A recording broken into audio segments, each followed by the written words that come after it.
Nice. So everything should be okay.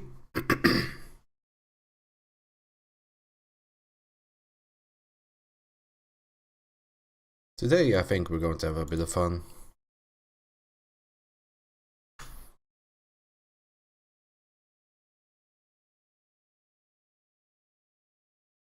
Because I've been doing some development.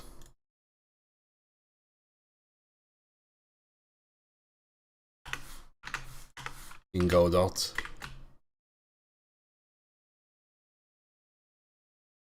To make this work.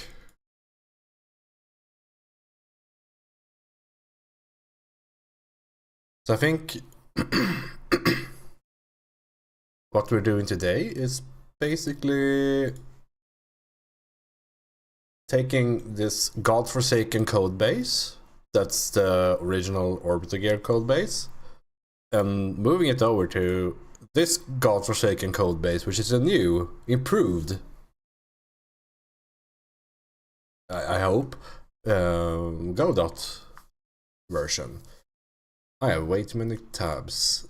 Let's close others. Thank you.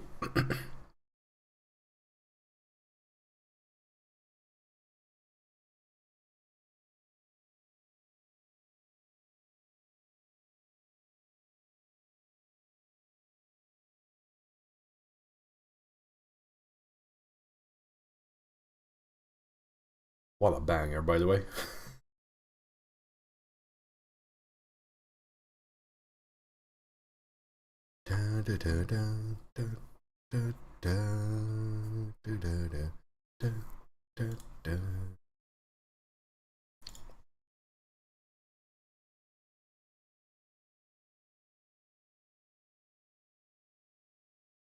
Not sure where to start though. I guess we can probably do some like average weapon development, because there's a few things that's like the old weapons file is like all over the place, but it has a bunch of these variables, of course,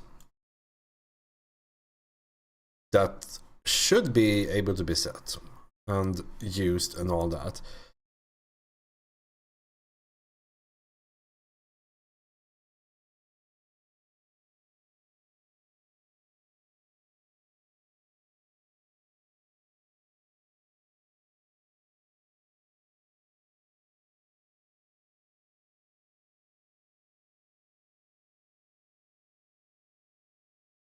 This is a odd way of making delay. Okay, yeah.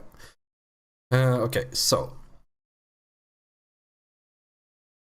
I think we should look at this function. We should also increase the size so it's actually readable. Like that.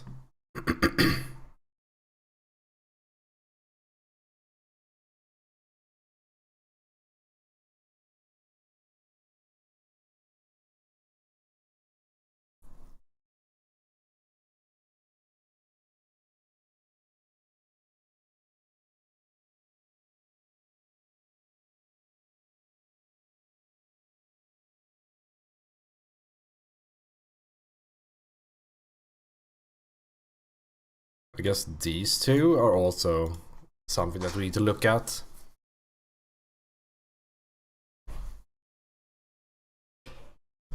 Which is sense, I have them a similar function here, so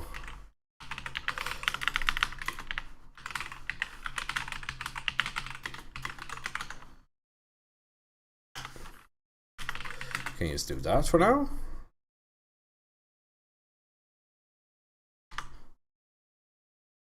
Yeah, we have it here. Okay, sick.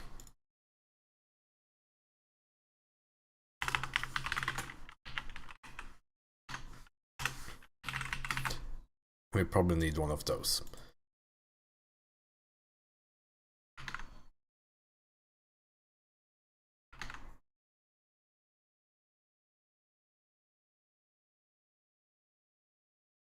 And we should probably make this into a function. Because what, like, starting fire doesn't necessarily mean create projectile, right?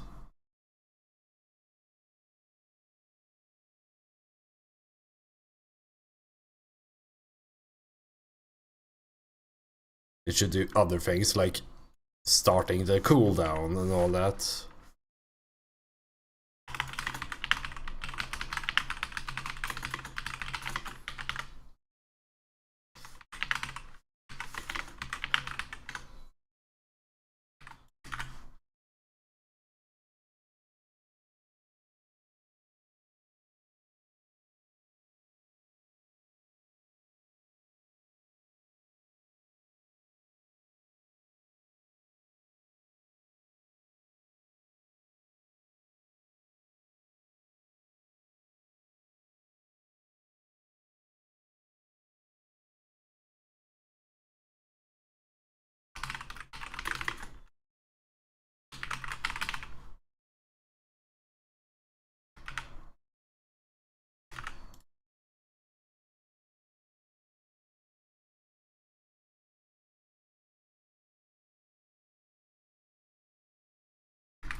Of course, if you want, you can probably just like override this behavior if you really want, but yeah.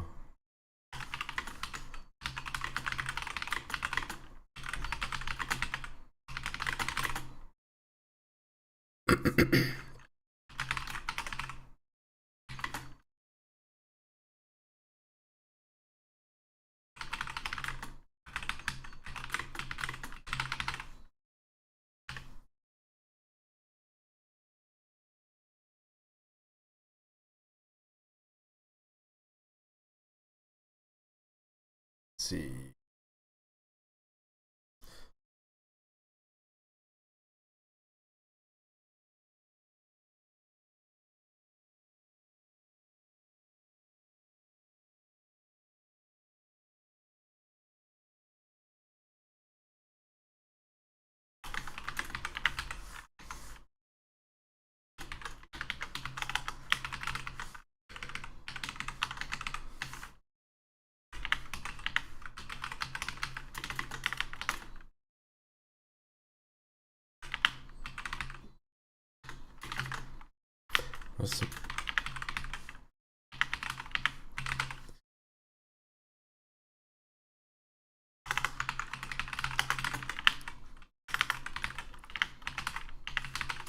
We need this variable.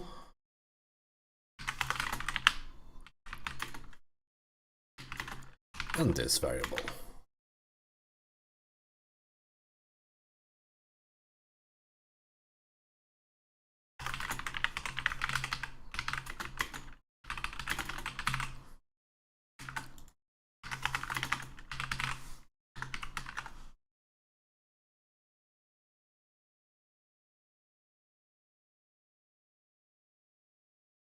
What did I do?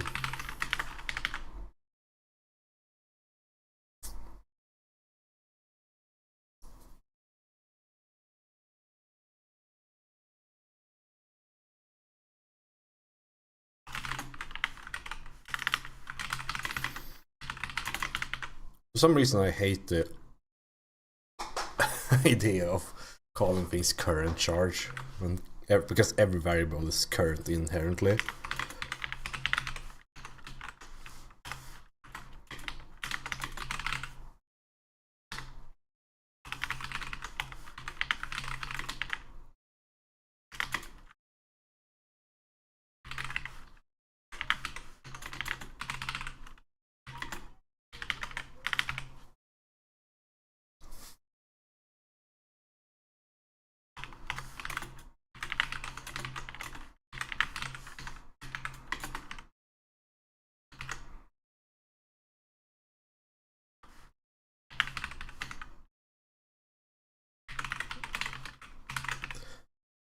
It's just for now.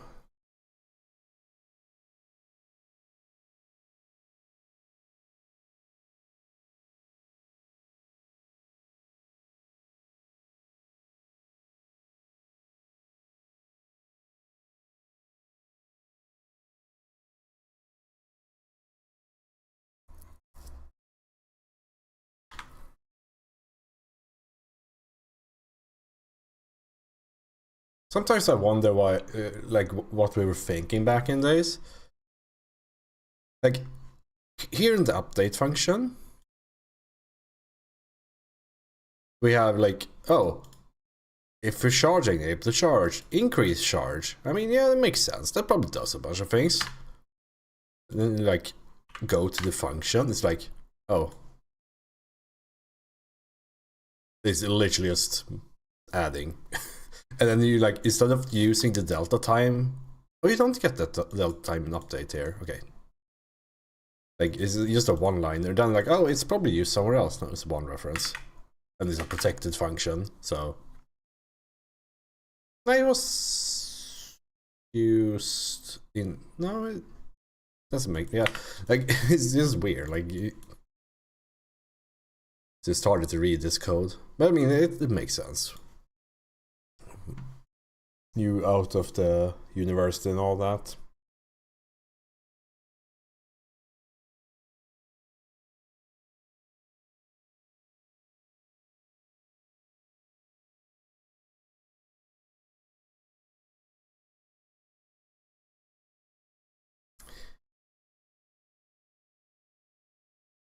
The thing I haven't really like solved in my head is how to get the aim direction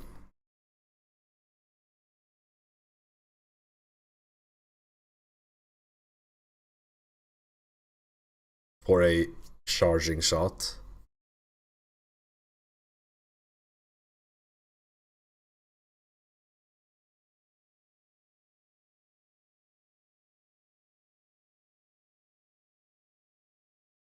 Because it's very simple when we just shoot right away, right?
I mean, we don't have to set that even.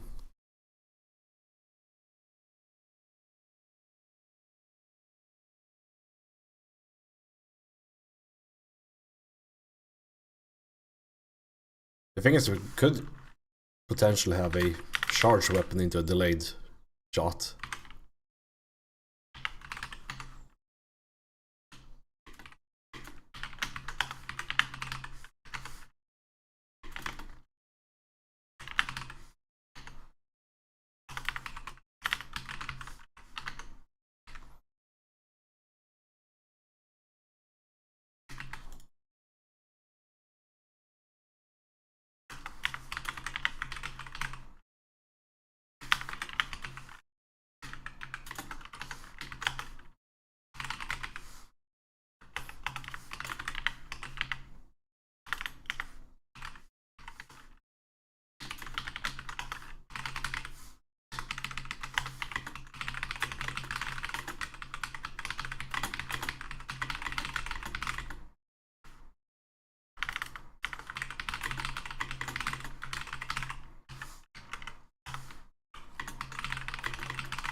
Okay, this is one of those like super ugly object-oriented things that we just have to do. The problem is that player characters don't know where they're aiming, right? Maybe they should know that.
The problem is that we have a bit of a conundrum here.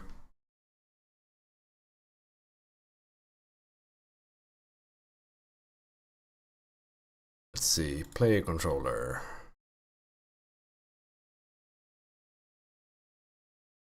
Because the play controller already has the aim direction.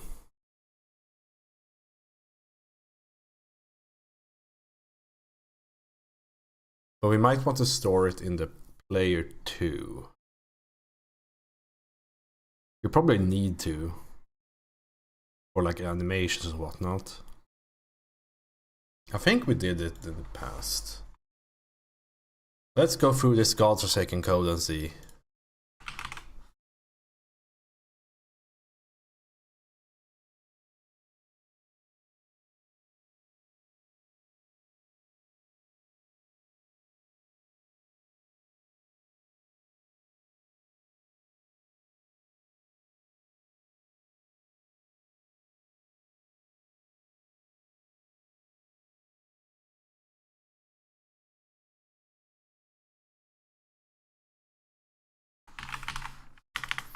Player control, I think that's the... Yeah.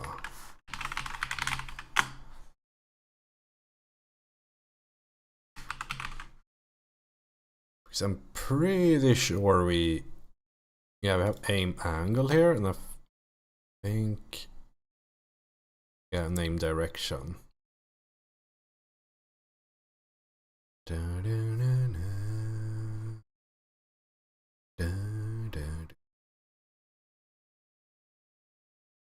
I think...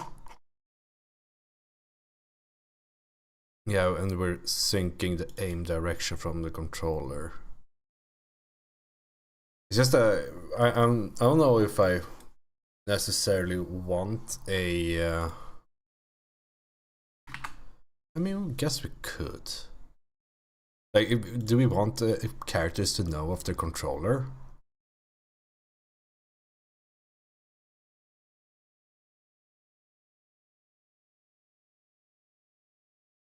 I don't think so. I think we just do this.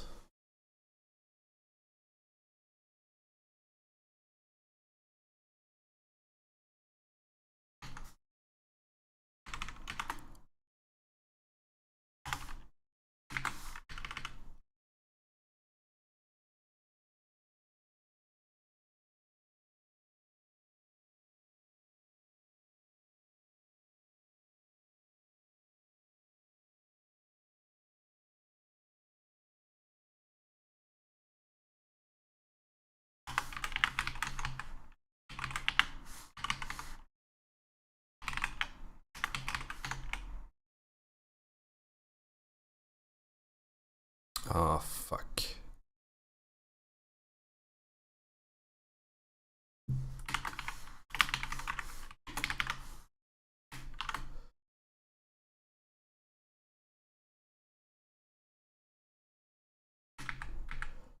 Why is it a vector free, by the way?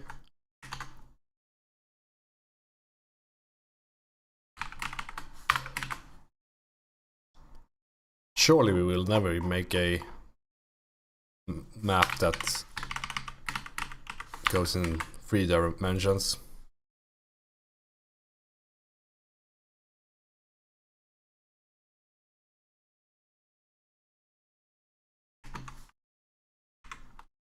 Okay, so how does this work then? Because this is only run for, like, if this is your own control. No, it's not. Hold on.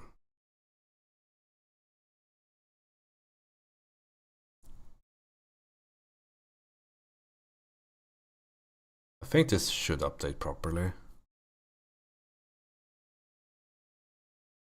So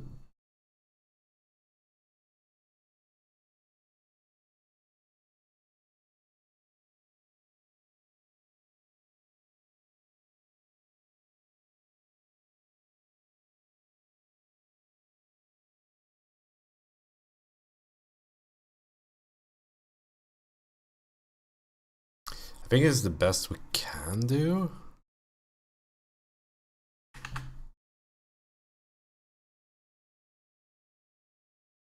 Maybe don't replicate this one and instead just... Because this runs for everyone anyway. Yeah, let's try that.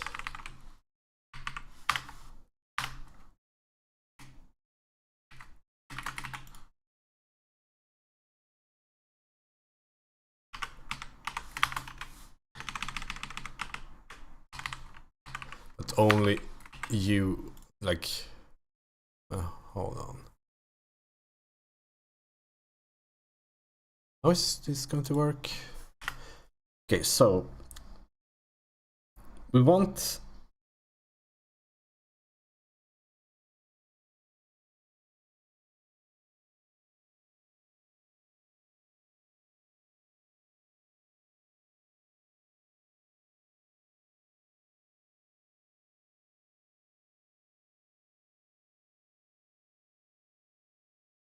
Like, how does this... We want the... Do we want the local players set their own aim direction quickly?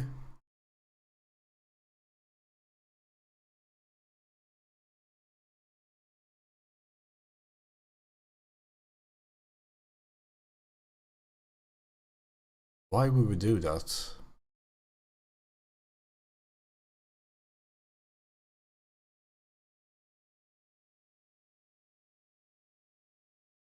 I think we just do this.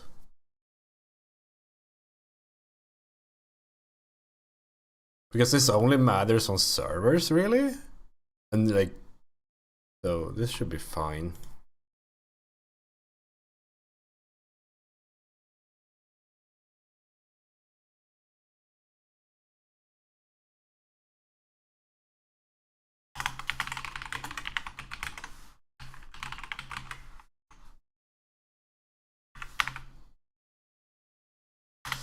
Oh yeah, this is where I needed a vector free.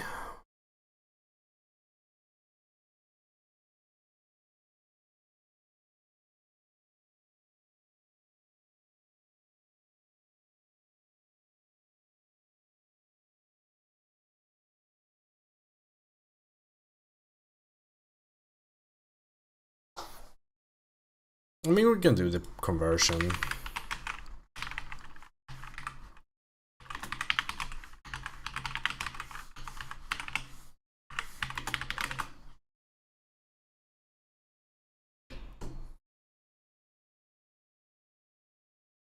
I hate that though.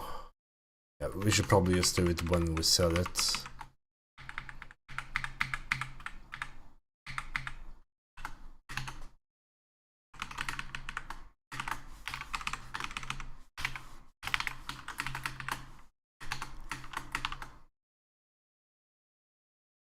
put it?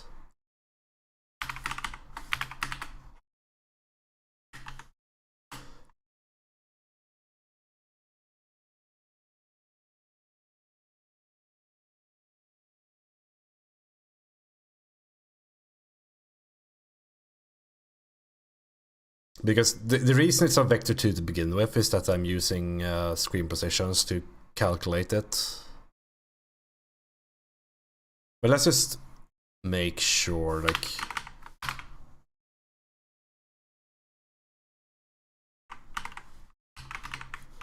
in case we flip... like, this is useful in case we flip maps and whatnot later on.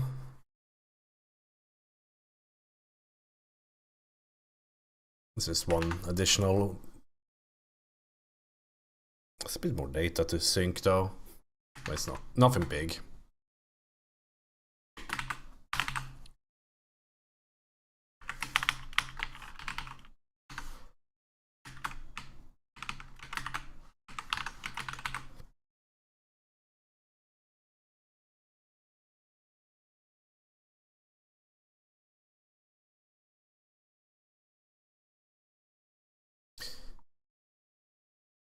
When we, like, the problem is that this might be a somewhat delayed aim direction depending on if we're synced and whatnot, but it's the best we can get really, because this like charge and everything is going to happen on the server, so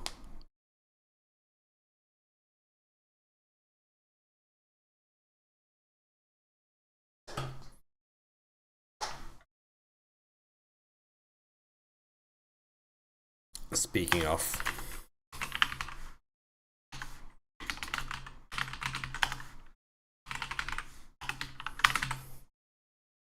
no shooting.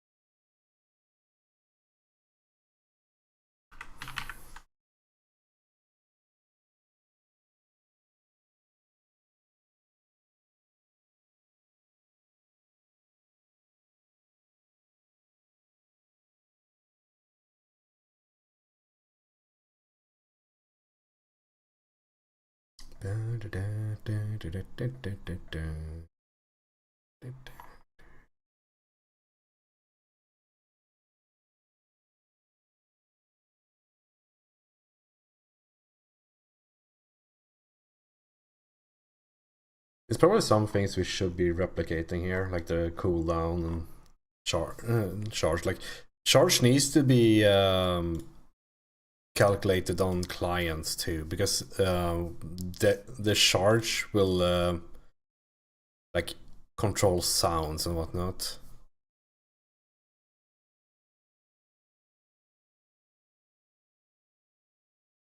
Maybe we shouldn't try to fix everything at once.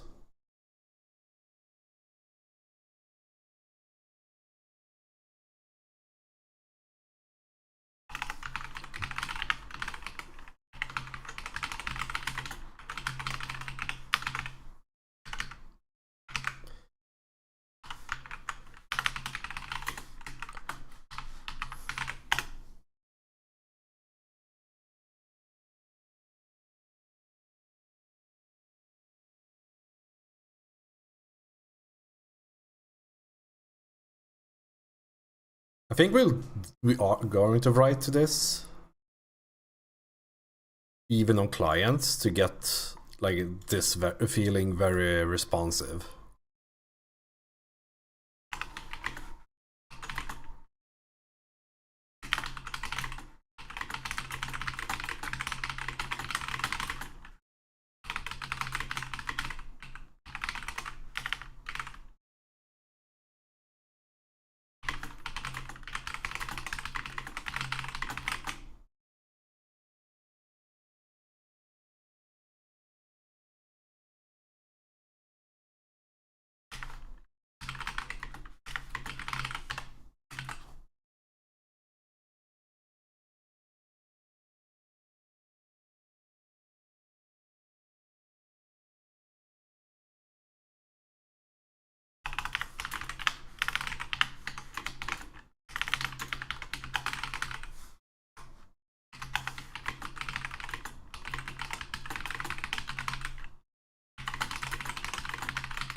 We also need to like...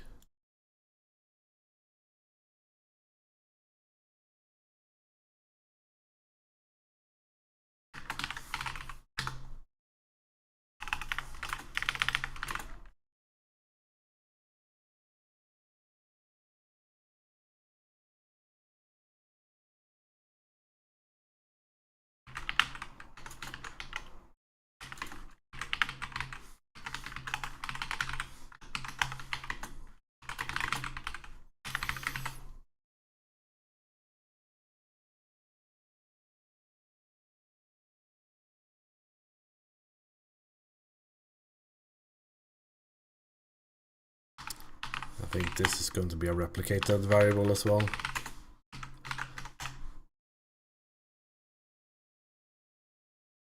Maybe all are.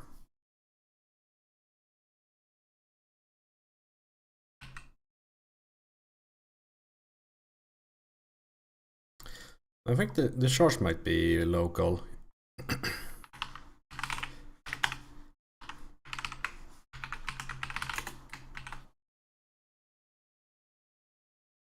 Oh, no, not that one.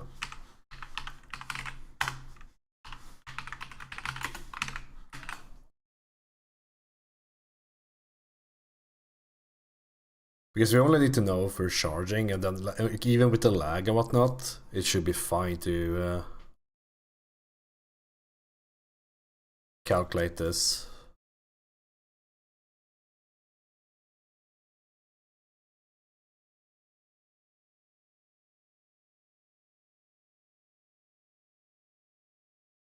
Alright, let's also make sure we create a synchronizer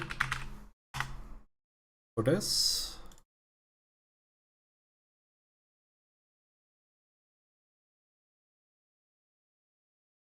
This is such a annoying process to add. Alright, remaining cooldown on change. I don't know, like...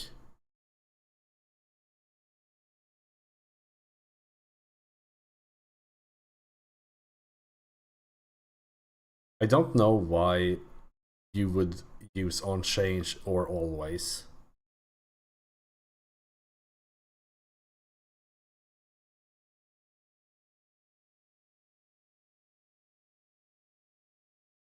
There's probably a good reason, right?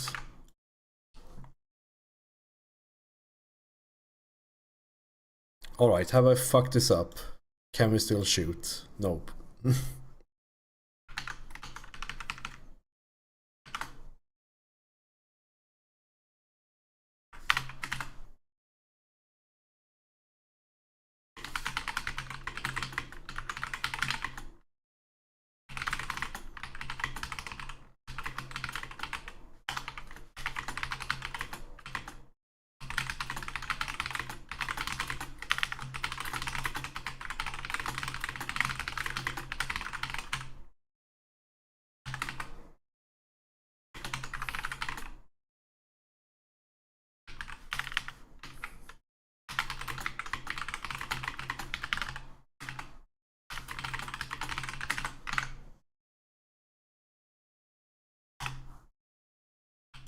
We have fucked it up.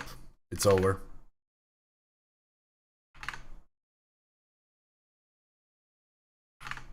Okay, why have we fucked this up?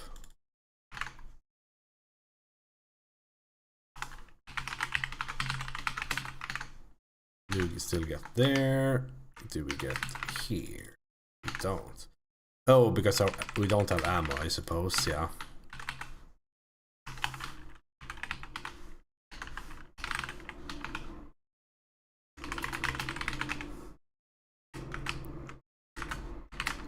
Let's do this wall testing.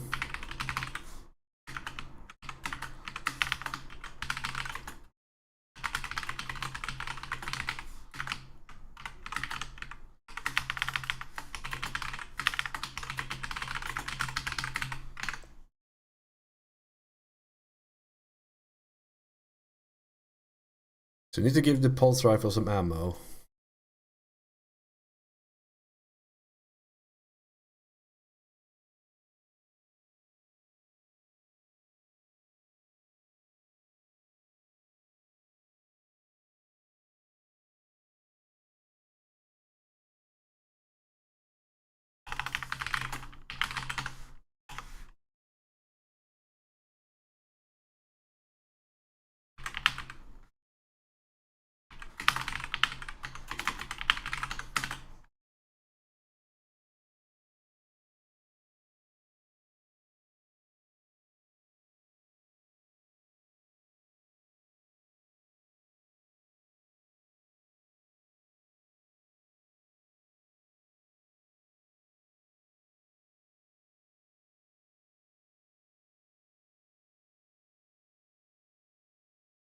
Because I don't have a reload function yet.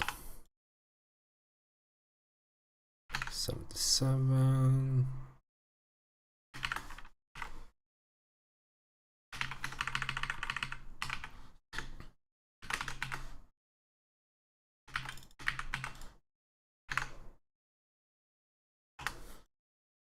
Okay.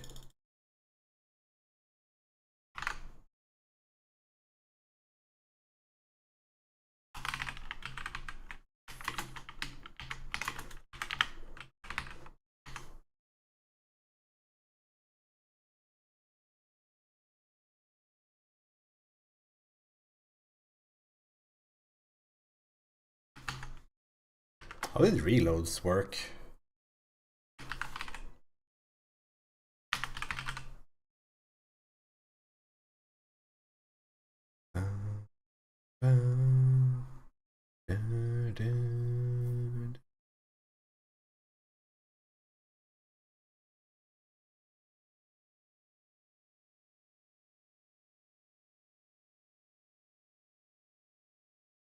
Okay, so it's just export.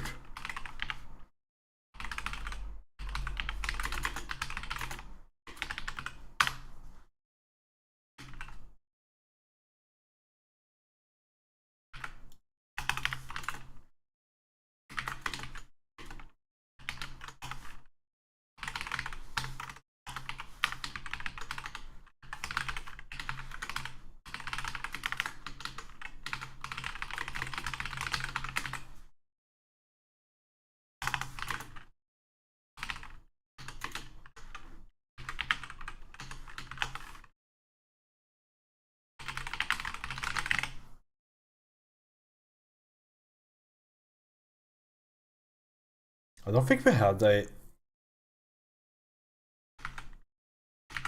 I'm pretty sure we did not have a reload button. No, it's just like... You gained a bit of ammo from picking up energy cores.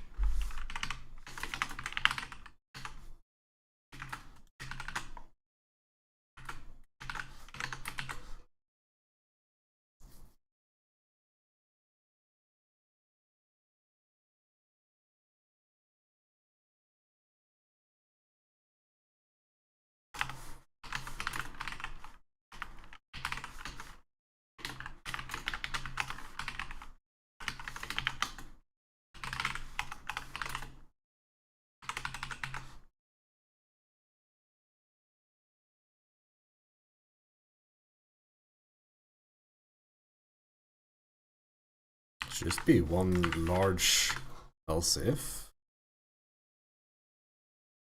No, it's not. I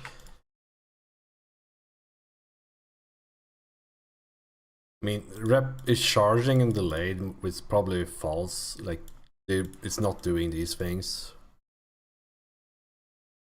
Normally, I would assume. If we're reloading.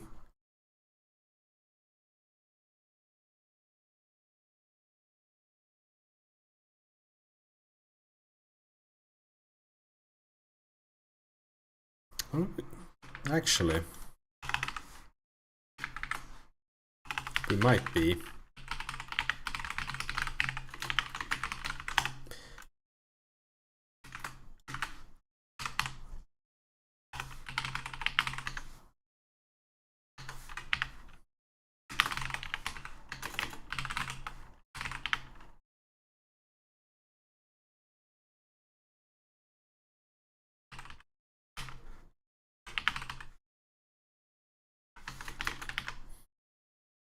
Just to make sure we reset the weapon a bit.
I always have to like do a double take with min and max.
To make it easy to read.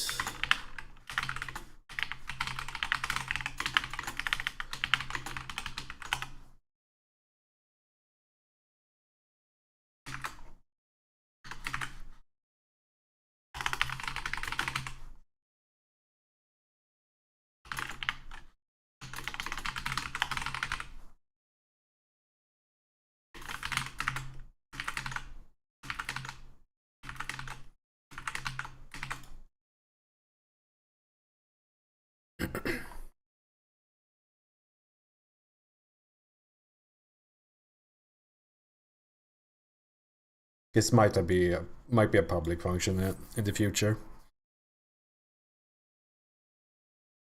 We'll see.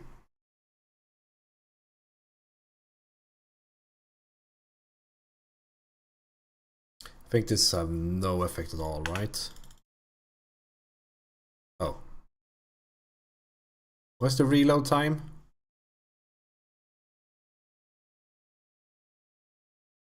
0.5 seconds.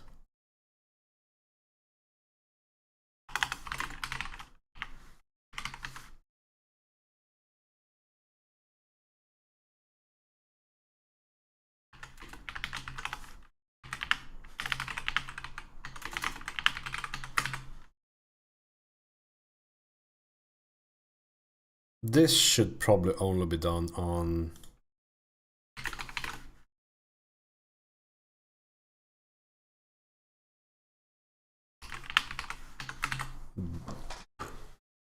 the authority. Like, we need to track the reload timer on clients to show things in the UI that you are currently reloading, but like right into this function is probably only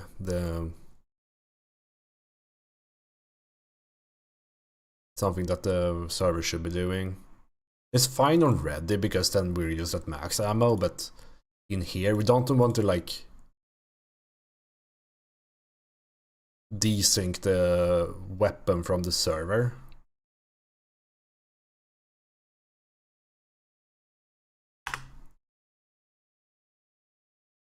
Now it has a reload of half a second.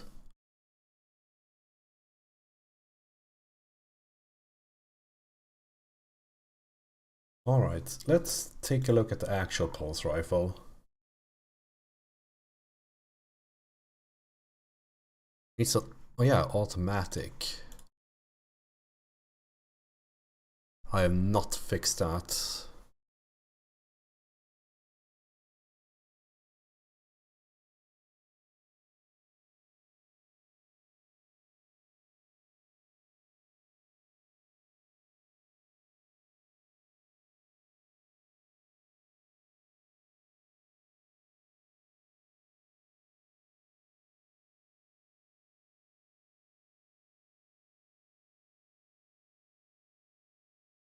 I guess we have to track the state of the start and stop fire.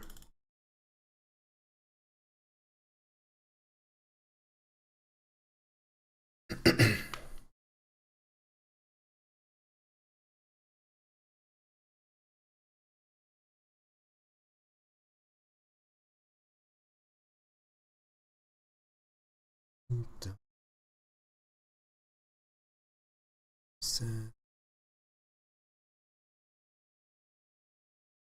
did we do this in the past? Oh, we didn't.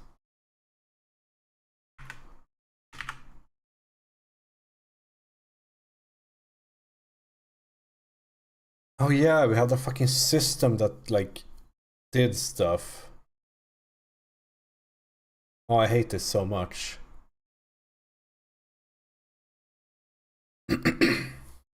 Like we had some like 2-weapon system that handled all this logic, which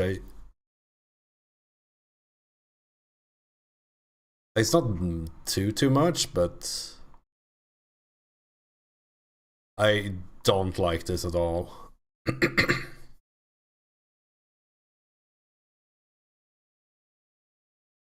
I'm not sure why we even needed this. We had a strict no comment policy back then, so I have no fucking clue why we did this.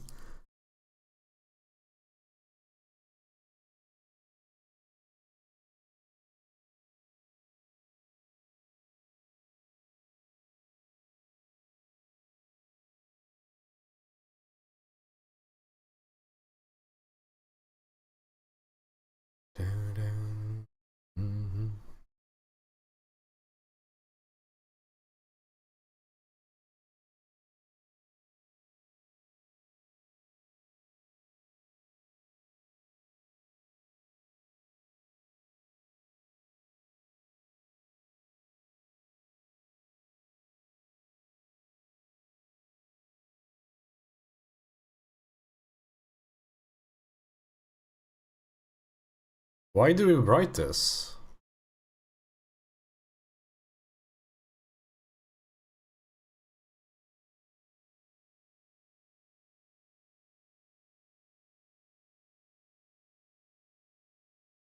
Is one weapon preventing the other from being fired?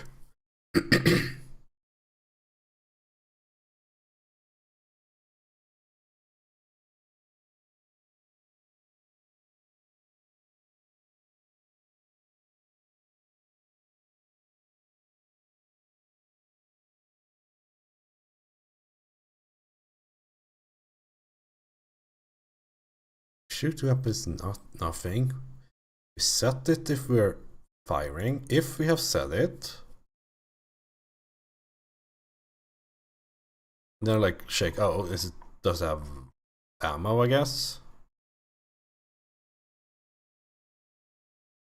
Yeah, basically.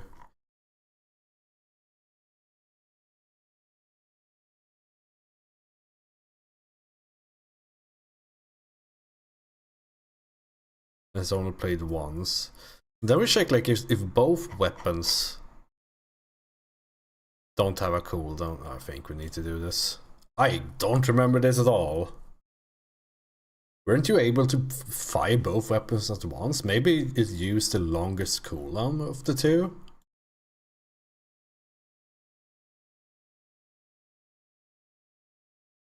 I was mostly doing like networking and whatnot back then, so this is like...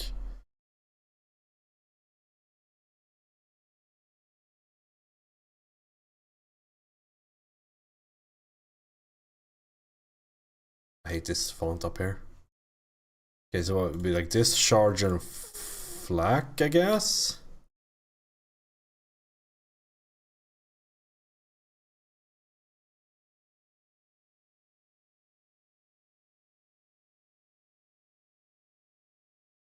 Yeah.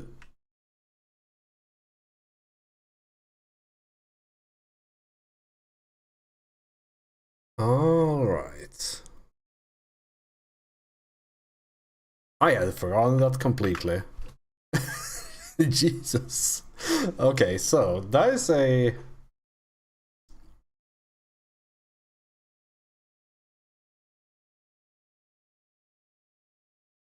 then you need an outside-in system.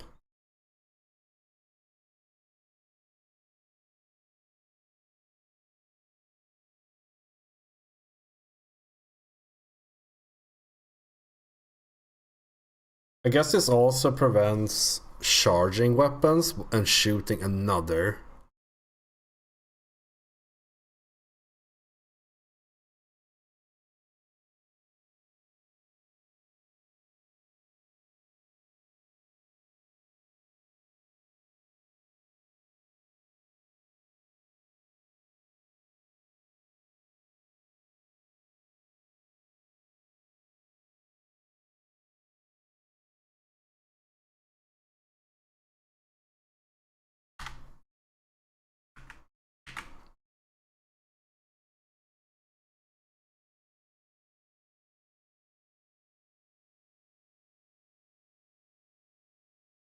I love these.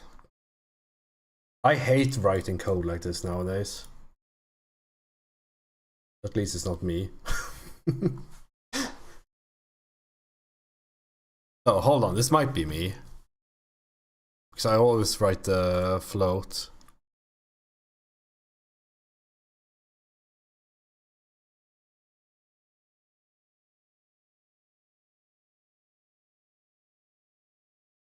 Can't you do the, like, show each?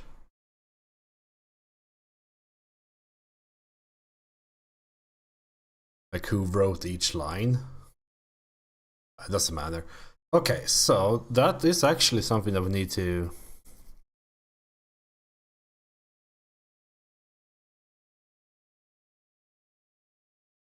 take into account if we need to, because my goal is kind of to port and then we can make changes later. And I guess the most obvious thing would be to put it here in the player controller.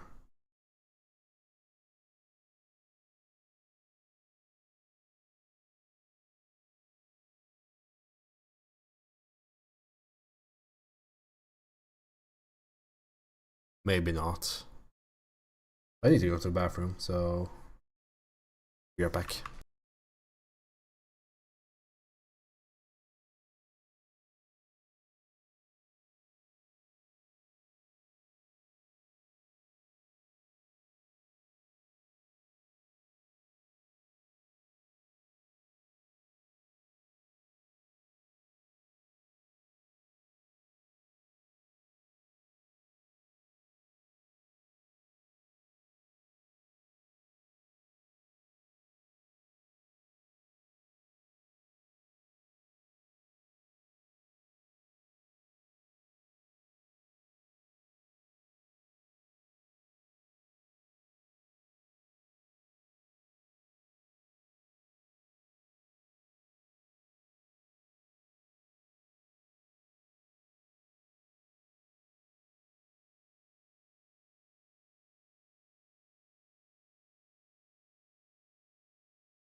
Alrighty. This two weapon system thing is a bit of a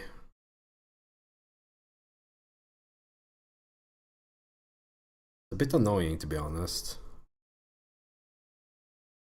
Because I had made it so that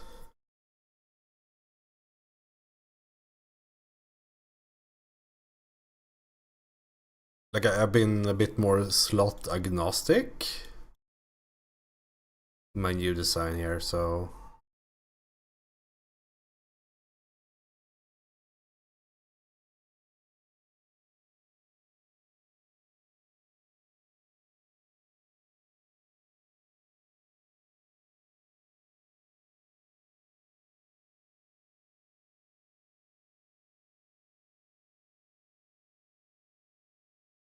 it's a bit. Maybe we should have like.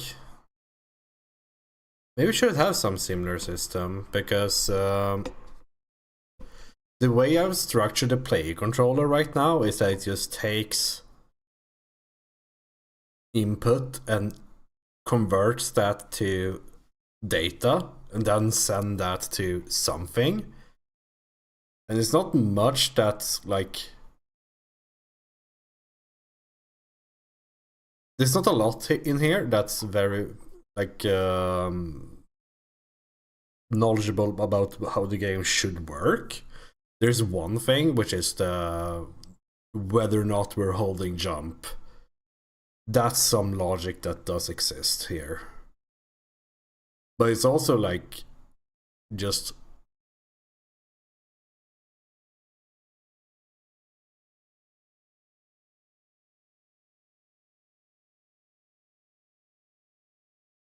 you can also do this to save one indentation.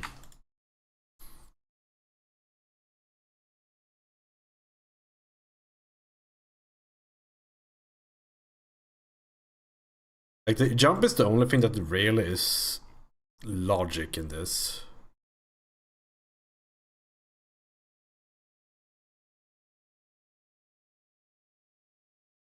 So in going with that design, having something in the player that like handles how the weapon should be working kind of makes sense.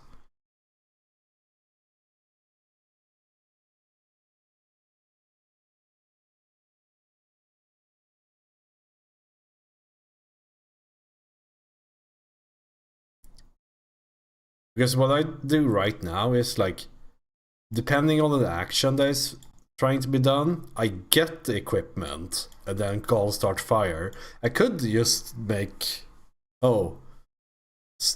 start fire, equipment start or whatever inside the player, and then the player itself handles what was previously in the two weapon system.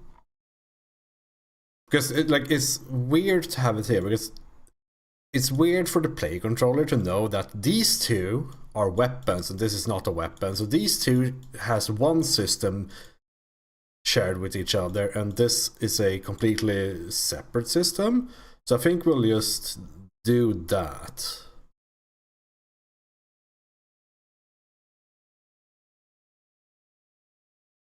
Is that something I should be doing now, though? I mean, it has to be done at some point.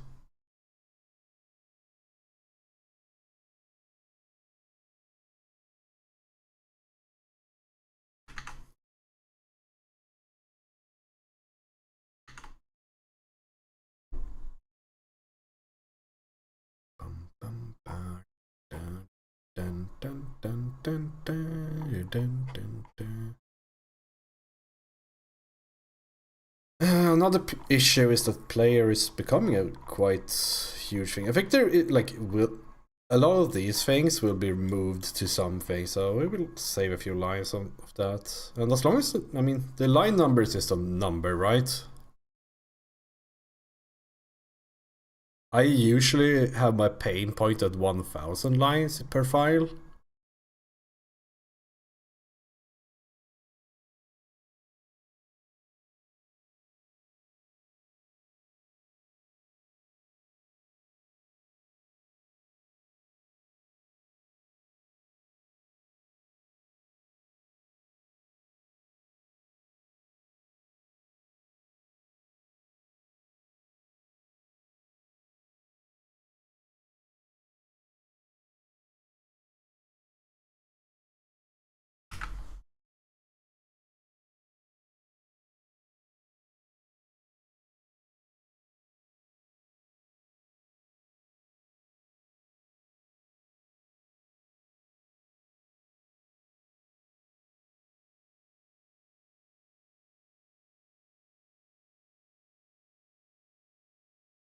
Because there's also some other thing. It going through the player is not necessarily a bad thing, because there are other things that could prevent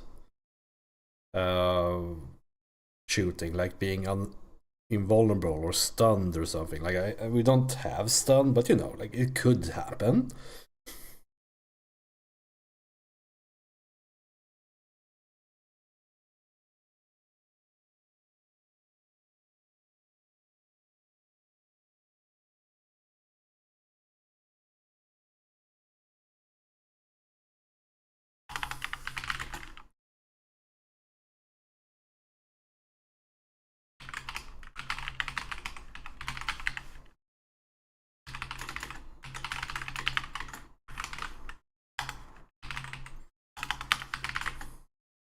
I hate it.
Okay, so first off that, okay, is weapon. If it's not a weapon,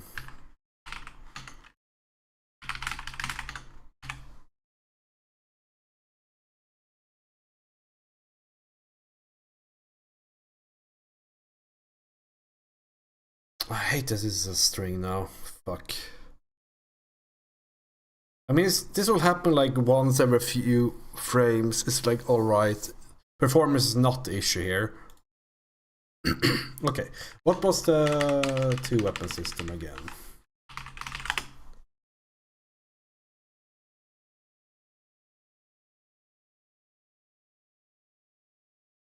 What did it actually do?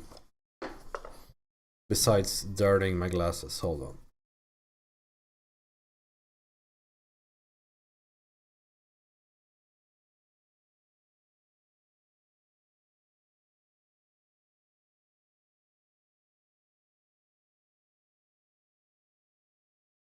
I guess it prevents one weapon from firing if the other weapon is either charging or on a delay. That's the primary thing.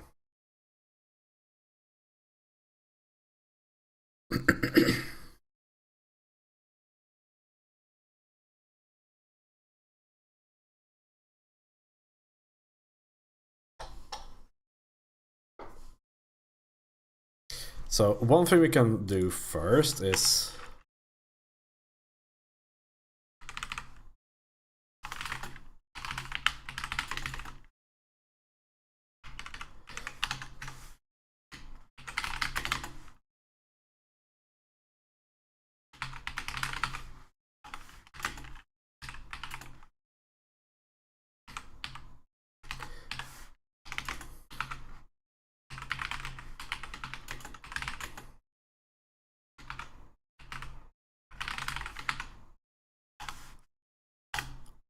love ternary.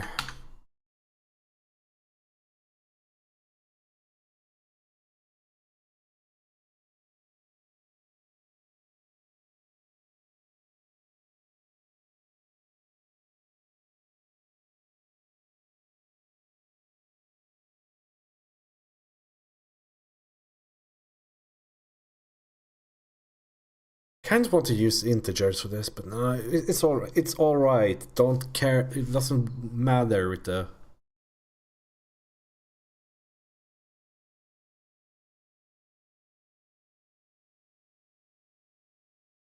The performance does not matter in this case. Stop.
Okay. So basically, both weapons are ready. We need to like figure out if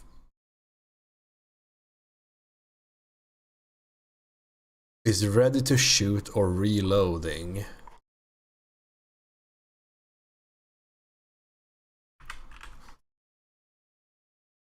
And that is, oh yeah, this. So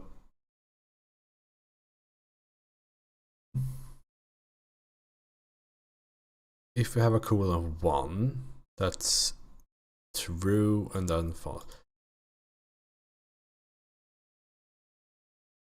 This doesn't even check reloading.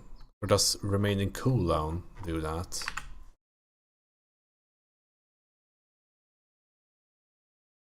I don't fucking know. Let's not look at this code base, and instead look at the spirit of that code base.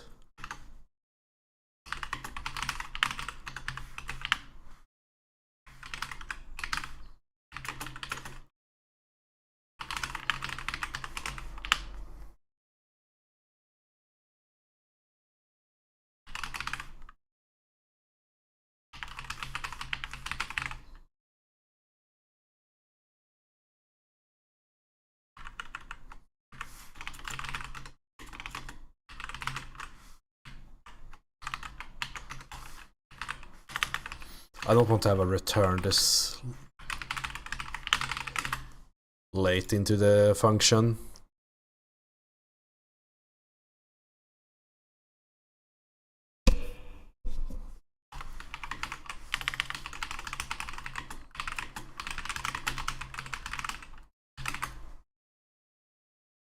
Okay, so if we are not charging the other weapon, and we're not in the process of firing a delayed shot, we can fire this. I think that's the gist of it.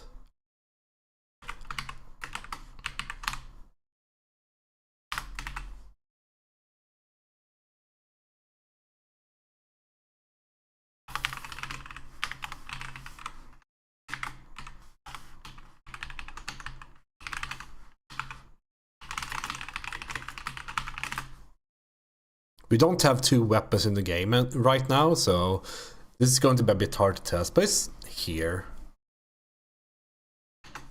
And now in the play controller, instead of doing this, we do control player, equipment start fire,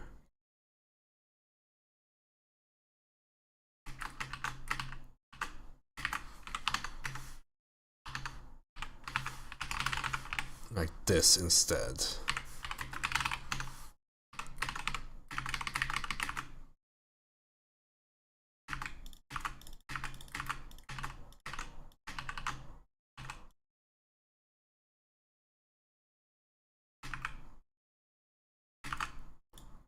Bum bum bum, bada bum bum, bada bum.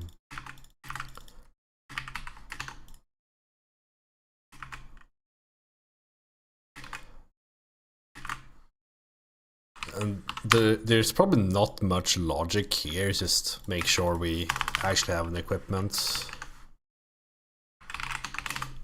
Because we should probably never stop, like, the stop fire logic from going through.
Okay. That should be somewhat working. Did this class do anything else back in the days?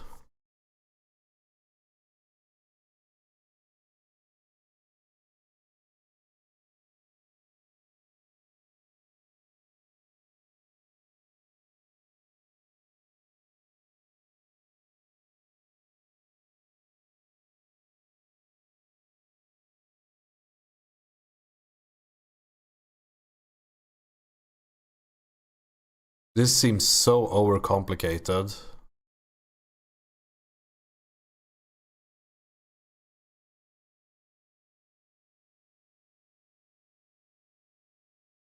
And like, some of these things play sound and whatnot, but I think I'm going to do a completely different system for firing off sounds through events rather than like getting the audio player. Like, I don't even know where it is. Oh, it's probably a thing of the mono baby. I don't fucking know where audio is.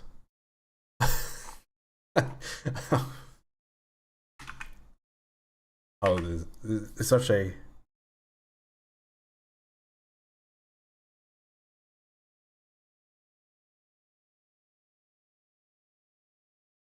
I don't know.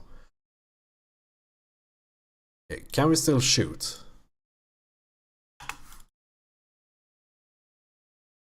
We can.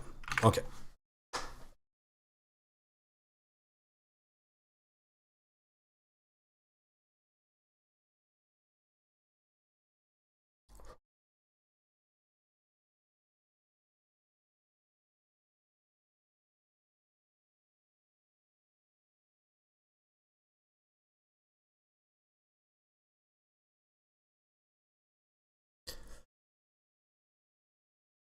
Okay, let's copy some numbers. The pulse rifle. Oh yeah, automatic. I never tried that shit. It's just working? It's not just working. So weapons need to track whether or not they are firing, I suppose.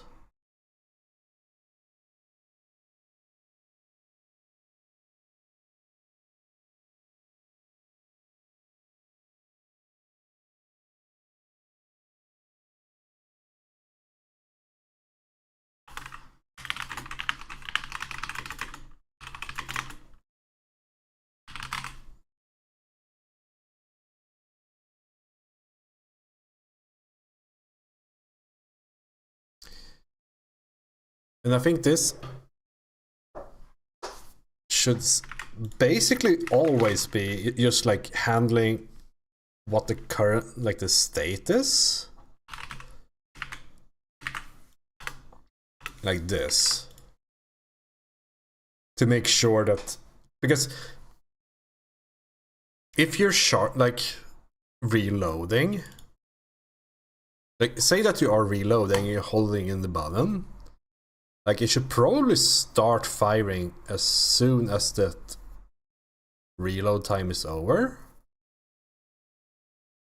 So we need, I don't remember how it worked in the original.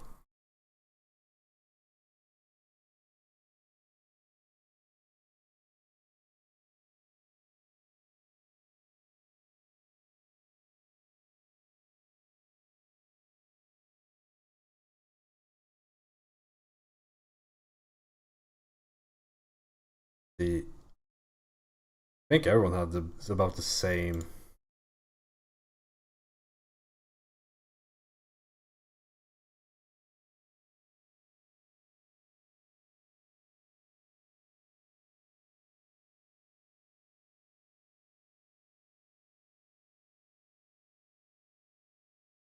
Like I'm still holding the button. Yeah, it keeps going.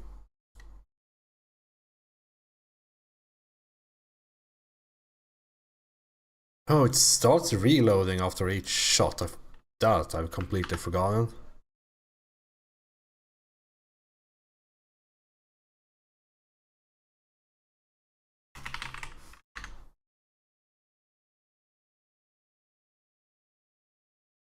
So reloading should not prevent firing.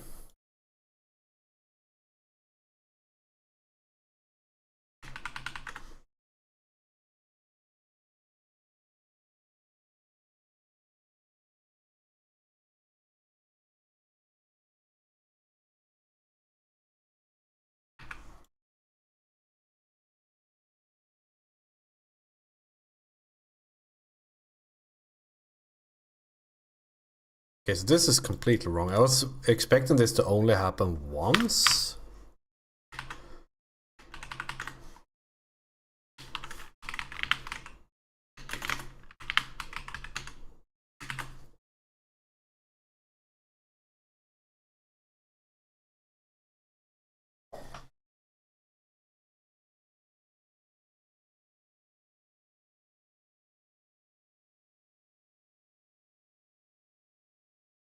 There's so many things I've forgotten from back in the days.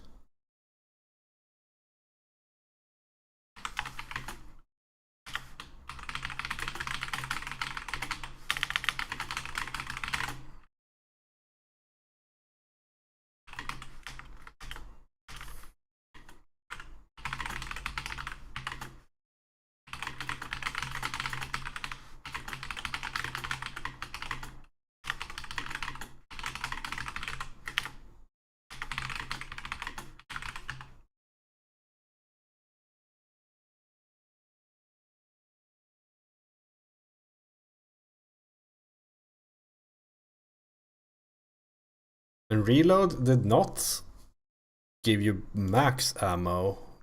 It gave you a smaller amount.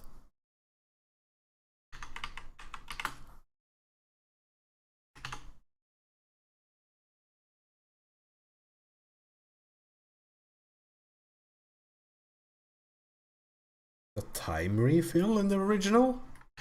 Question mark? Yeah, ammo time refill. Export!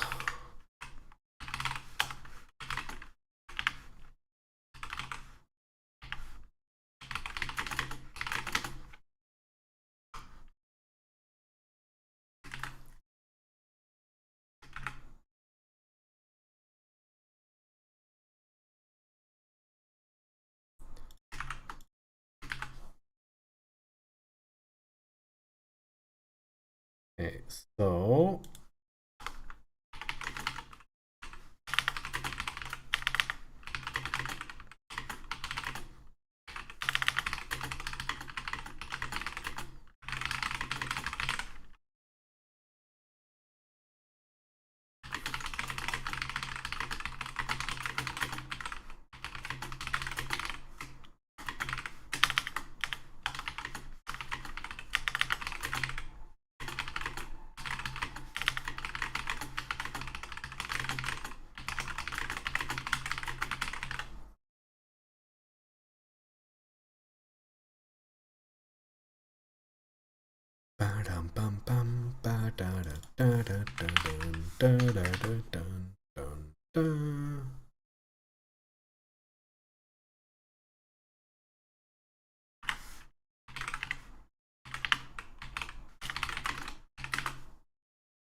okay, so how do we do this thing?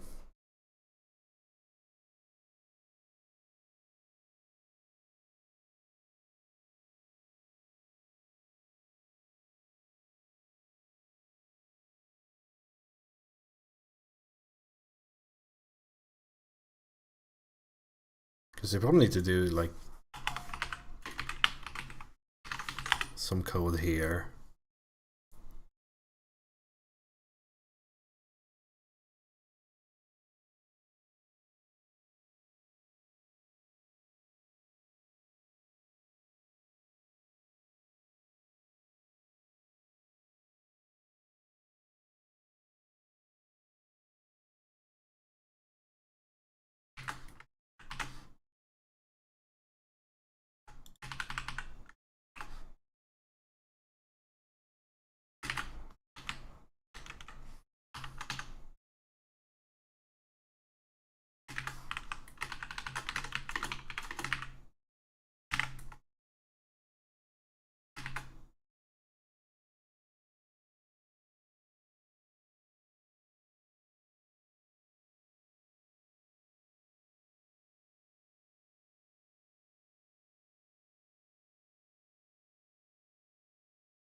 Oh, it's in ready. This should be in process. My bad.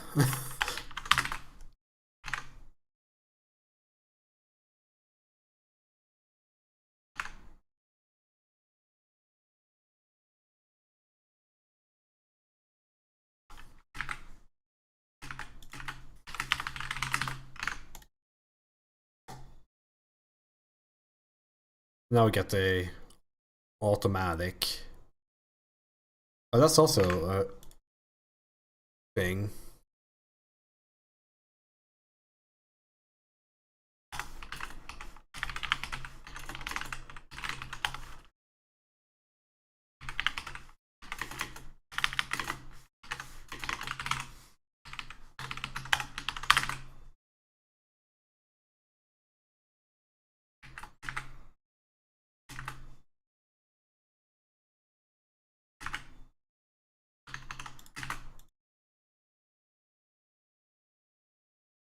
So now we should be able to do this if this weapon is automatic, and we need to remove this shit. And if we look for this weapon now, it should be on the player, right? It's literally on it. Yeah, here it is. We like remove the automatic. Yeah, it's just we never need to like click each time.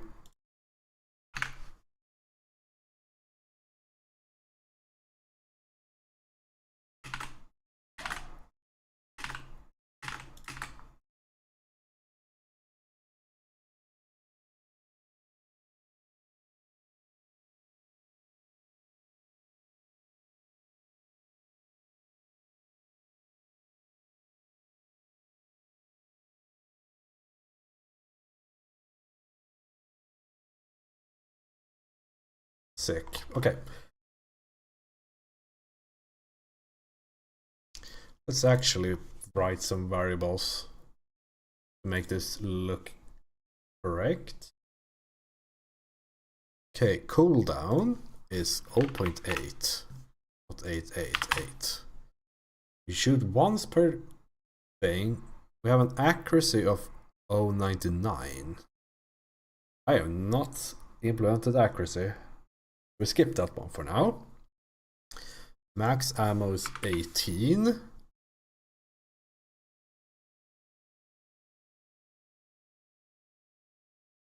Oh, we have different start ammo compared to reload, and oh, fucking, why is this so overcomplicated?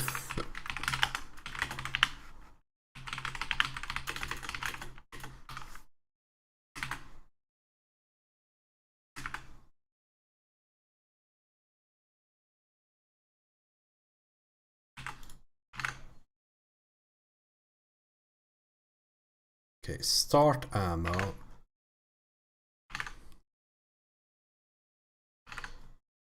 Can we make some groups?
Let's put them in order, I suppose.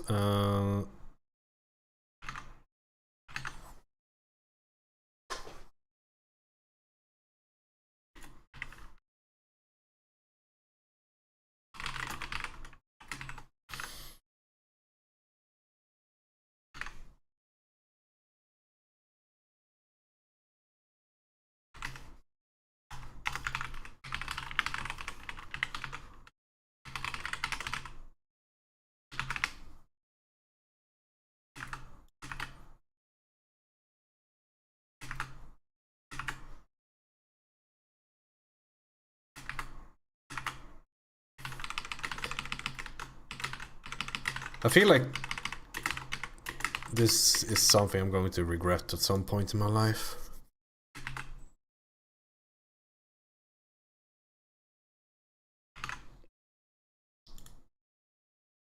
I think this is better though.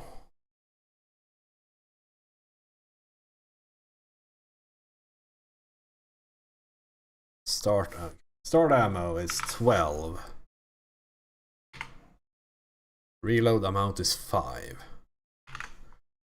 Let's see.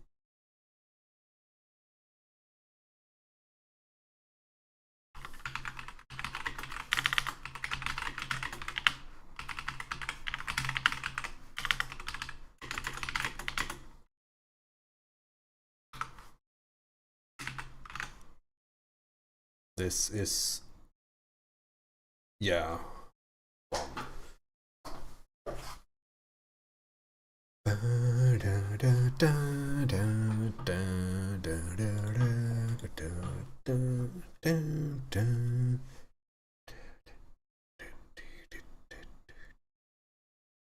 This one has a 1.5 in the original. I guess we'll just use that.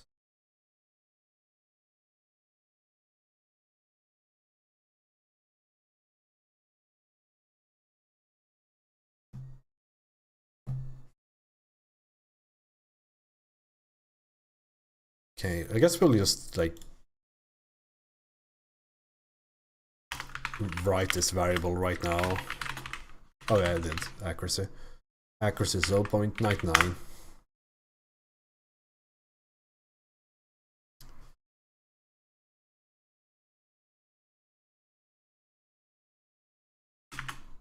Is this projectile creation distance 1.5 everywhere?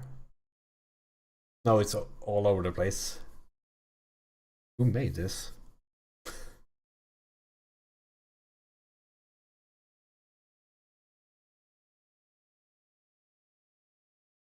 Wait, I did.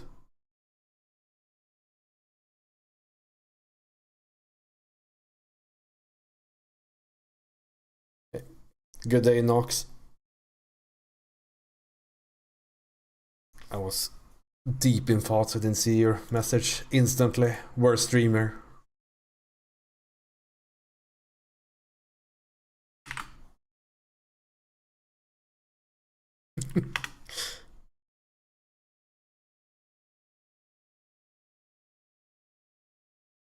Did I remove the things again? I need these.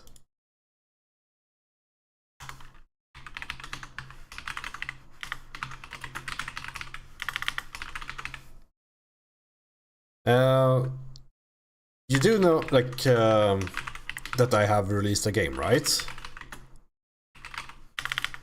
In the past.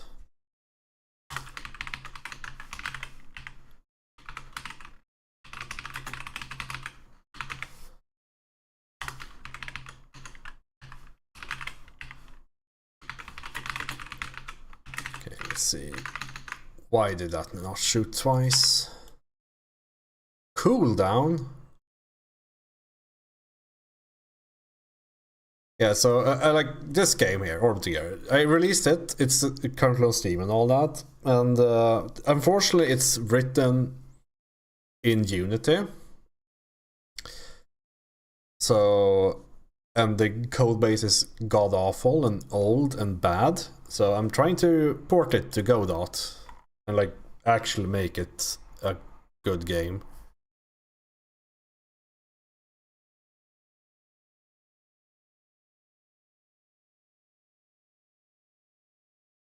Oh, maybe if I don't reduce the cooldown.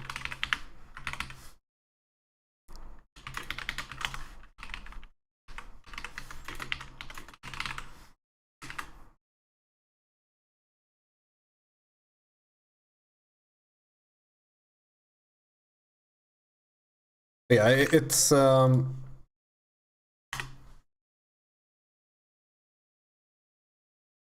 yeah, we can remove these for now. Let's not fully remove them.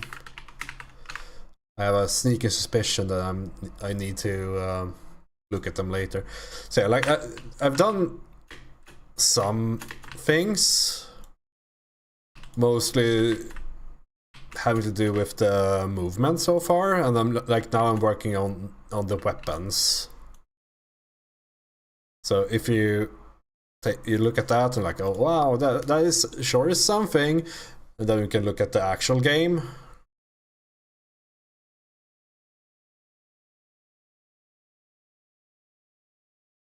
This is the goal, basically.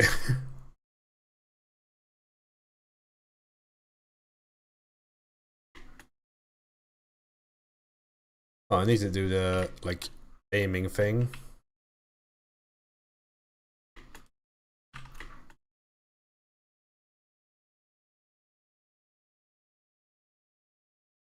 So there's some work left to be done, but the movement is almost there. Like, there's still some oddities when you land on a planet and inherent speed and all that. That's I don't know why that is, but overall it's pretty cool. What's Kate? Yeah. And what I'm trying to implement right now is the weapon system in general, but I'm trying to make this weapon work.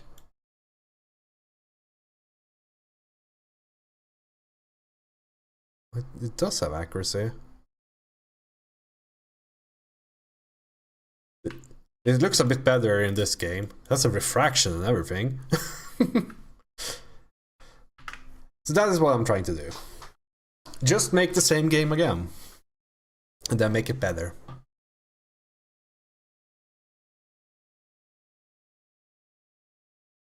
I guess they should also have like a projectile speed. I don't know, like, should that be in the weapon? Probably not, right?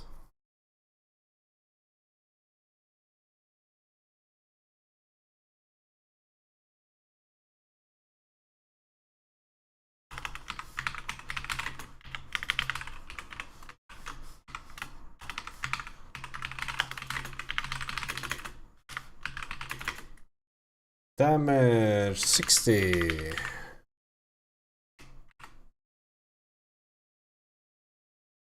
So on my left screen, I have the old code base.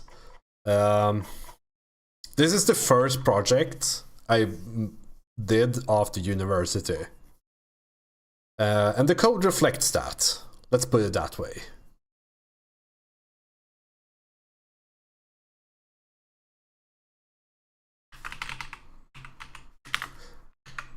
Okay, let's see. What is this value?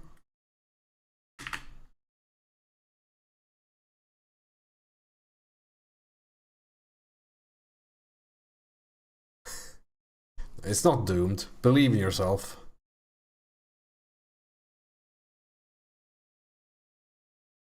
What is that range? 教えてください.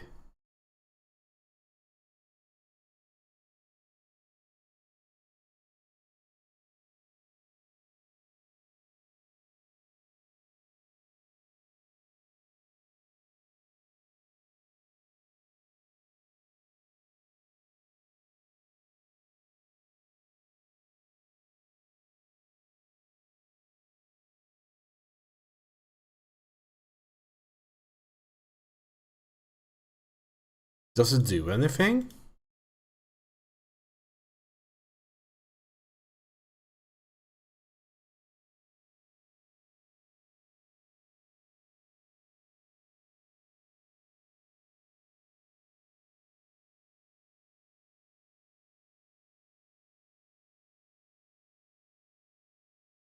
Oh, I see. It's just I think this is just to show the weapon stats.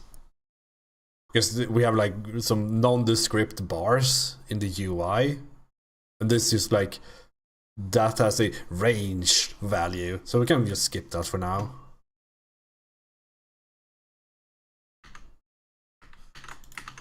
Because we are not making UI today, or in the next week, or the week after that.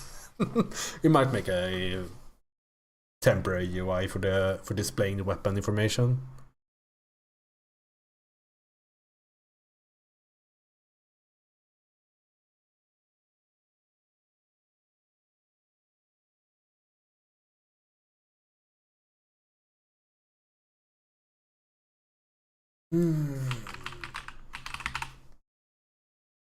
We need to open the Unity project, I think.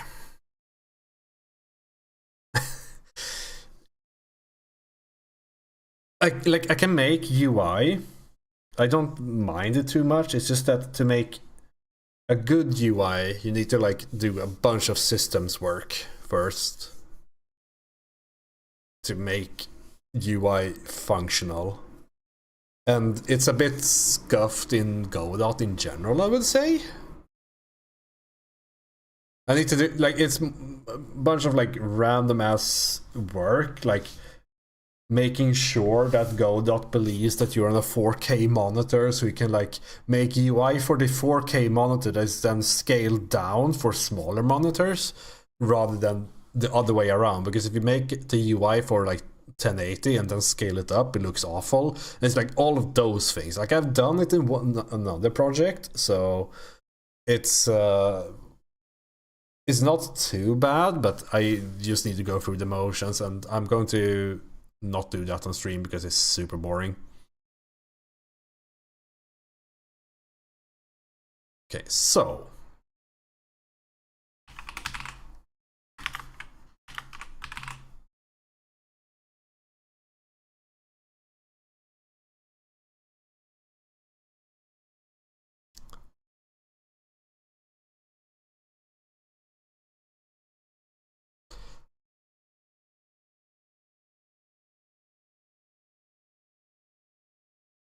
did we have a script for, or like resources,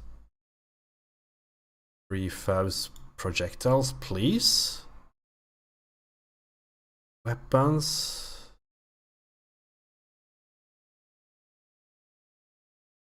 I guess it's the weapons. Oh, there we go, projectiles. Thank God.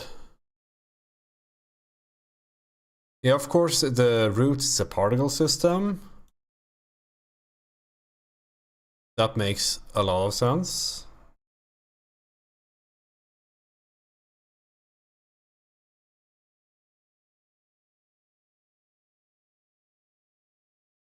Okay, we need to go into the weeds a bit.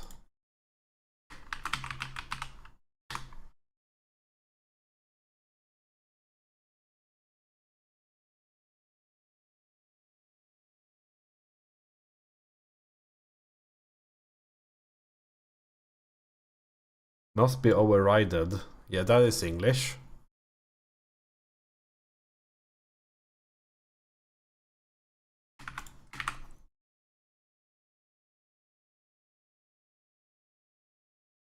Oh yeah, we have the different system for projectile and hit scan weapons as well as melee weapons.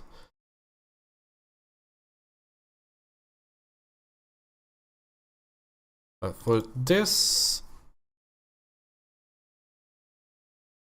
yeah, we get the direction.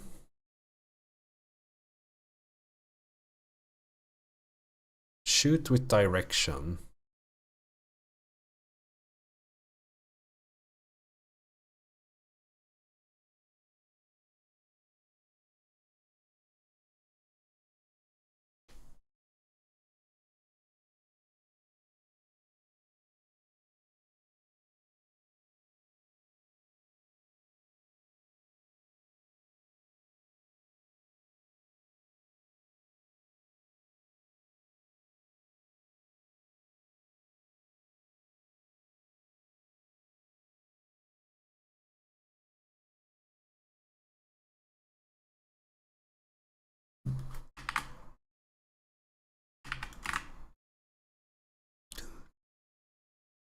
on shoot.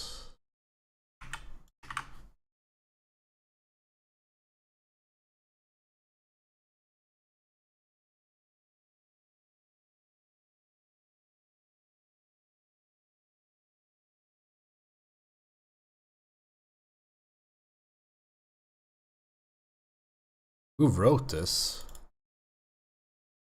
Oh yeah, this. Okay, now I remember. Because we made some like default behaviors, because most weapons do handle the same.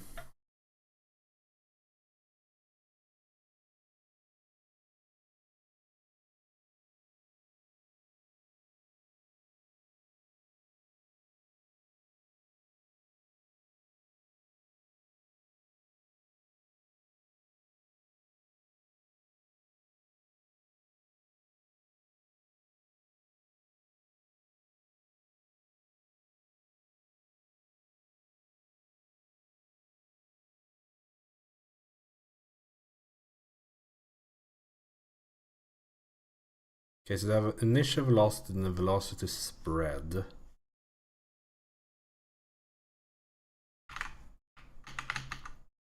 In the weapon, I suppose.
Does this work?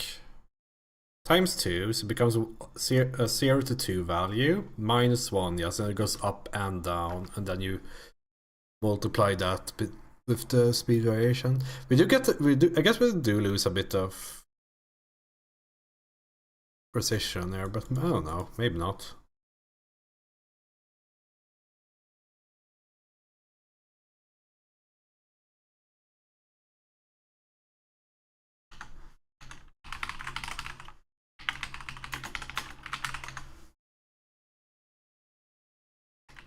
Okay, did I?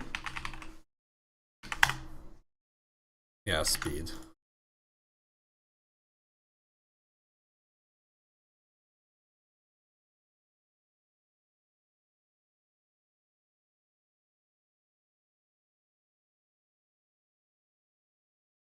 So the projectile speed. The initial velocity then.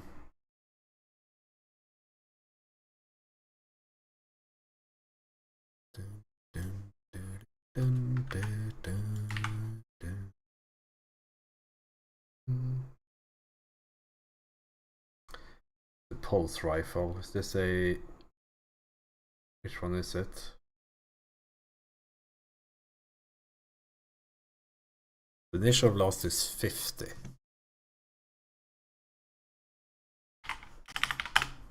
And the variation is 0, I think.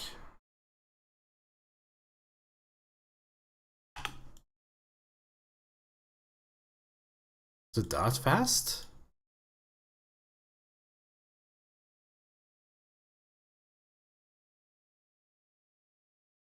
That's just that value at the end of the day, so that's easy to fix. Okay, what about accuracy?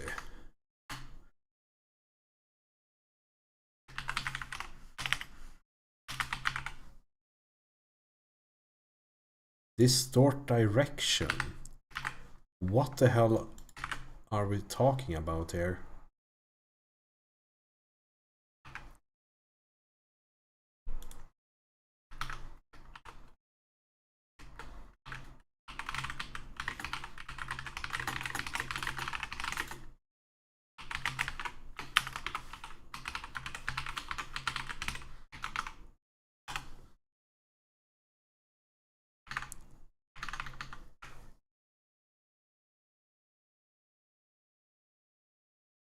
Yeah, this is the Final Fantasy main theme.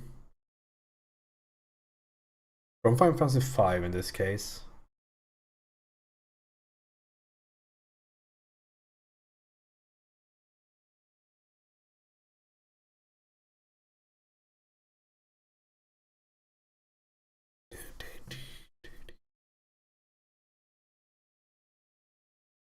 It is so good.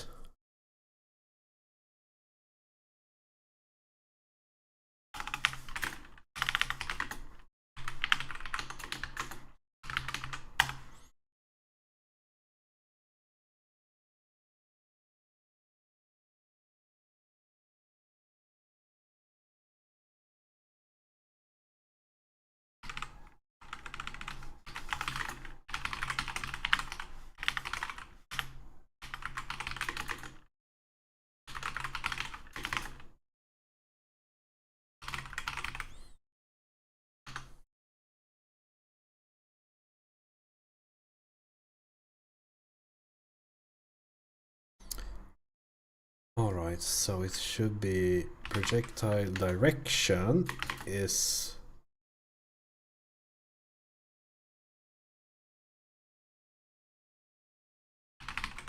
direction plus 1.0 minus accuracy times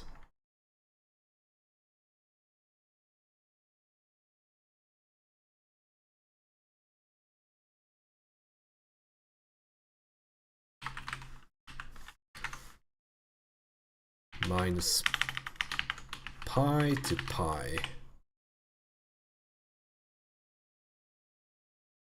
Ba-da-bum, ba-da-bum, bum, bum, ba.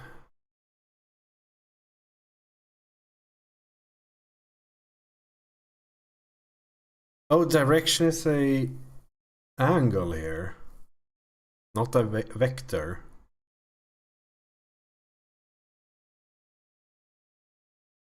Yeah, I mean, the Final Fantasy theme has been in the every game since the first.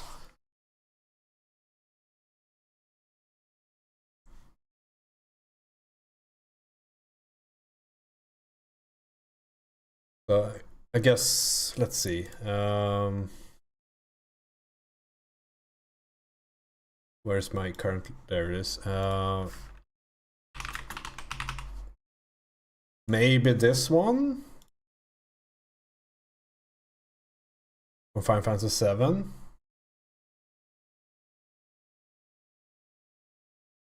Which is fantastic in its own right.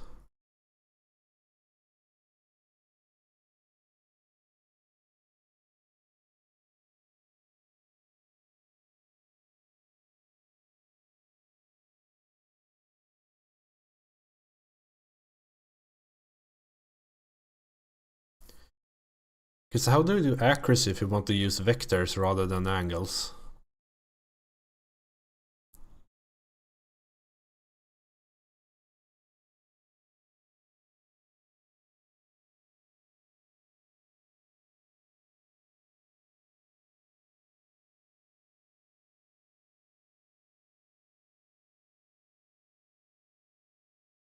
You just take the vector and then rotate it?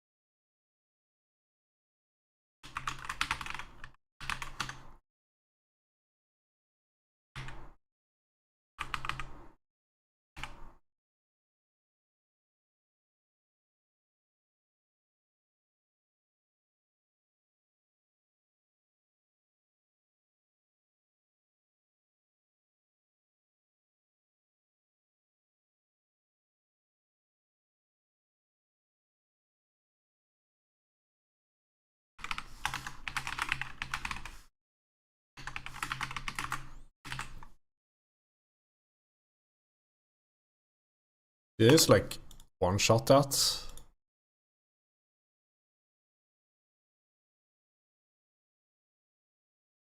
I think I did.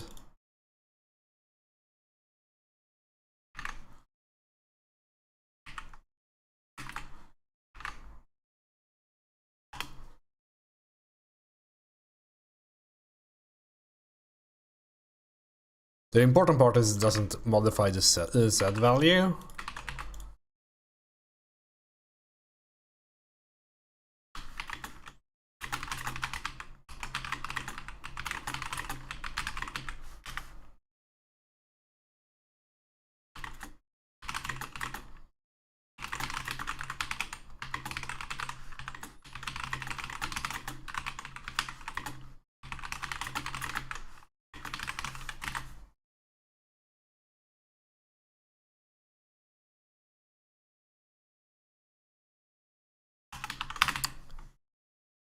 Imagine that. Sitting for a week doing vectors and math through that makes you better at it.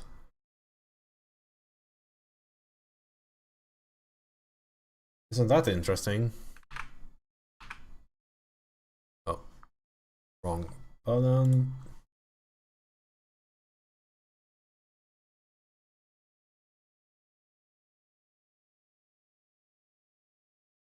Okay, so accuracy works.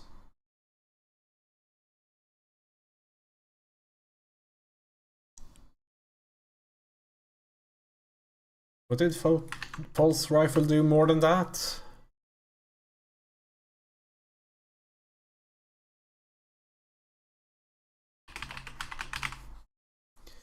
I was kind of like expecting the projectile to have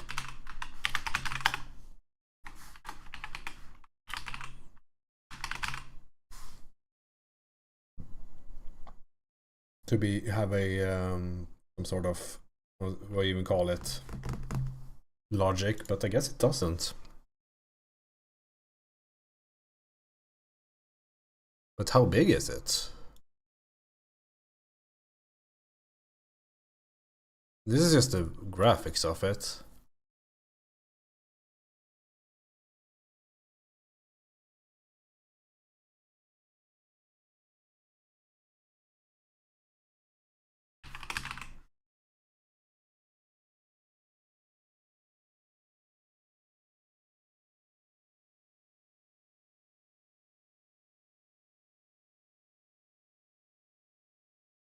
But this is the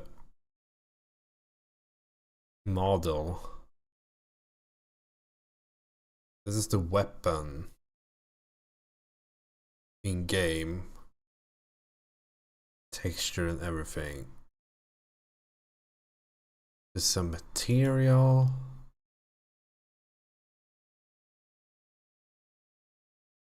Just kind of wondering, like,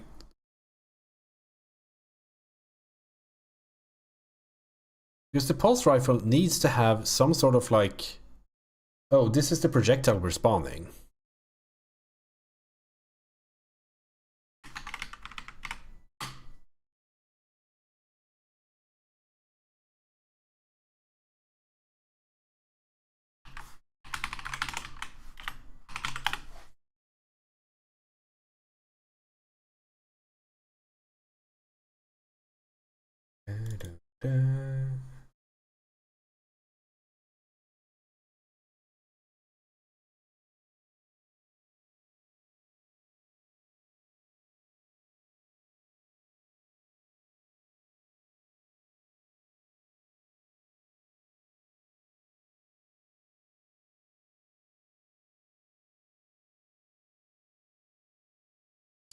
Oh, we also have a maybe make it pulse. Nah, that is unrealistic. A game over.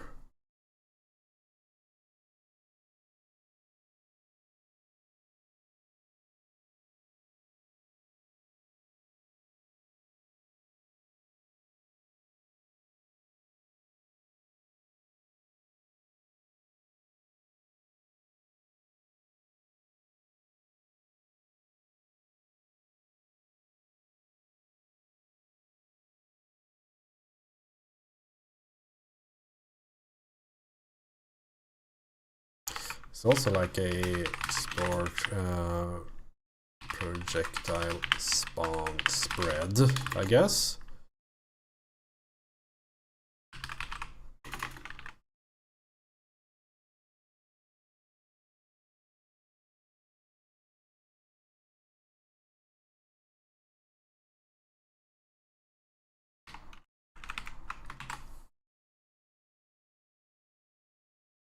Which should modify this value.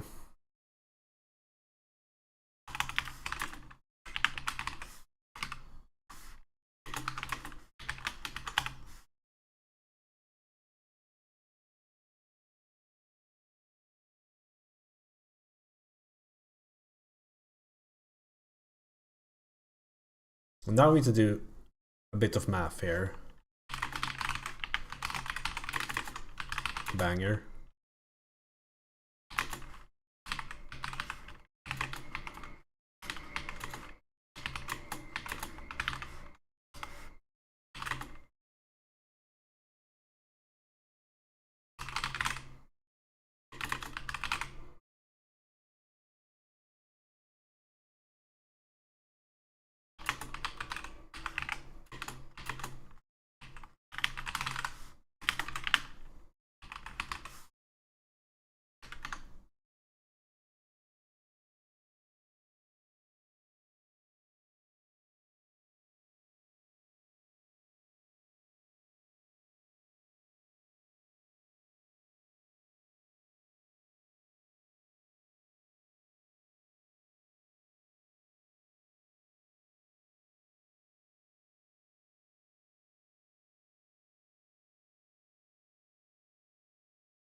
I think that should be it.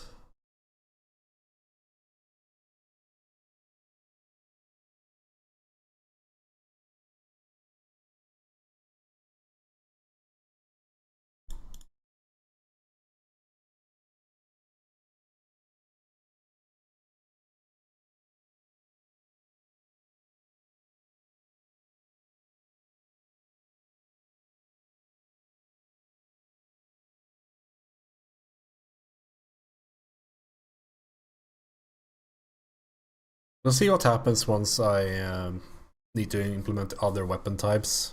Like it might be that we need to make another layer of abstraction above this that's like similar to the original, but we'll see.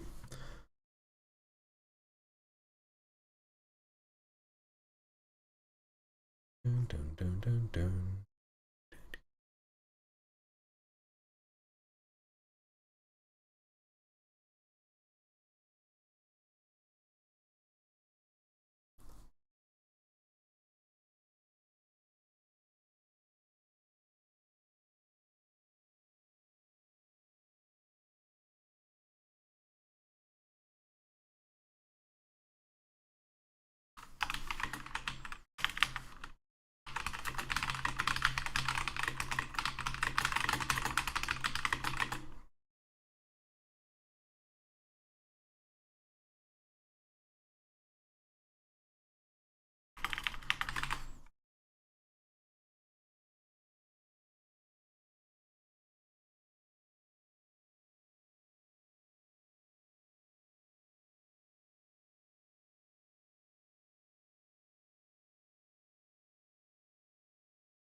Guess I can just use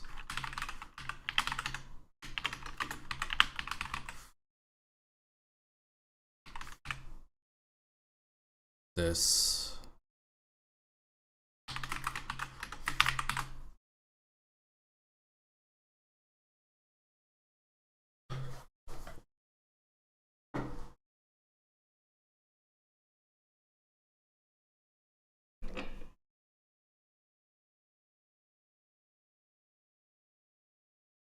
I don't think the pulse rifle had any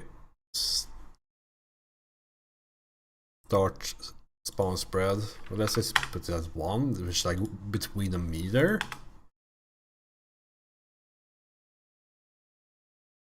Yeah, it sure is.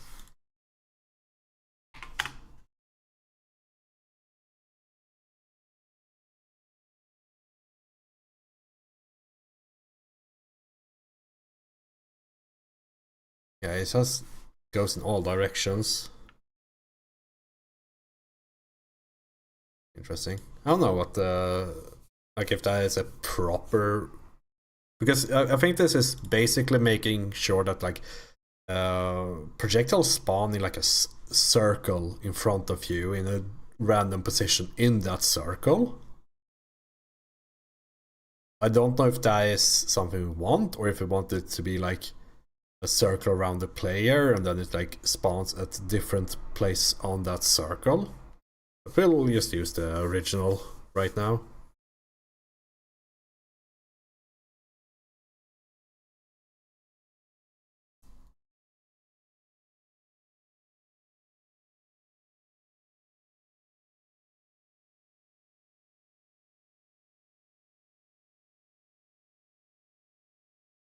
Bum, bum, ba, da, da, da, da, da, da, da, da, da.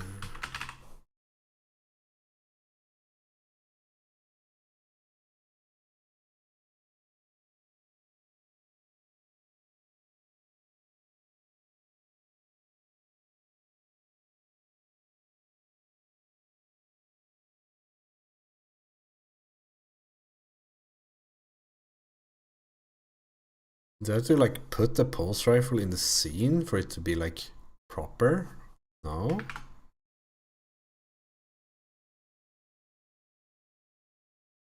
Like I'm so lost why, like what part of the code or like the project sets up what projectile to spawn.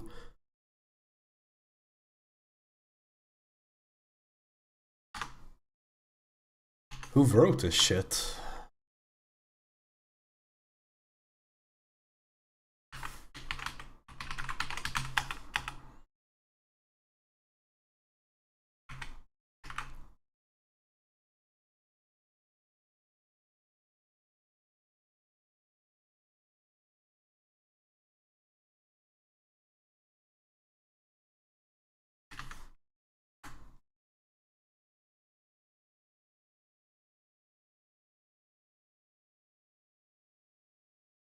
Oh, okay.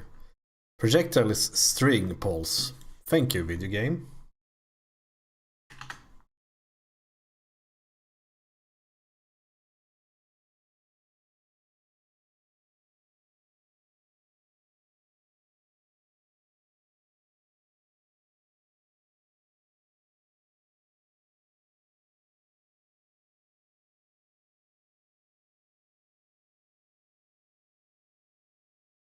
The annoying part is that I really can't check this in the editor because I don't have Unity Pro, so I can't start this in and run it in the editor and all that. I can start it, but I can't look at the weapon thing because that is like is in they're using Lua functions and whatnot, and we don't have that plugin, and I'm not paying 2,000 euros for that.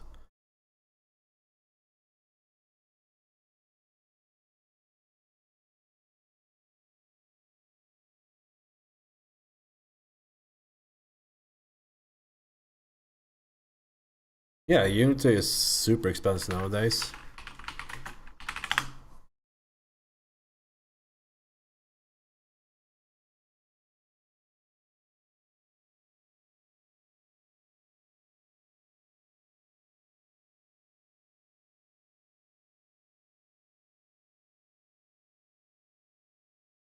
Because this is a cost per month.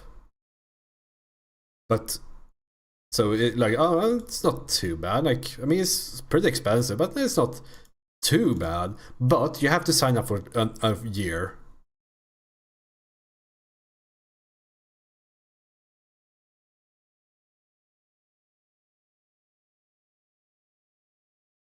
Plus, this is I don't know if I would just get a because this is an ancient version of Unity. It's like 4.6 from 2013 or something. So I'm not sure if I even could activate that one.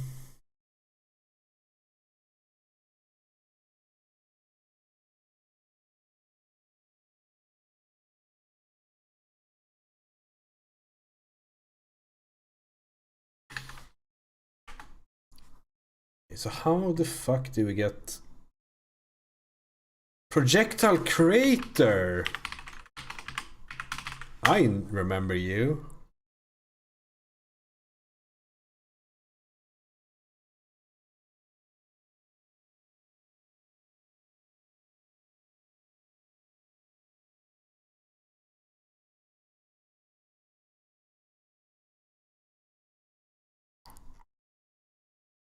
Okay, I know it's called Just Pulse then. Here it is. Pulse.txt. Here we go. This is what I was looking for.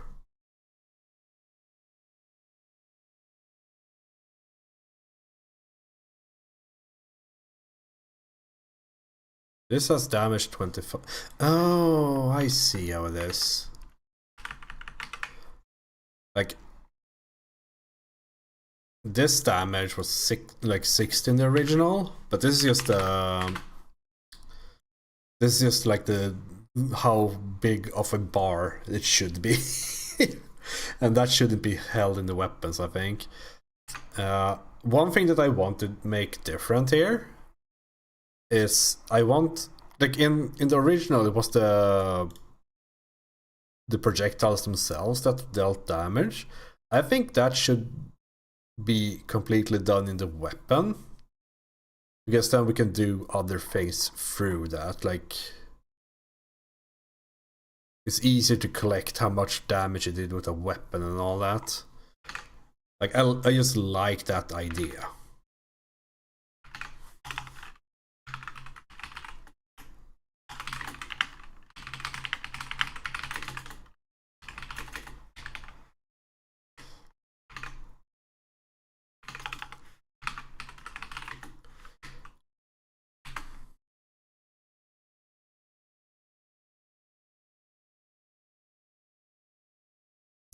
Ba, ba, ba, ba. But some things should probably be in the actual projectile, like the duration and speed. Oh no, like, should it?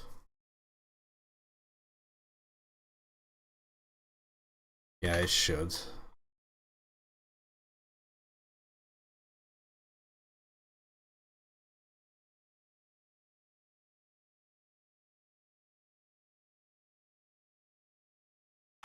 Let's do this.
I think this is better.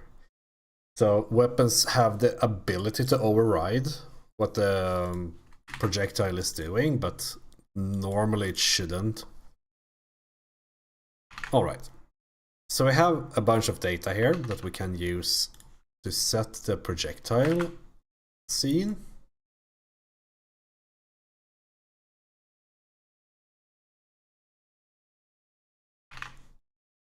So duration, we call it lifetime back in the days, I suppose. Knockback.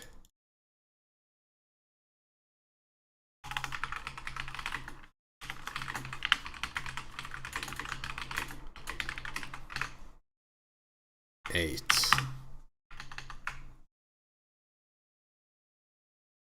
And damage DPS is a weapon thing. It's 65 damage. Or no, 65 DPS, 35 damage.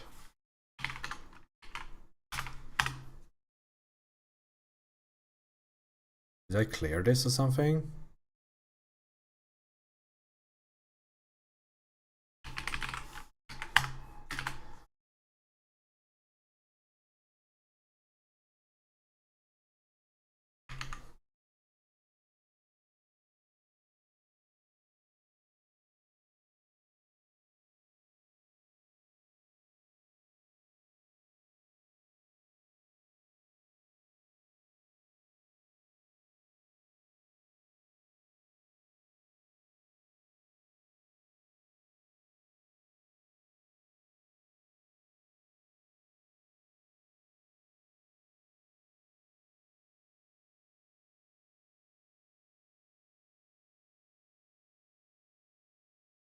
The collision part, okay.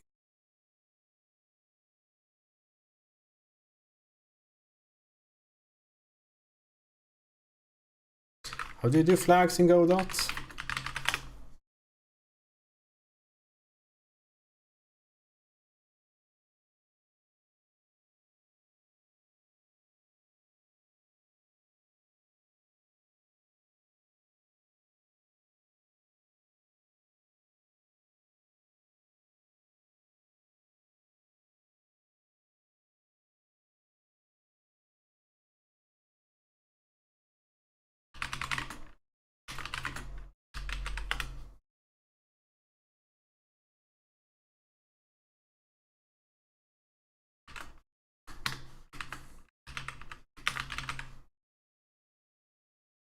Because I want a bit flag here.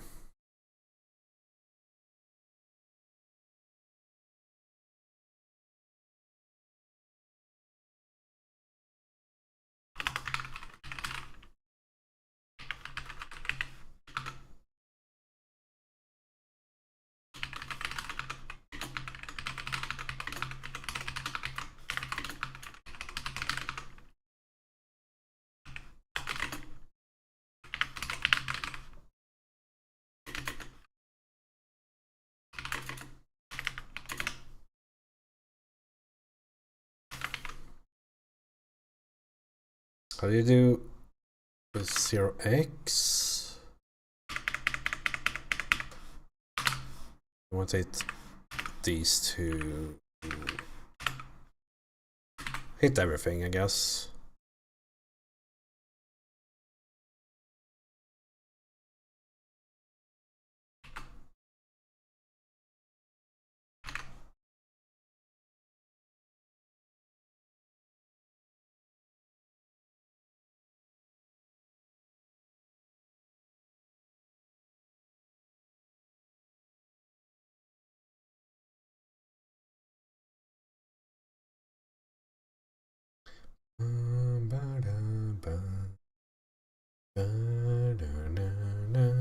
Is this not how it's supposed to be?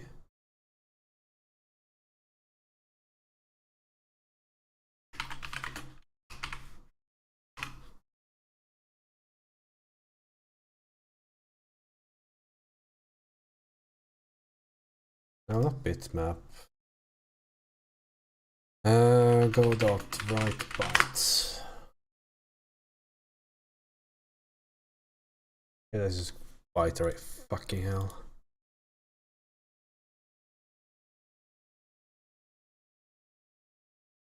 Is it just too big?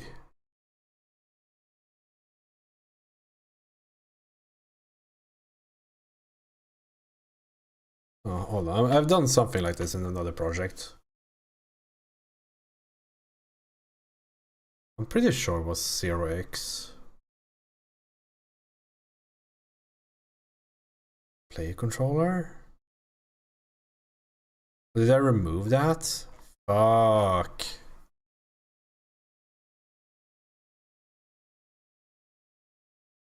I mean, we can probably find it if it's here.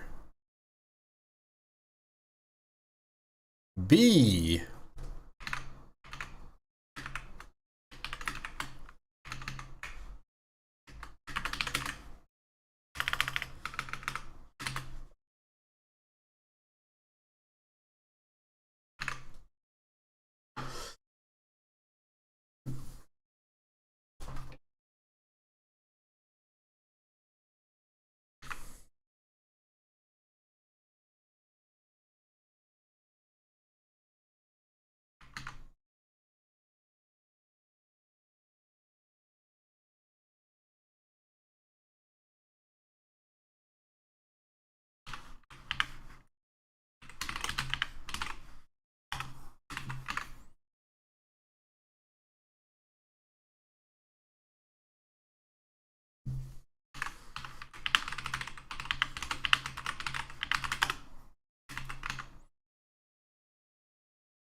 I should hit this better.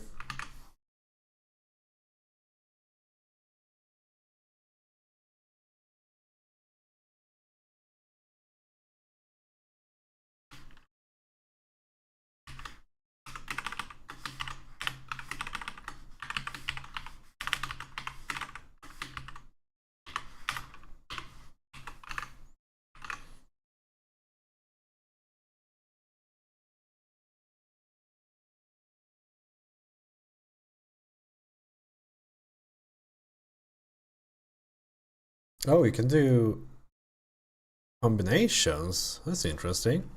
I don't think that's necessary.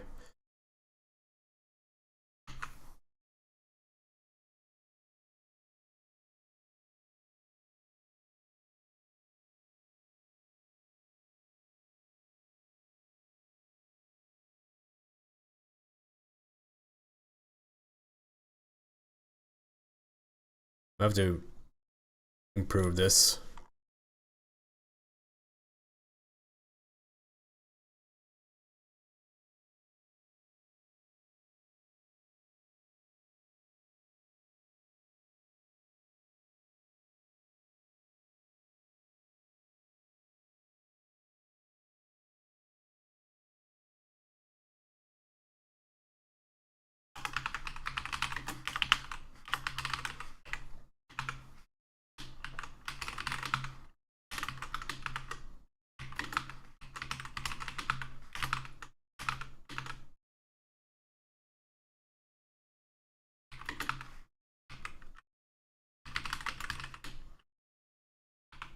Well, they're not the same thing.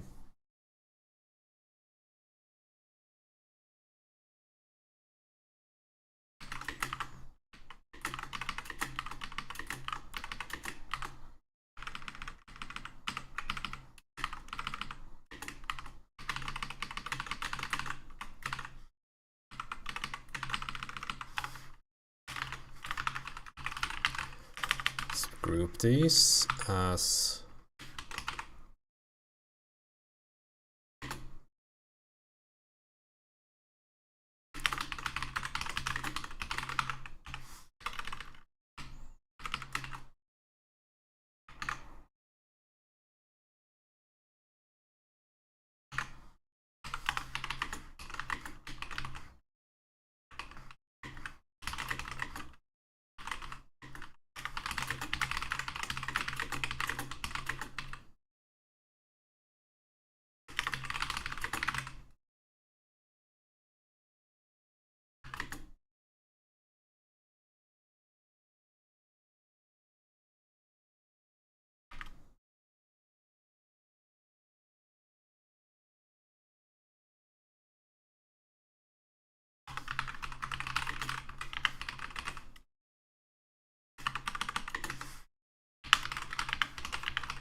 I mean, we don't necessarily only hit units uniquely. Like we are going to fire things against buildings and all that.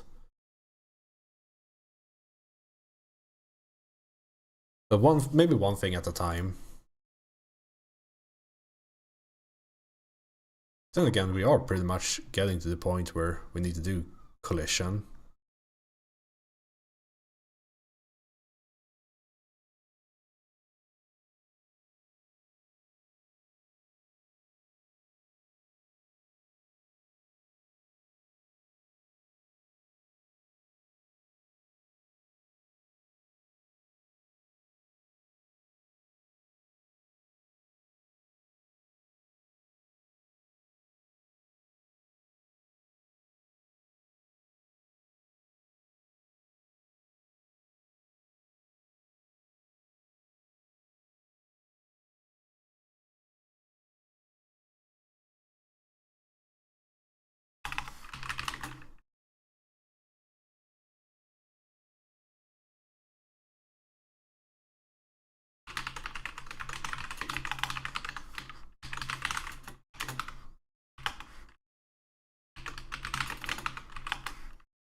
Okay.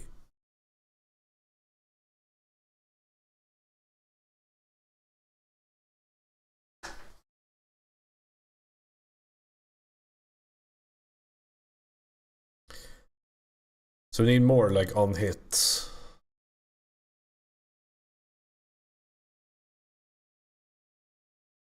Oh fuck, we have a fuck ton of functions down. I hate that.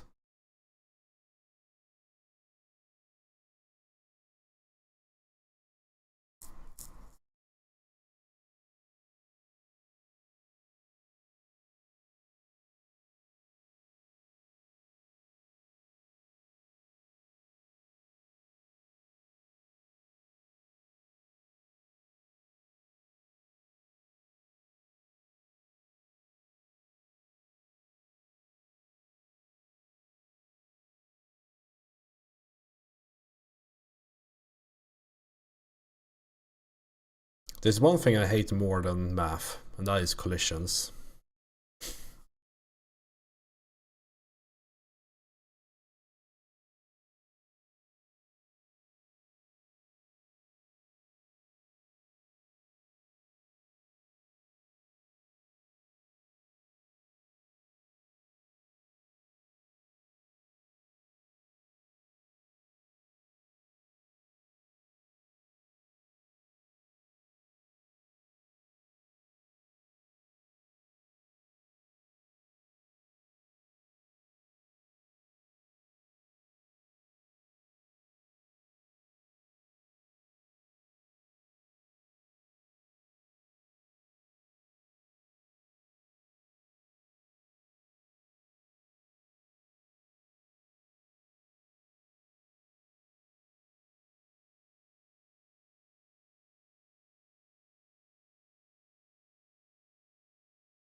Because I kind of stole this projectile like implementation from another project that only hits units, but now we're going to hit more things. So like the unit hit history needs to be updated to be like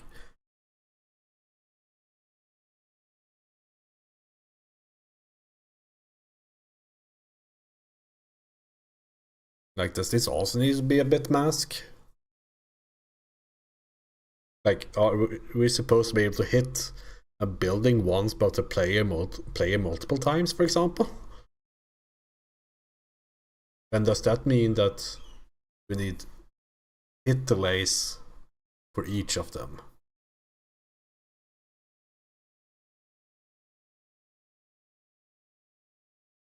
Perhaps.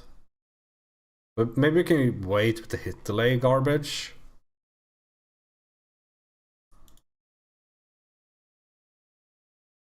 What we do need is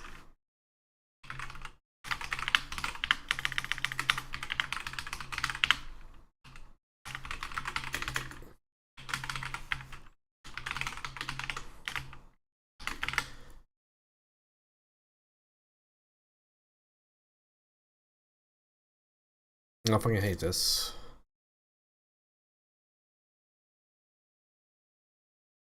Because there's no like this just we have to do this.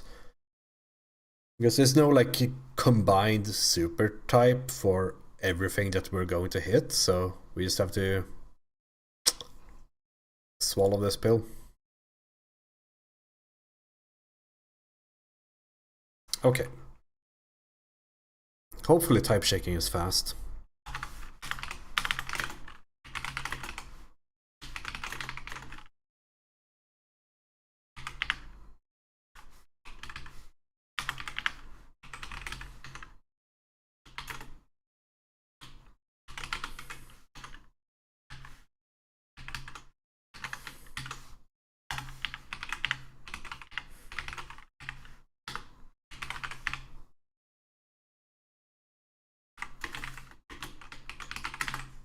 That doesn't make sense.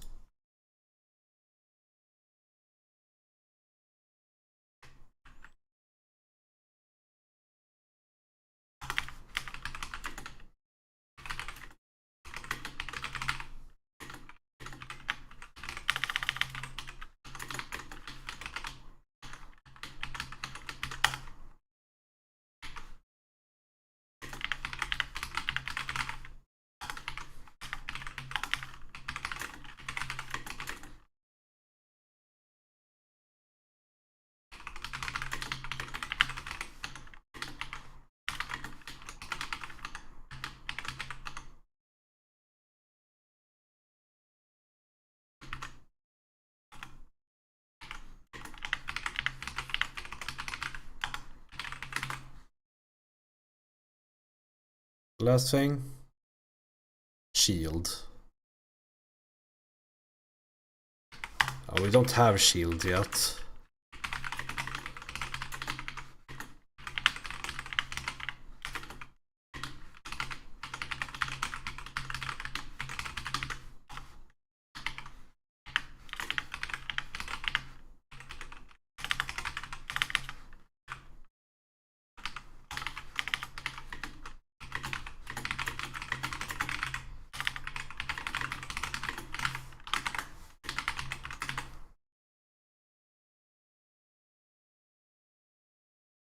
The problem is that this, like I would, like I don't want to do multiple. Oh, it fucking sucks.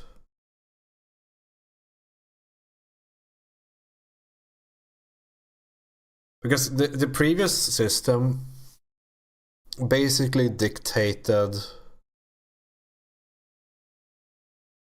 like was made so that you would have a local, like on hits you could do whatever on clients, and then the authenticated one, authoritative one, which is like the one that actually deals damage and all that.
This doesn't do anything.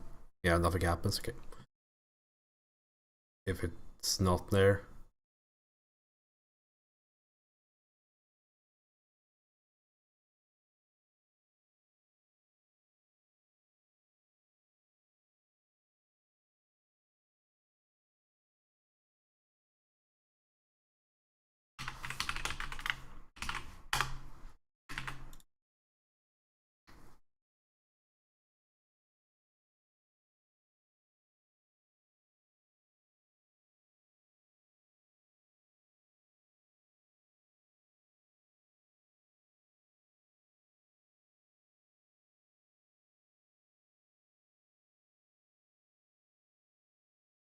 It also functions because it makes it easier to like override these in subtypes.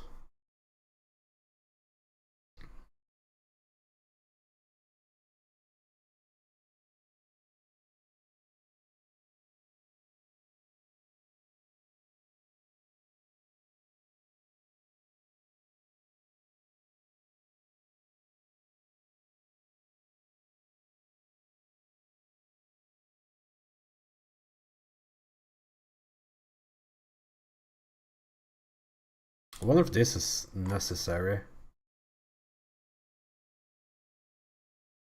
We'll see. We might be able to like remove the stop hitting things.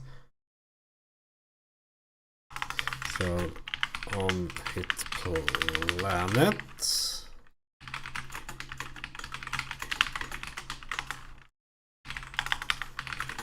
On off hit.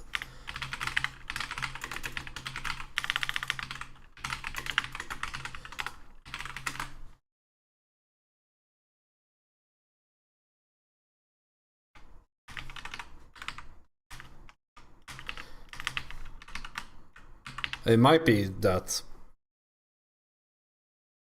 the like they would by default.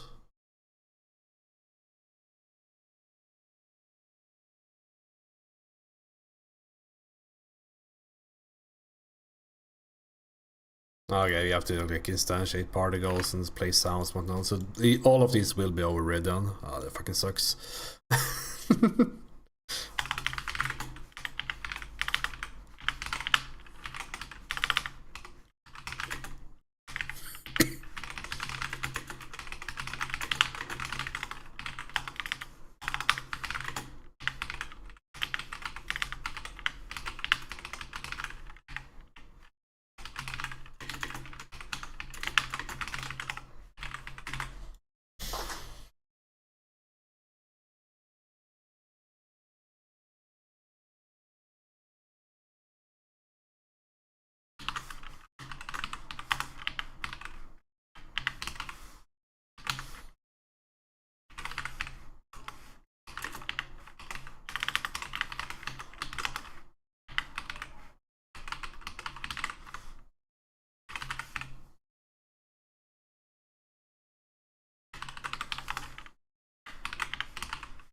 I guess I have to do it on stop as well.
Hopefully we never make units and planets at the same time. I mean, there's no multiple inheritance, so it's not possible. Like, I don't really enjoy this kind of very manual looking code, but you know, I think this will also break.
At some point in Visual Studio's life, this is Visual Studio Code, but still, you could mark this, and if we press replace, it only replaced within that selection. I don't know why that changed at some point, but I guess it did.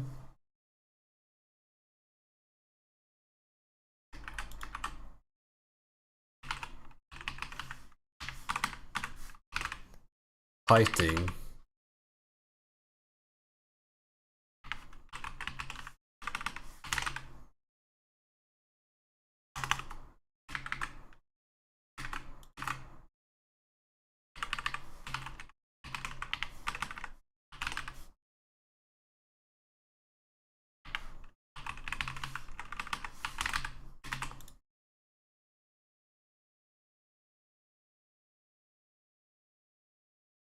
I think this is the final code, but like it should be a start that we can work off of.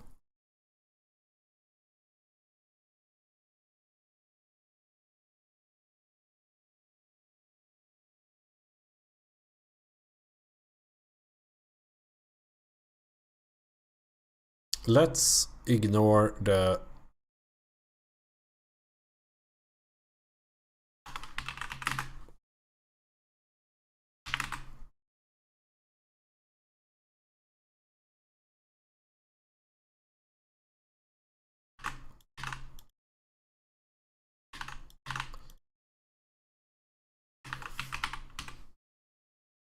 multi-hit stuff for now. And let's separate these out to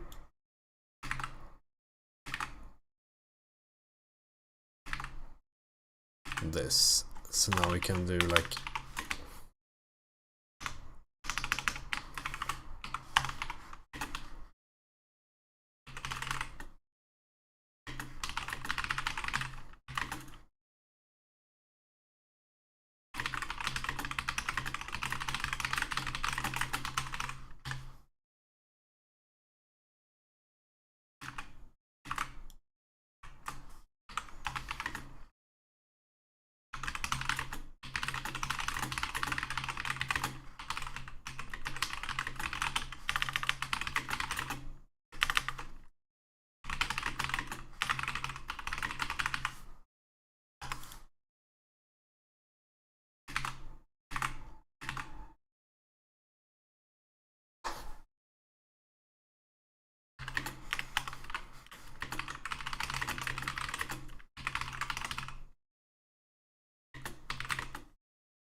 It's not too bad.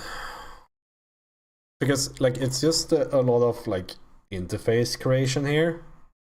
Once, because in most of these things, we just, like, override 2 of these or something per weapon. So, for example, here,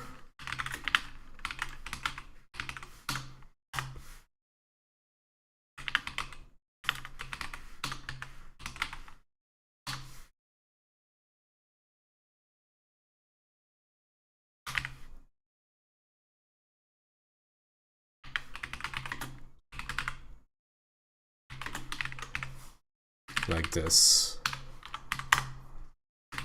So now we can hit, like, this is basically what I expect the projectiles to look like. Which I think, like, in general,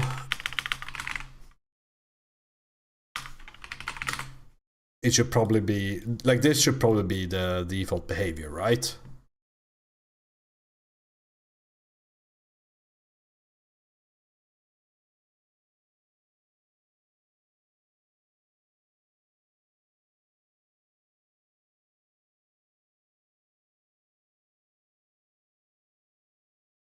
The projectile.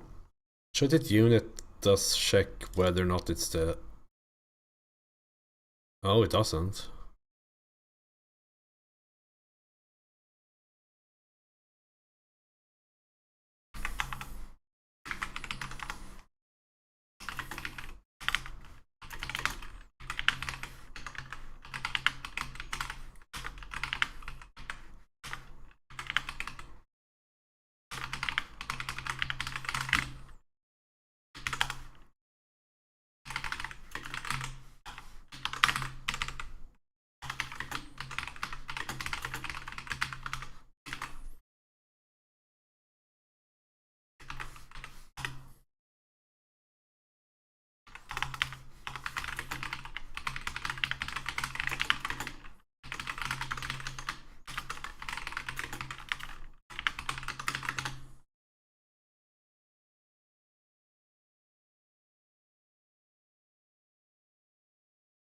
It's not necessarily owning player.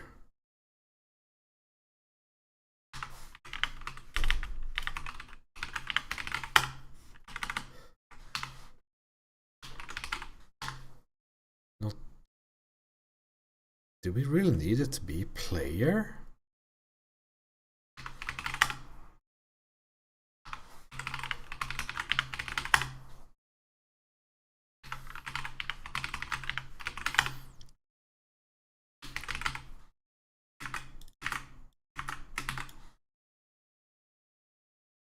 Like, will something break if we do this?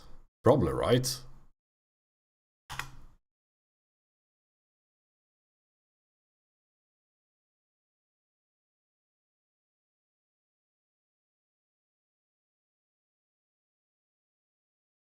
No?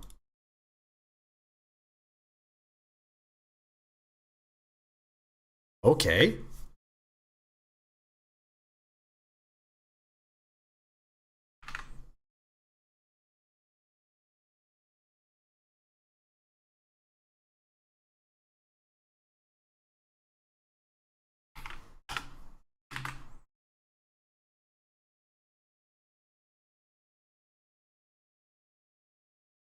Weapon should probably not have the speed.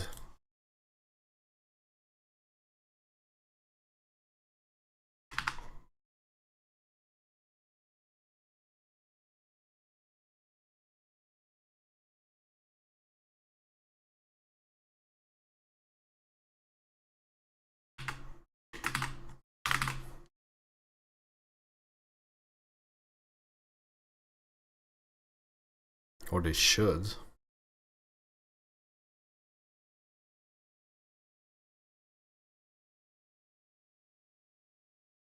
How should we otherwise do the speed variation?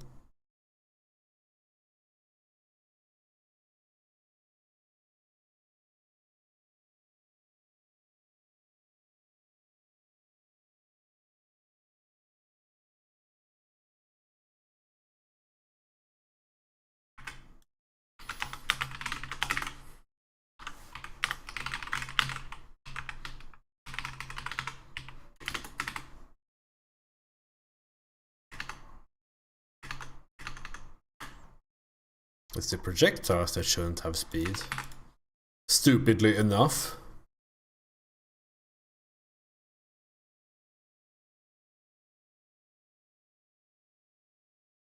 Because you would have to like...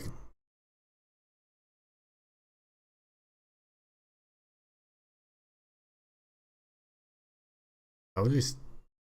Like, how would you even... You have to like... create it and then get the speed and then modify it, and it's like super annoying. Unless we like look at the resources default values. I don't even know if we can do that. Let's see, Godot, get resource default value.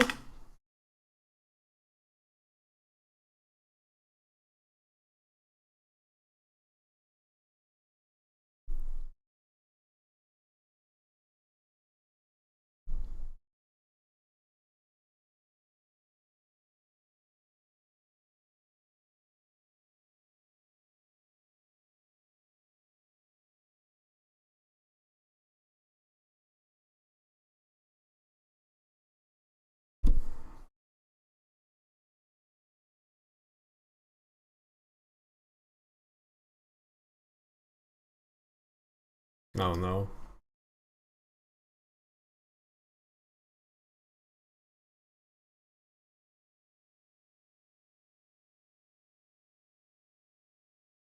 Let's just keep it in.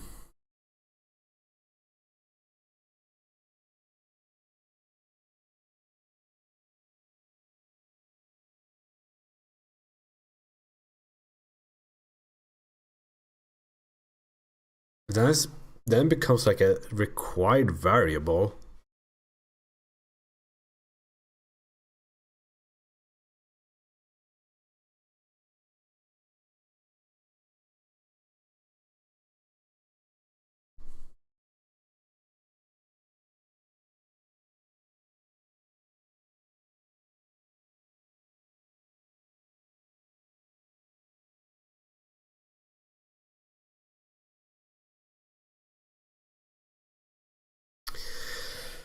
Oh, I know exactly what I should do, but I don't want to do it. There should be... This data should be held somewhere else where both reads from it.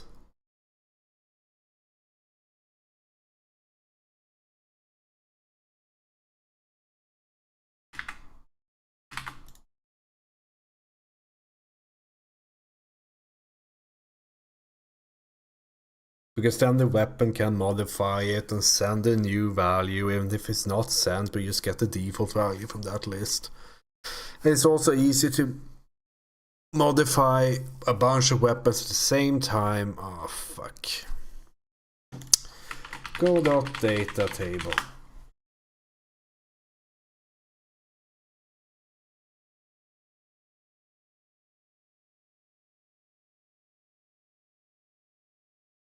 Let's say project here for something similar to Unreal Engine. Because I know that CSVs don't really work the way you would hope, because they like... Godot looks at a CSV and goes, that is surely a localization file.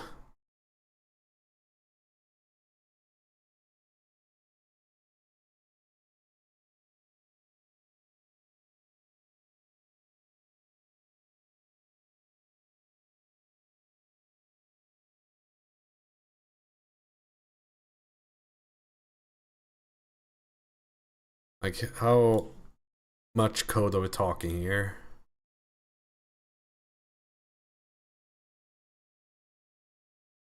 That's kind of a lot, actually.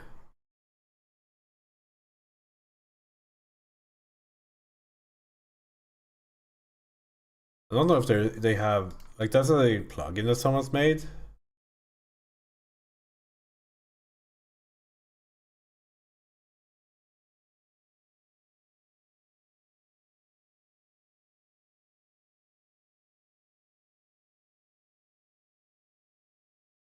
Which could be nice, of course.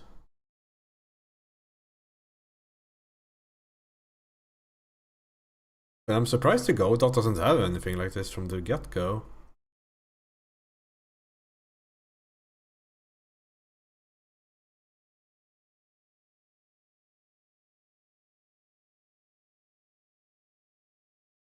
It's something we can look at later as well. Like a duplicated variable isn't too egregious, right?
That is good enough. Okay.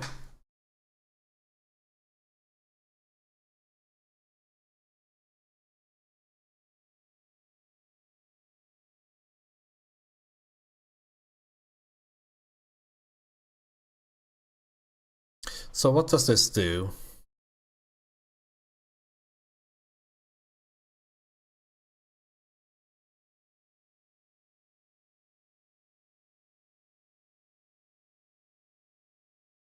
Oh, have the okay. Yeah, we have a bit of a different idea over here.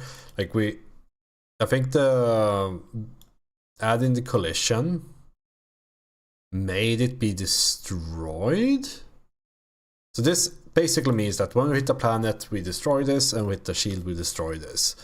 But that was handled in the C# code, and then it sounded like, oh, this projectile was destroyed, and this is the cause of that. So do the thing that matches.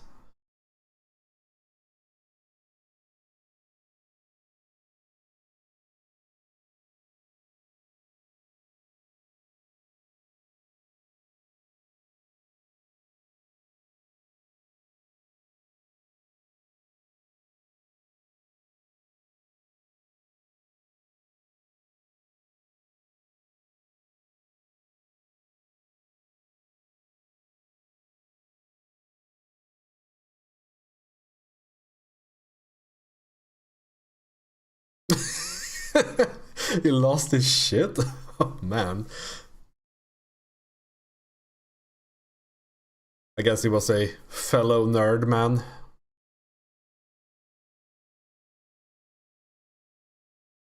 Yeah, I could imagine.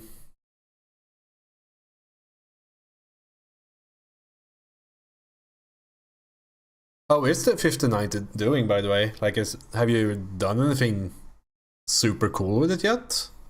Or have you even installed it yet?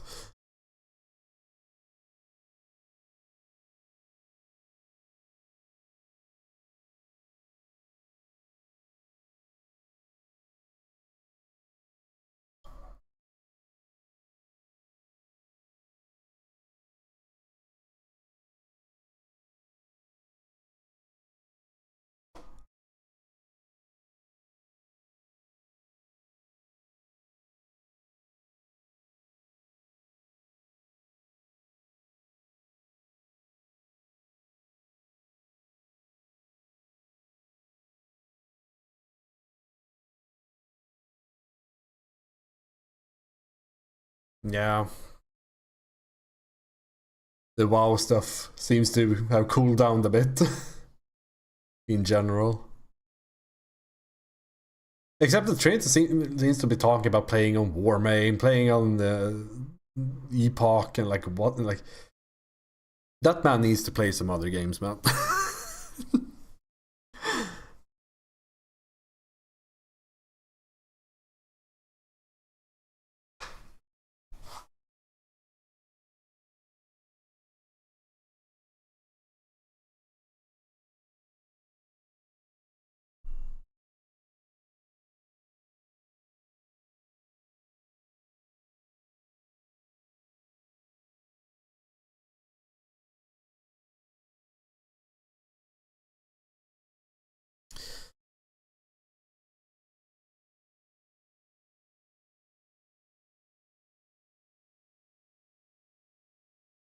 Oh, it had an explosion as well.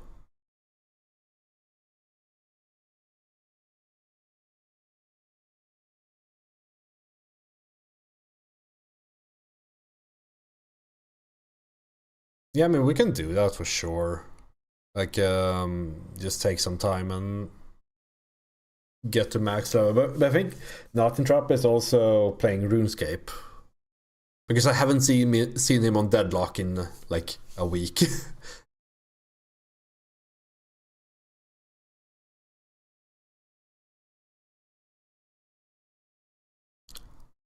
Okay, so close that. The pulse projectile rifle has some things of its own, which is like tail radius, which is apparently 0.422. Export tail length, which is 12. Export explosion. Oh, explosion damage should probably be in the weapon.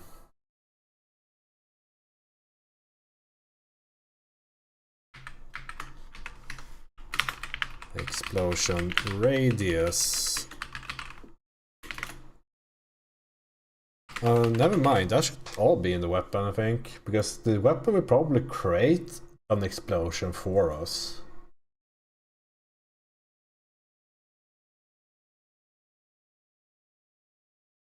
Like as a new projectile.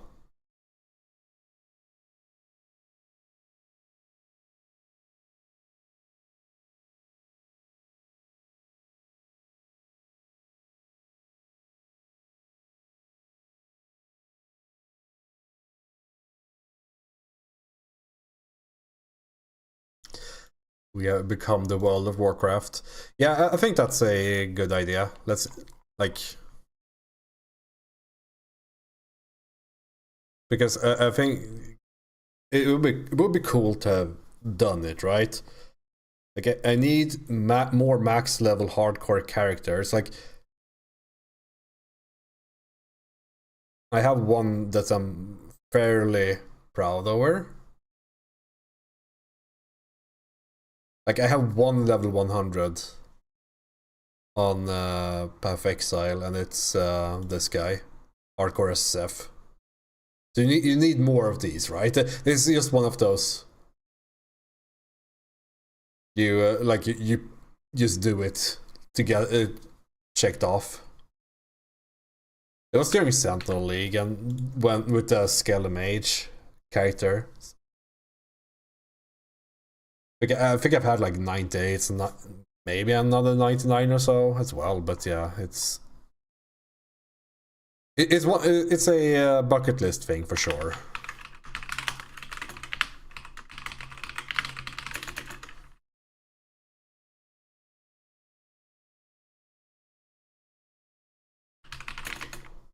Explosion damage is 34.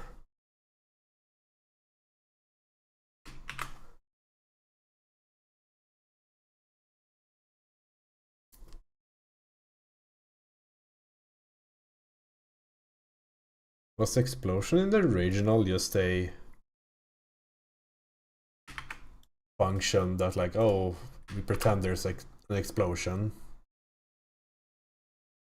Explosion was a type.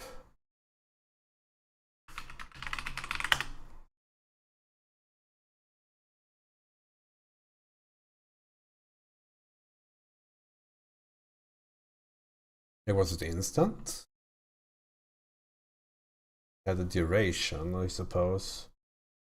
I mean, if it has a duration, we can just use a projectile for it.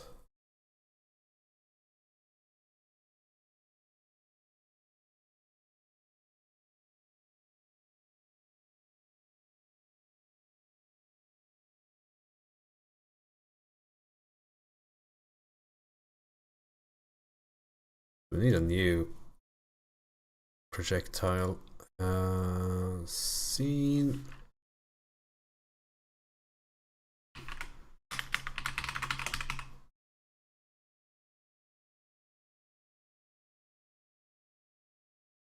Need a new script for it.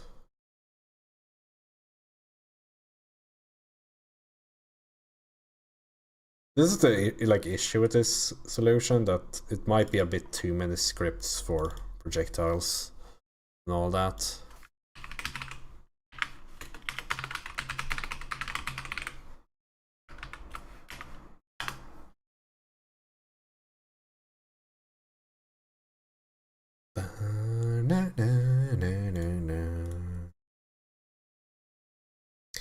But it does mean that we can just like instantly kill the first projectile as we hit the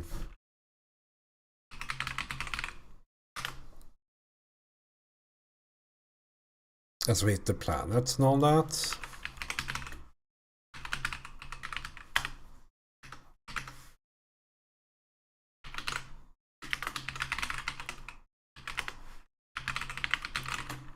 Class name pulse rifle explosion.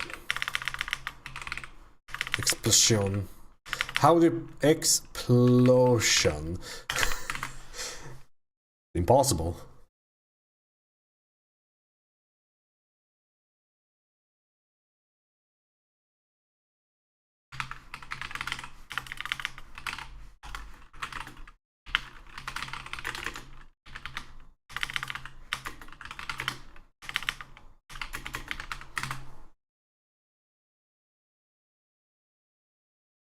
Oh, of course.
It has 0 speed. They should have a knockback.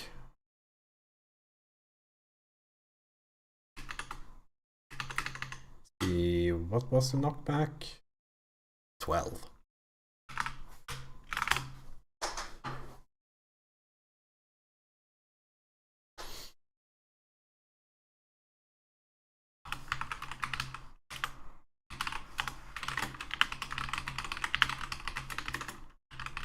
I wonder if explosion projectile is something that we need to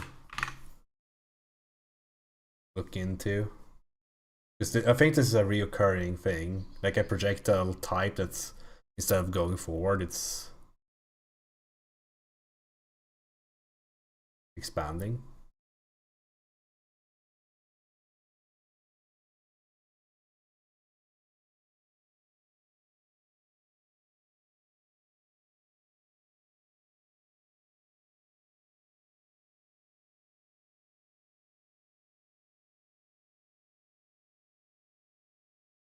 Yeah, I think that's my like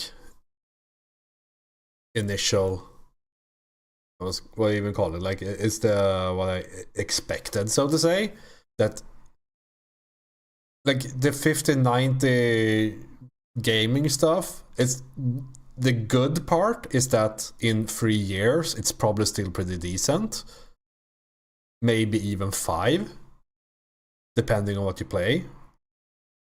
Which is nice. So like if you don't need the latest and greatest all the time, it does last a long bit, and the cost per day is probably pretty good even. Compared to buying an 80s card and then replacing it in 3 years. But yeah, the AI stuff, I think that's I've heard just like heard that as well. Like the extra VRAM and the Giga, like just the output of that shit is insane. I never run local AI stuff, so it's kind of lost on me. Like I would like, of course, you would like always like to have better stuff, right? Where's my task manager? But it's not like my 4080. I think I have, yeah, 4080 normal one even. Like it's not that it's bad. It does everything I need today. But it would be nice to have 5090 to play Deadlock at a higher frame rate.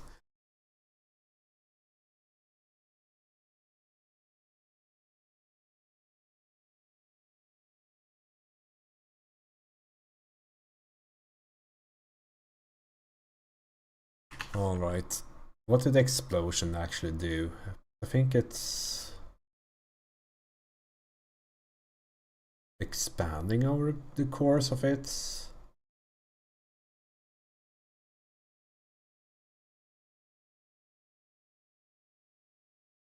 Or does it just exist at its direct, like...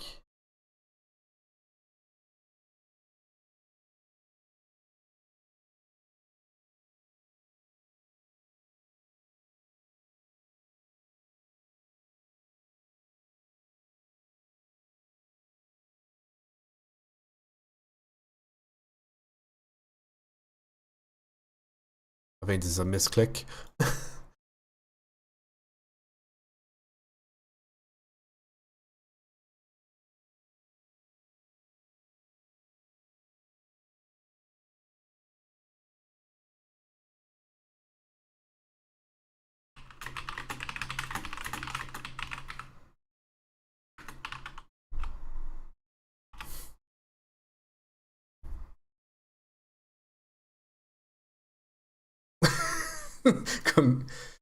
Happy birthday, Nox. That's a 30 plus issue. Who even remembers that shit?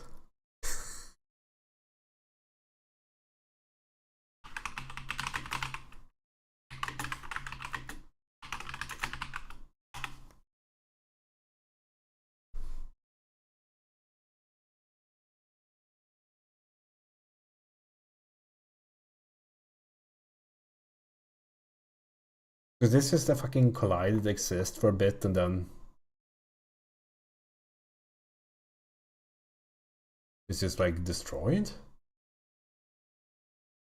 Guess so. I mean, it exists for like 0.1 seconds, so I guess it's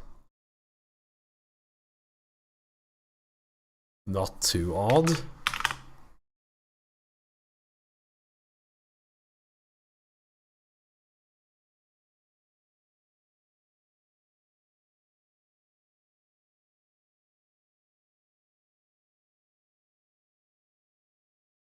Yeah, I've written 2 things and I'm already making this into the default behavior.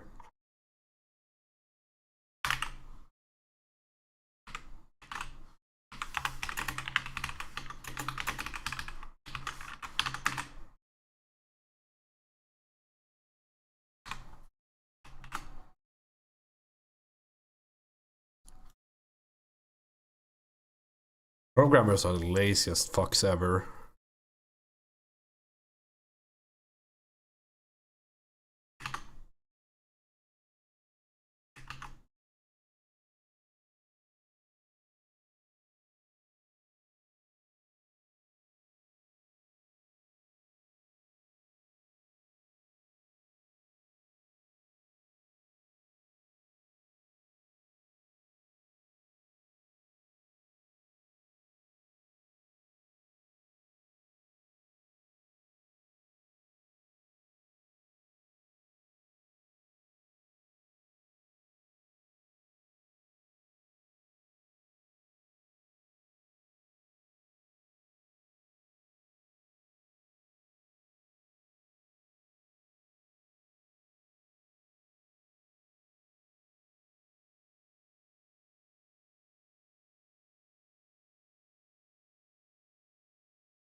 I think we'll deal with the damage because the pulse rifle also has a damage over time effect, and it has 2 colliders.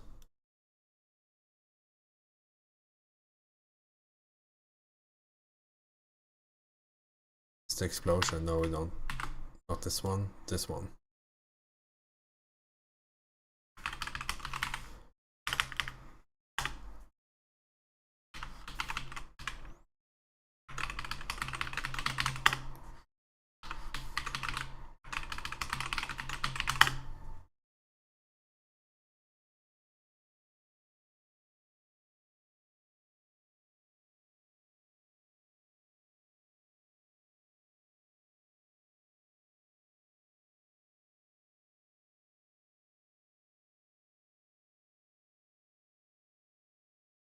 I think it's concave.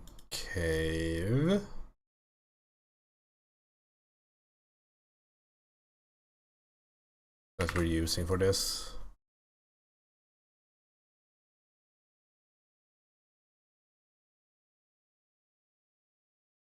How big is this? Collider. The original. Does it say?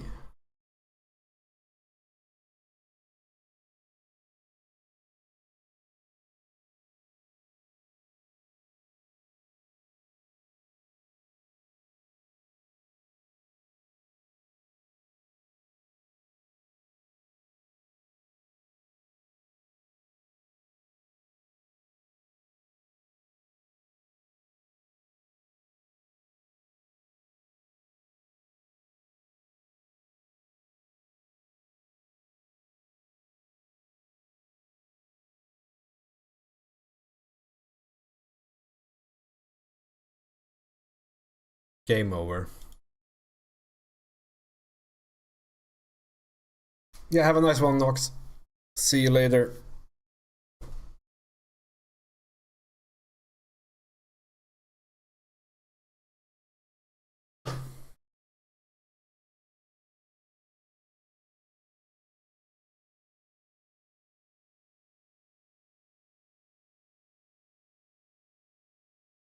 Maybe I shouldn't worry about the collision shape right now, but I kind of do need to. Maybe the actual collision is more important. Okay, so in general, we need to set up functions for every type here.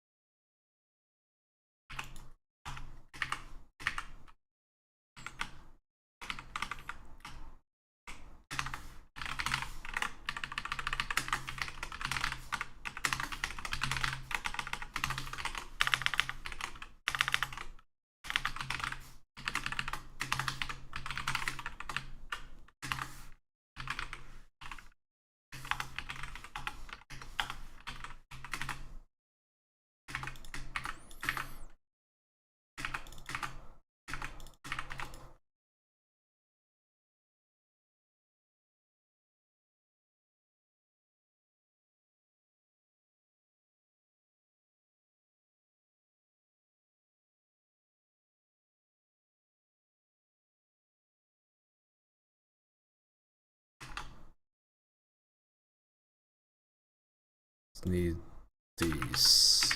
We can't test buildings, but you know. We're going to need both of them.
We have to do this a bit different because, like,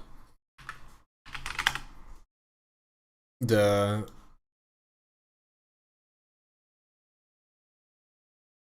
pulse rifle has this as a tail after it, and if we just destroy it as it hits the planet, this tail will be destroyed. So like we have to somehow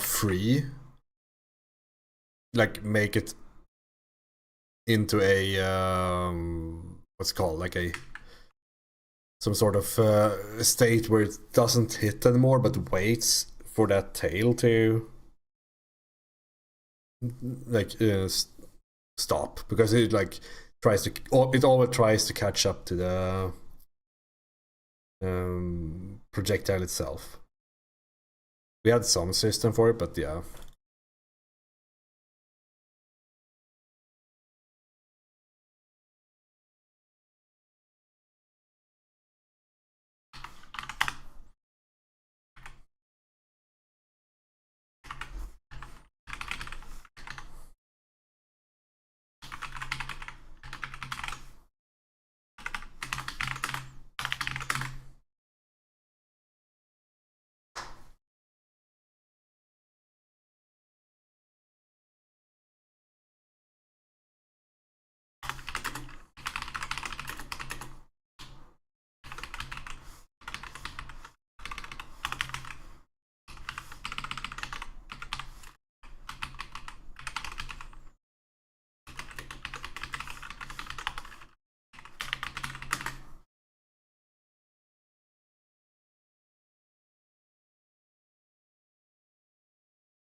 All right, this should be like something.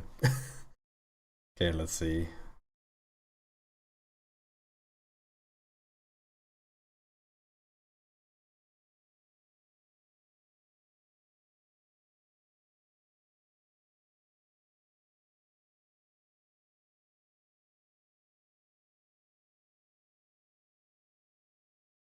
I think we had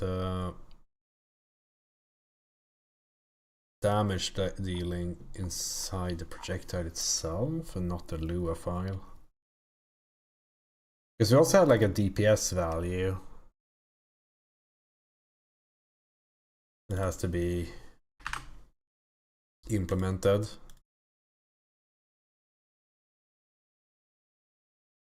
I don't know if Godot, like the thing about Unity is that it had another like function. Like it had like here we have body entered and body exited. Unity also had like body stayed, but there's no such thing here. So we have to like keep track of the things.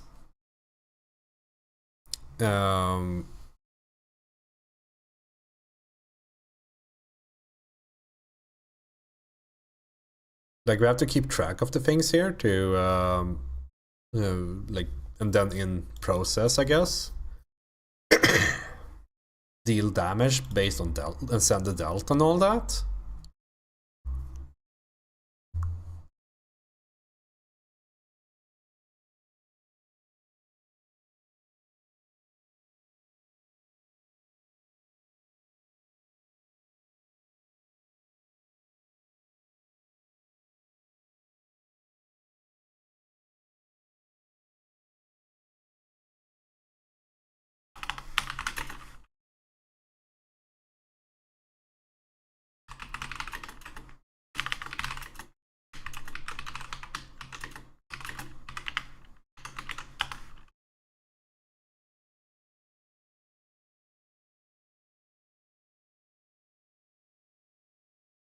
And they should only be in here if we actually should hit them, so...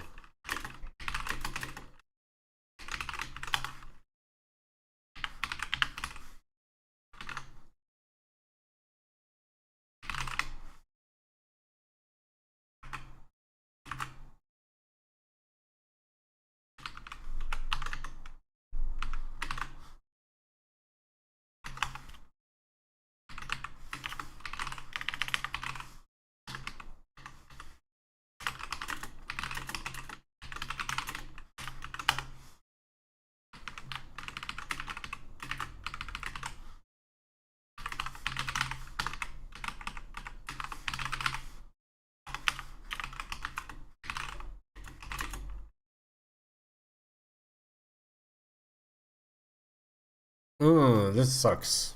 I need to send the delta somehow.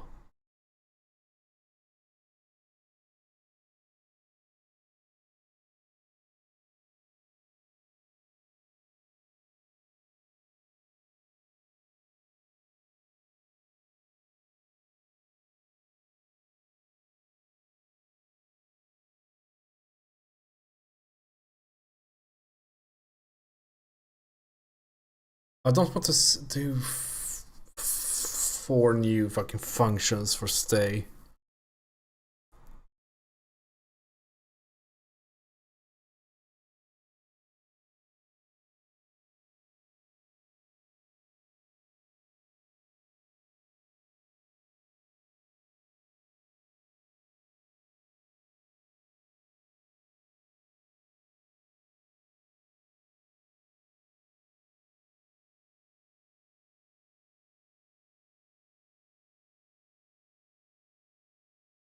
But it's better than having tons of like type checking in these.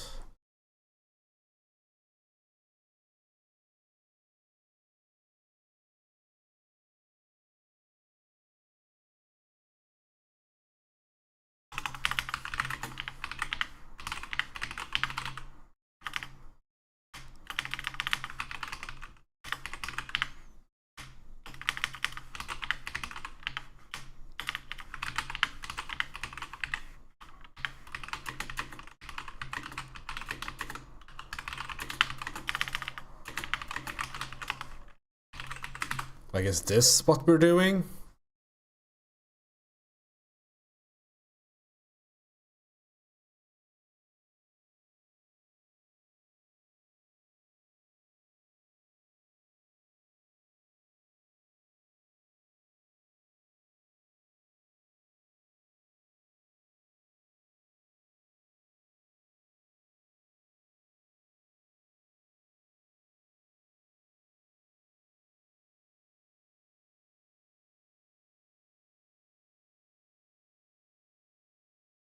And then we also have to need an a 14 variant of this.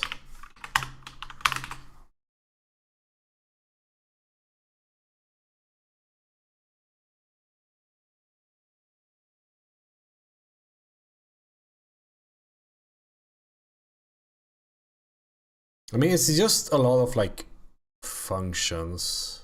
It's not too bad, copium.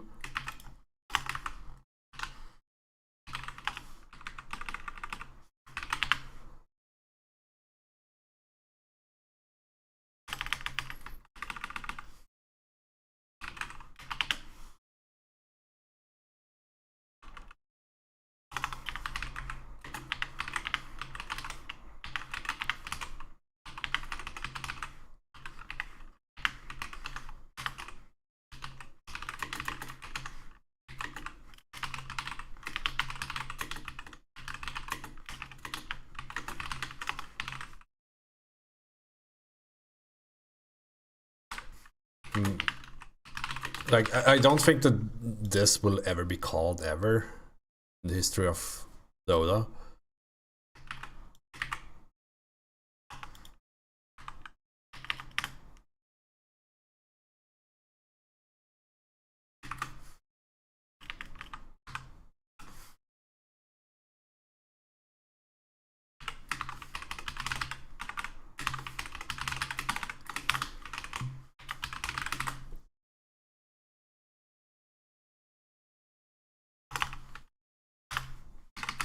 Need something to explain this.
I think I'll just put this here.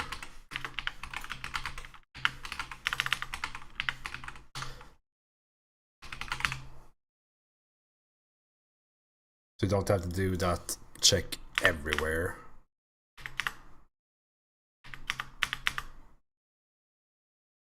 So I don't think there's any case where I should call one but not the other. With the how I've set it up right now.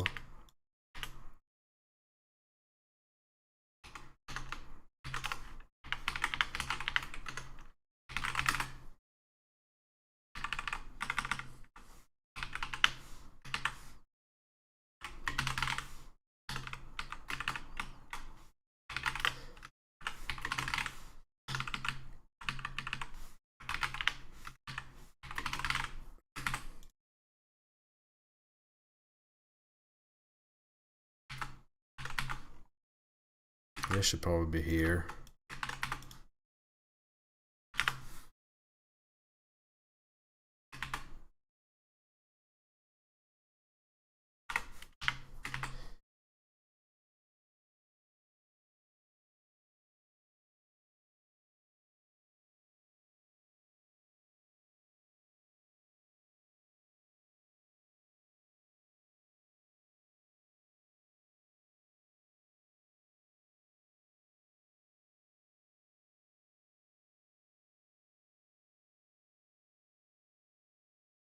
This should be probably done in physics process.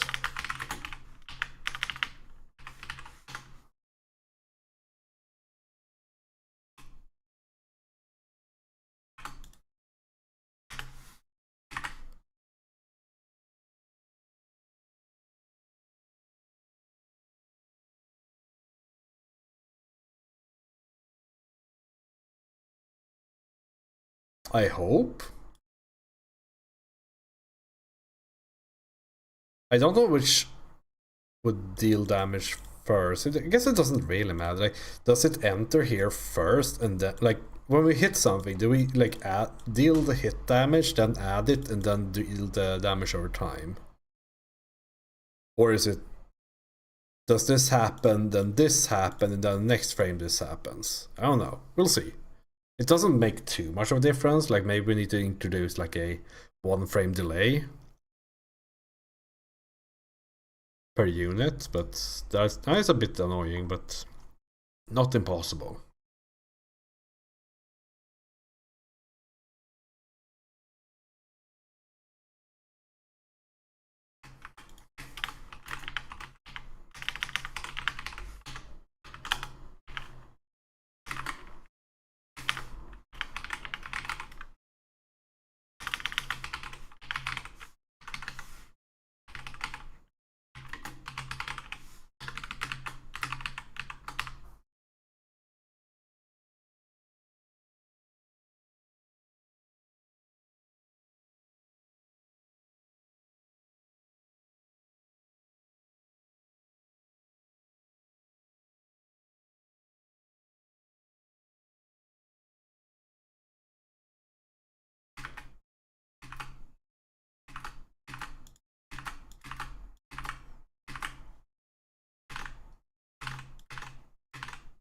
Should be something like this.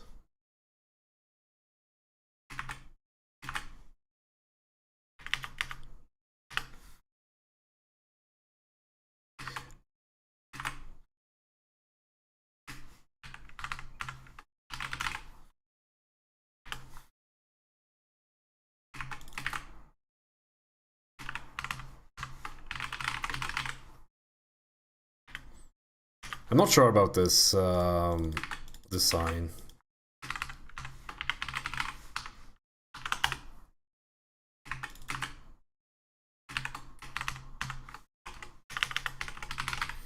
I guess we just have to go with something, then we'll just figure out as we go.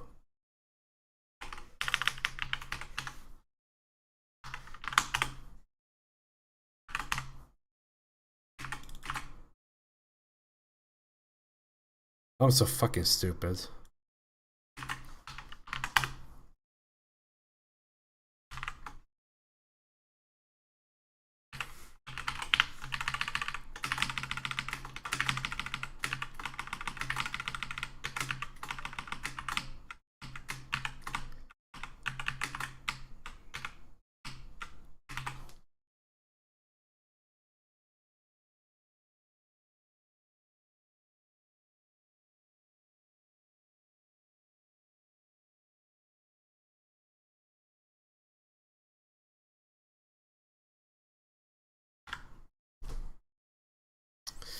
I think we can't have these asserts here.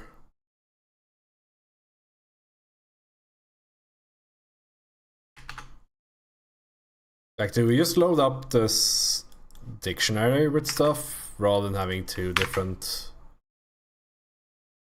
we'll have two different functions.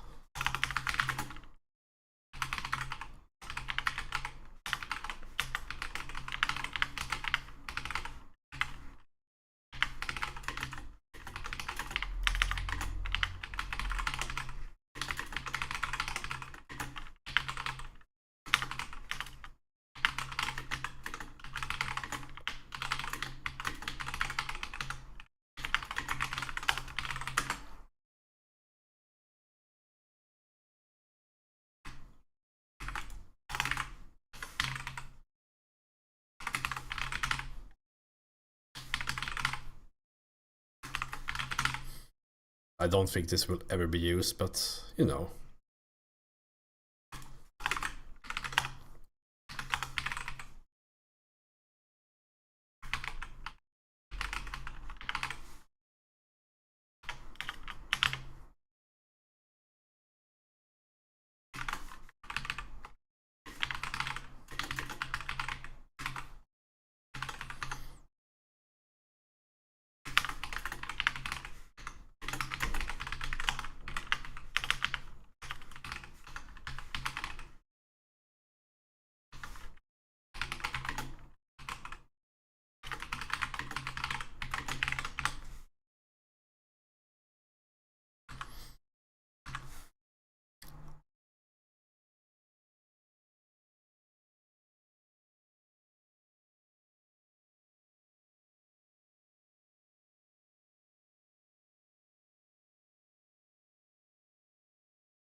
This is where the, like, one of the few times where working with something like Copilot is really nice, when you have to do these kinds of like copy pasting code. I mean, you shouldn't really copy paste code, you should make it good instead. But I think like in some deep part of my heart, I do believe that this is actually good. Maybe like I think this is a like not the nicest looking code, but I think this makes it really easy to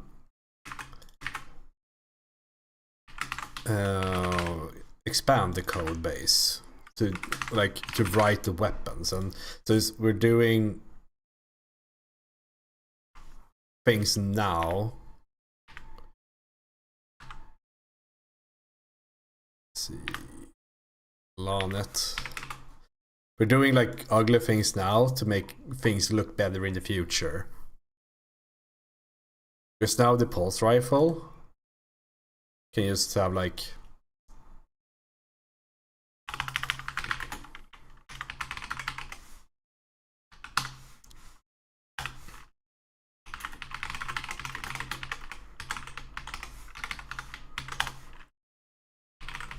and in here we deal the DPS.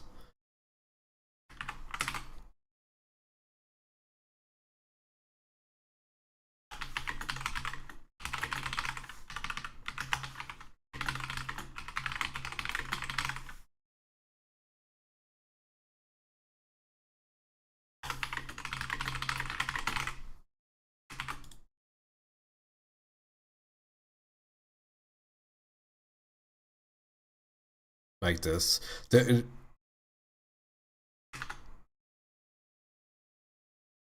I guess the bad part about this is that, I mean, the default behavior supports most things. These are only data right now.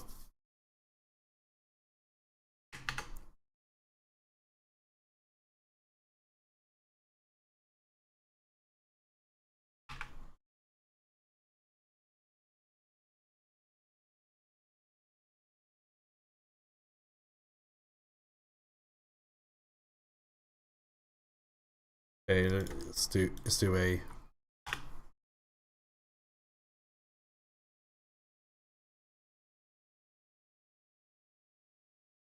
It's even, yeah, it even works when you hit a planet now.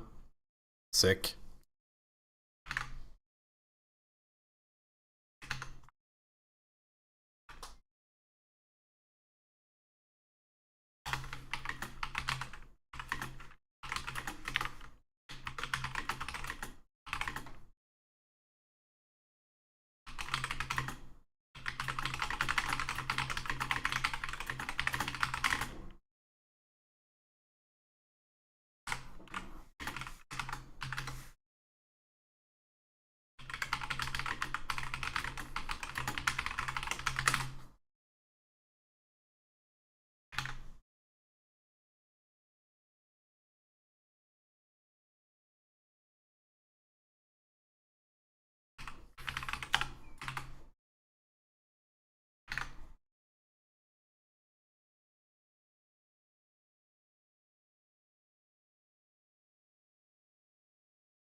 Yeah, that's exactly what I wanted.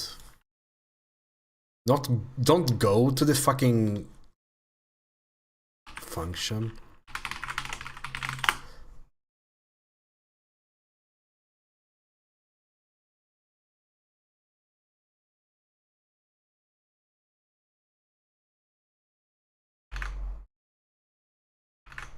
Okay, I guess for the explosion we just...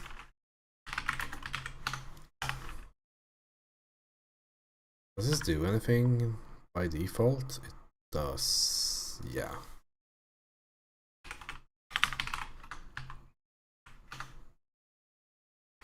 Oh yeah, we can just do that and it solves it. Because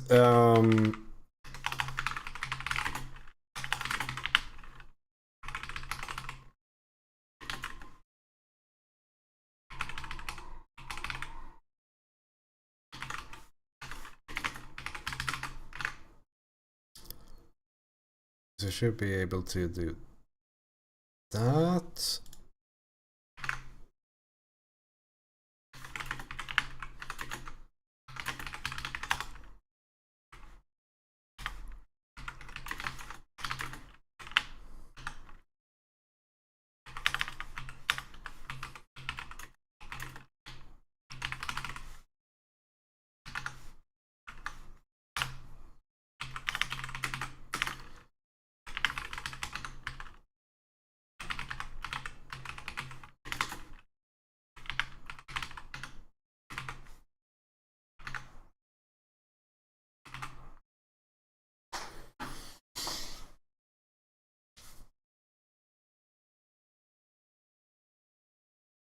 Okay, I guess we just make a mesh instance. Sphere. You are now radius 4.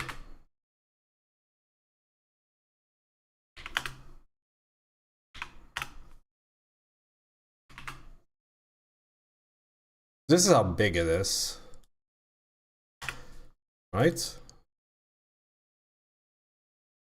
Is it that large?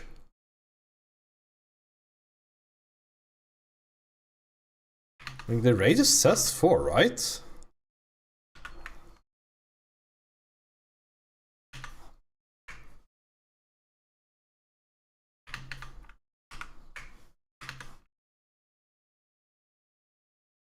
Explosion radius 4. Okay, create explosion with the... We're sending a 4 to that. Do we get that?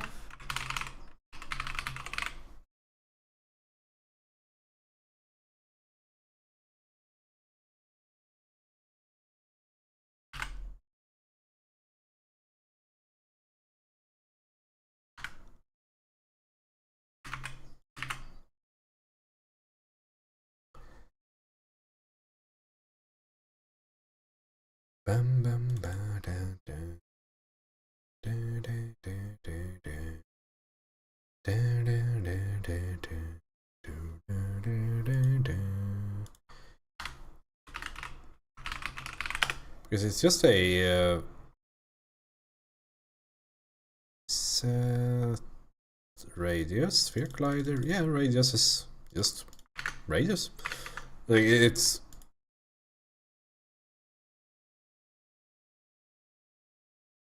Like, can we see this explosion in the original?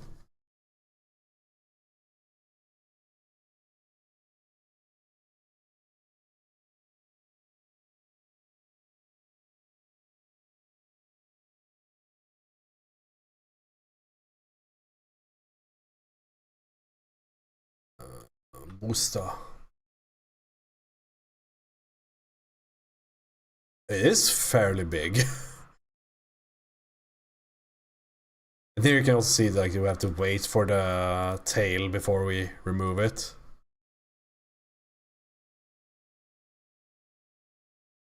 Oh yeah, this curves around planets and everything. That's so cool. That should be possible to do. Yeah, so I guess it's just that big. That's what she said and everything.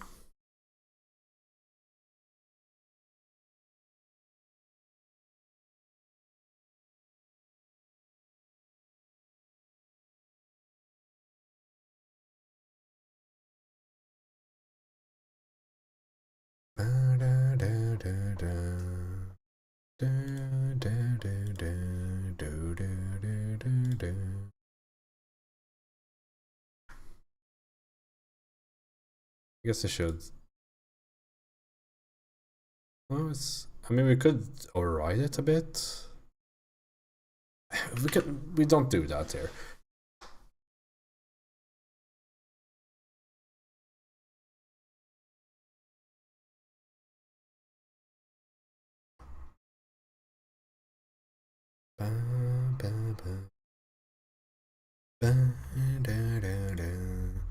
I'm pretty sure though that there was a like it tapered off the damage. Yeah, like the dust. It's a what's it like a not exponential. Like it's a one of these. I don't fucking know.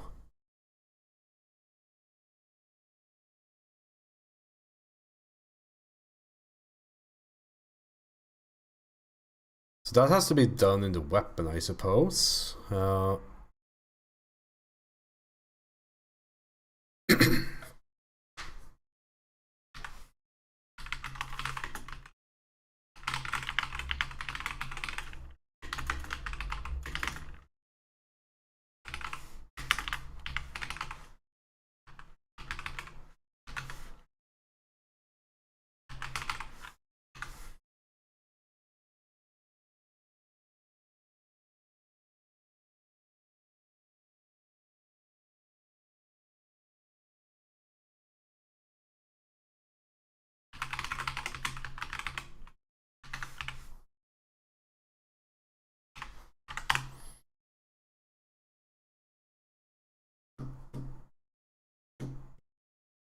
And again, this is a case where it would be nice if both the weapon and projectile knew the radius. Like, sure, I could ask for it here, I suppose.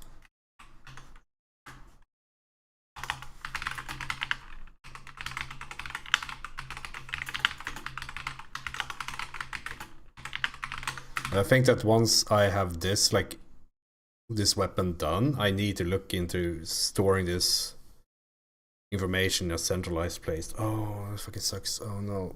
I just realized we might have different versions of weapons as well.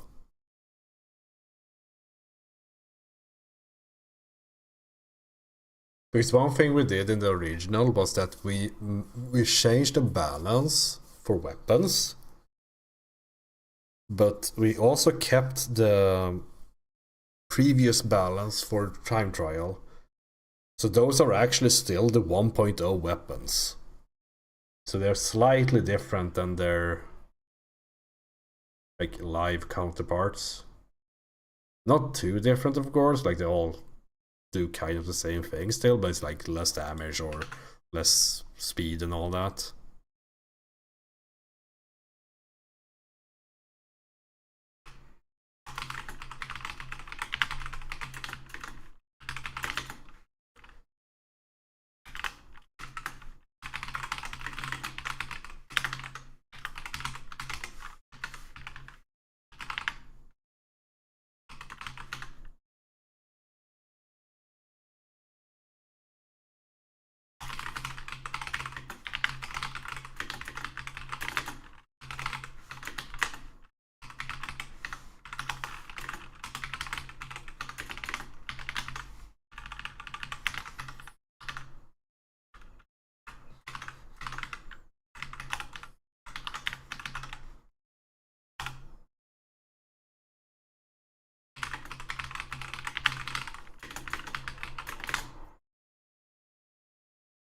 Okay.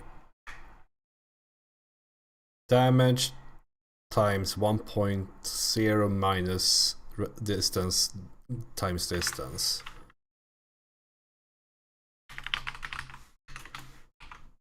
Is it, yeah, 1.0 minus relative distance times relative distance.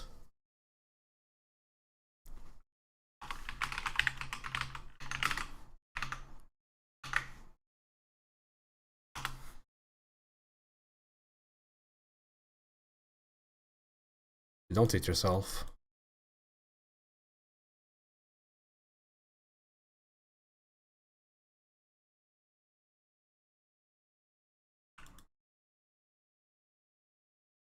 Need a friend.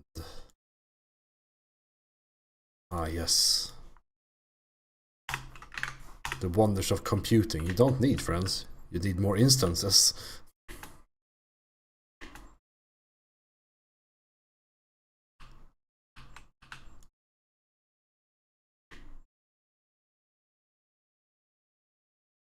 I think there's something wrong with the gravity.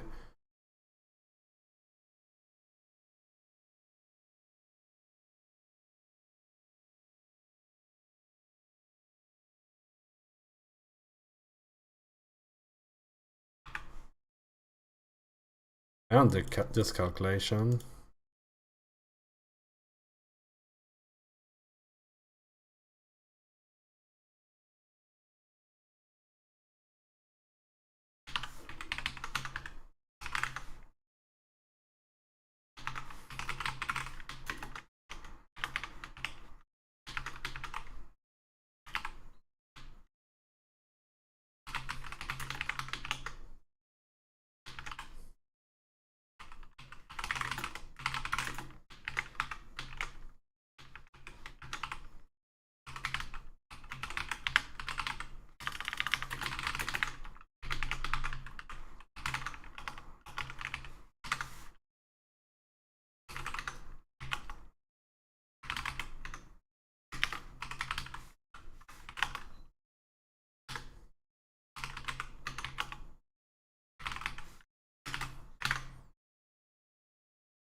Oh, of course, it's like inverse now. The distance is like longer. Also, why is this distance longer than the radius? That's interesting. Surely that will never come back to haunt me.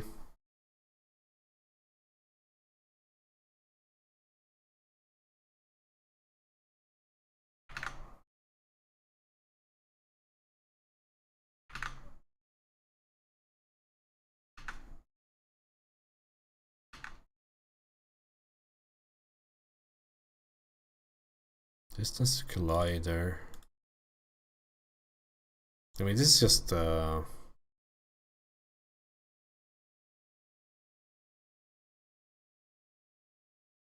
I think this distance is okay. It's just all wrong way around, right?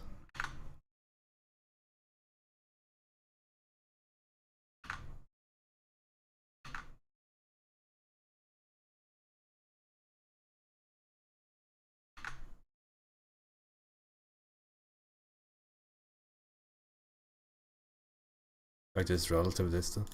Is that the case in the original? Like, shouldn't this be this?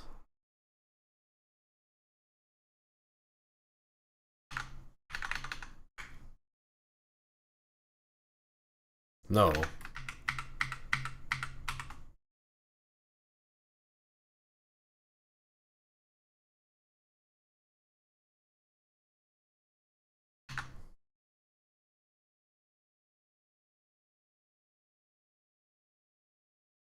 Like this should go the other way. That's the issue, right?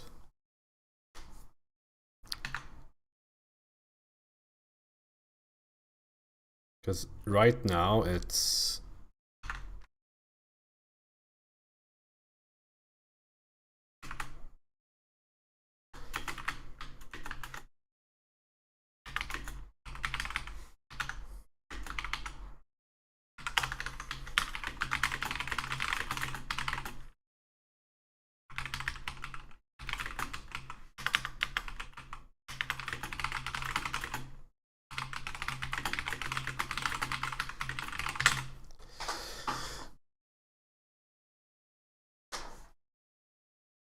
Okay.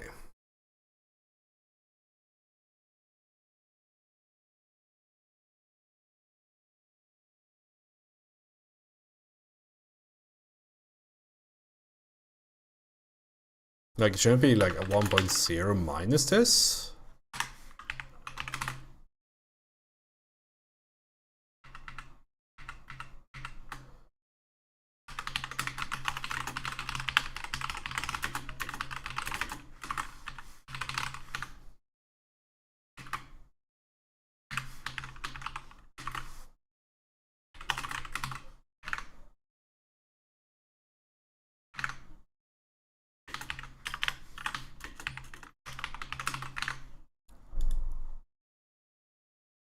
Oh, 94, oh, 33.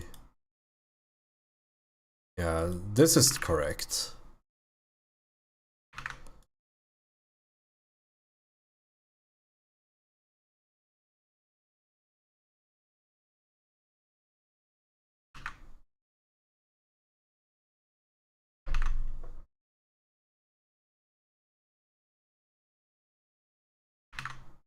I haven't changed anything.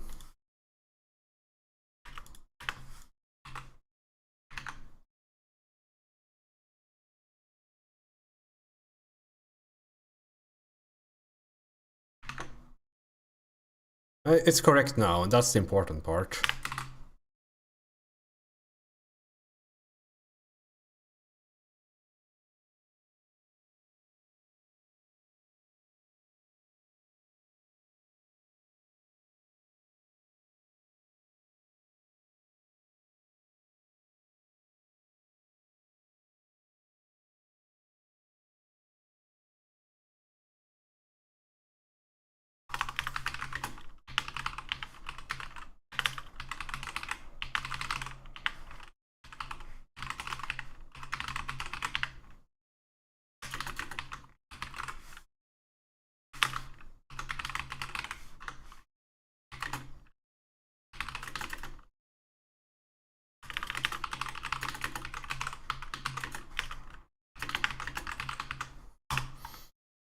We're going to have to redo this when we hit buildings anyway, so...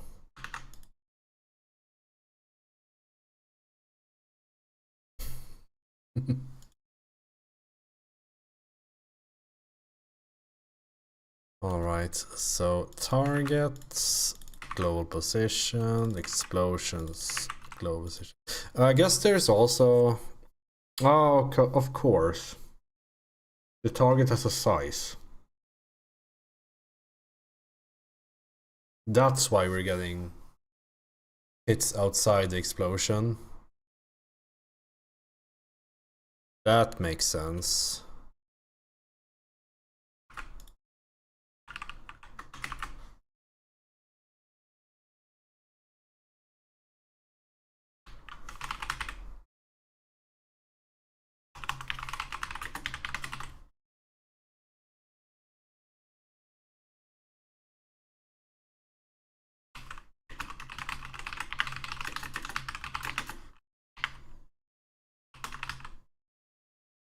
call it.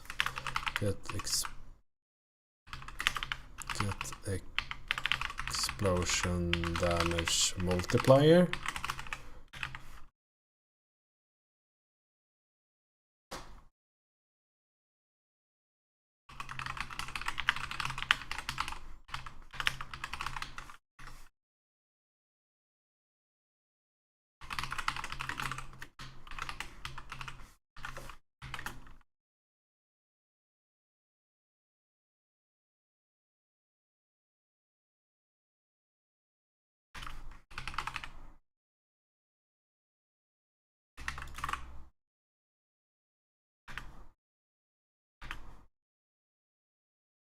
And it's this value that we need to return.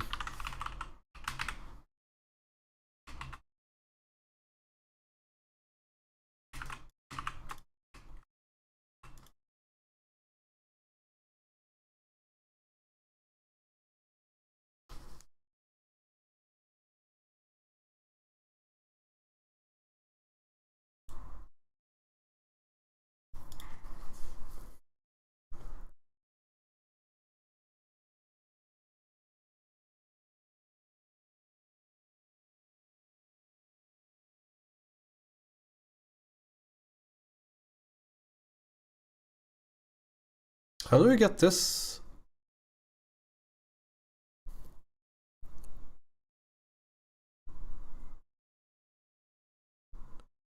Like, how do we do this?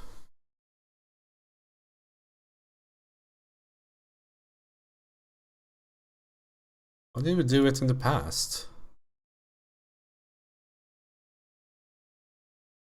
This tends to collide because it probably takes the size into the like, yeah. But we can only hit 2 types of colliders, which is sphere colliders and I guess bounces the rest or something.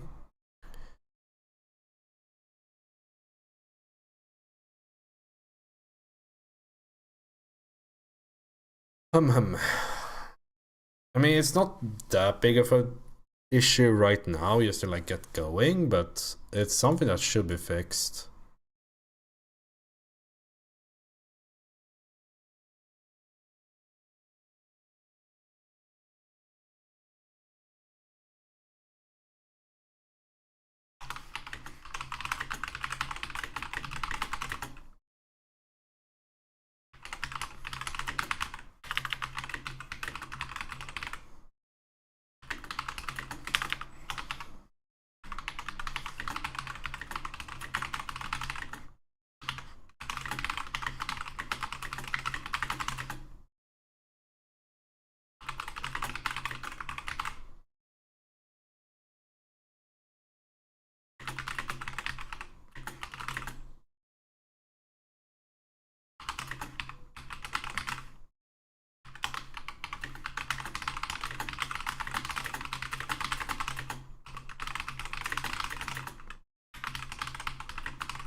The thing I do wonder about this whole I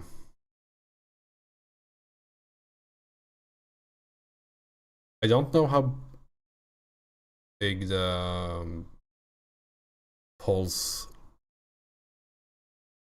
like main projectile is.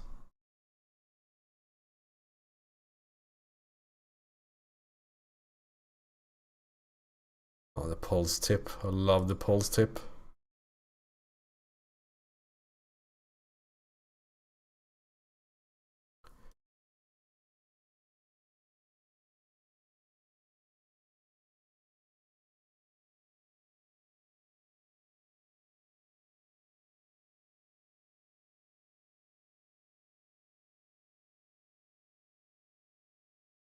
It's just a script file.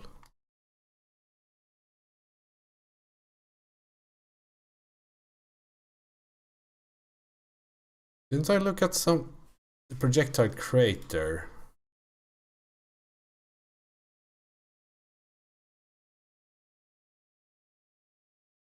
Prefabs, projectiles, projectile prefab. That doesn't exist. I think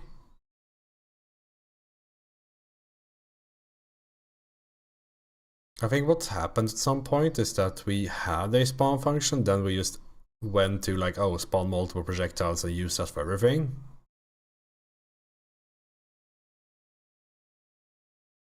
But I'm not sure. Like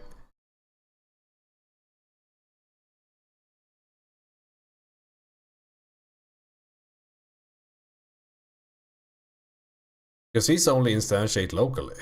These don't instantiate on Photon.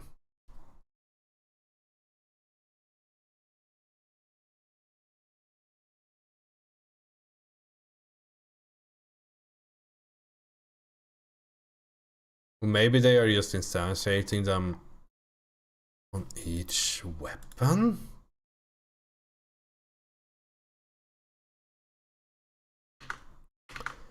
Create new projectiles is what we're using. We only have 2 overrides of that. That's nice.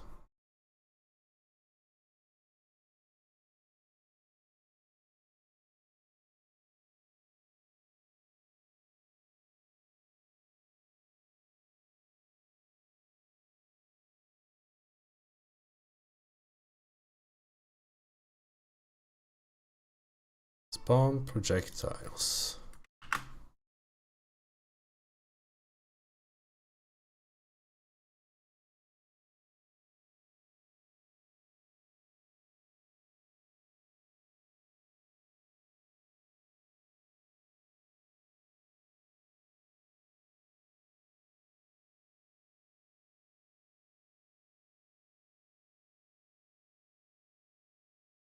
Oh, why are we so annoying?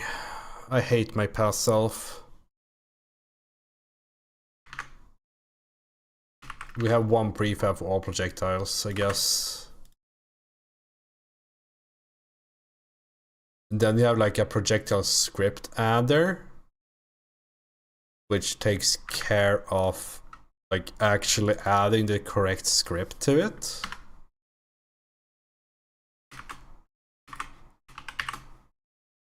I think.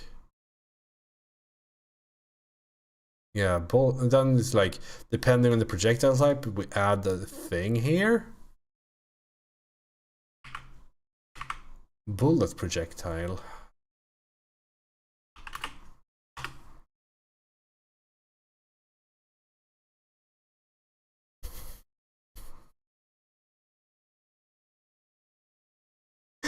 I hated myself a long time, like just now, but I love myself.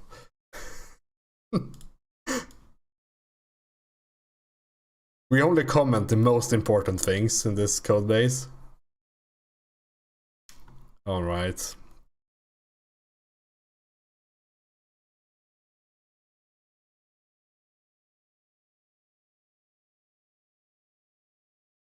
I'm not sure how this even like created colliders and all that.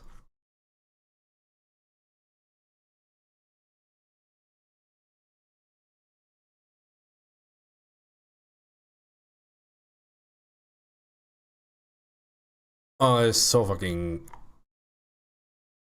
annoying to like go through an old code base like this. Just to find out how large the pulse rifle is. Because it has a look, like it exists in the world.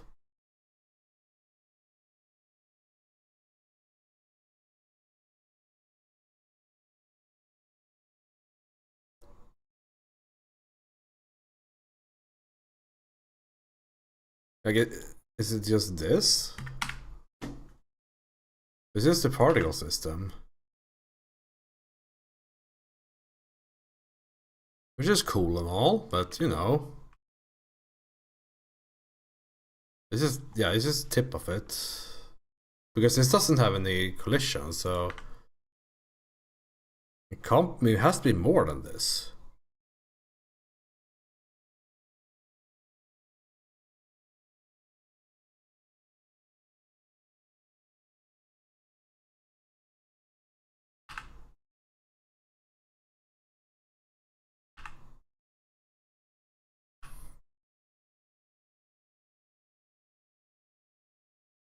Well, this is the mesh.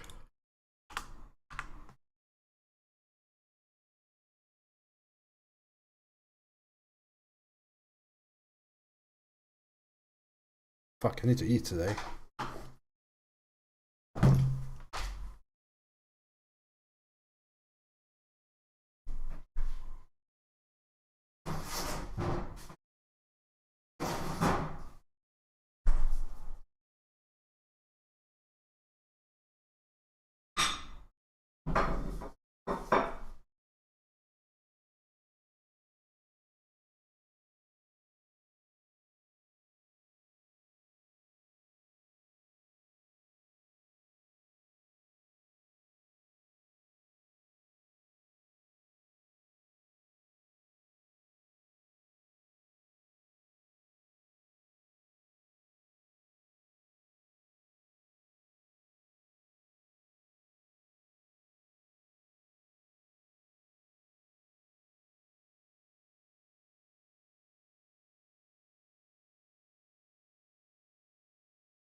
Alright.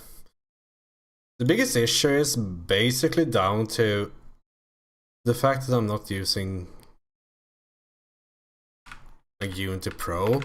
I can't just like start this game and click like equip the weapon and shoot, because that means I have to port it to C# first. And I'm already doing one porting thing here, so let's just one at a time. One at a time.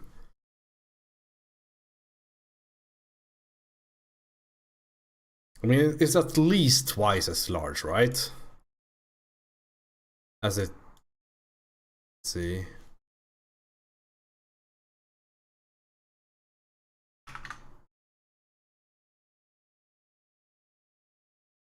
Let's just.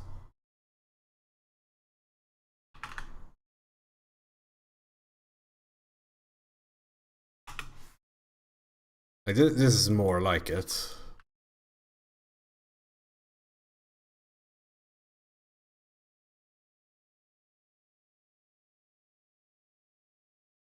Banger.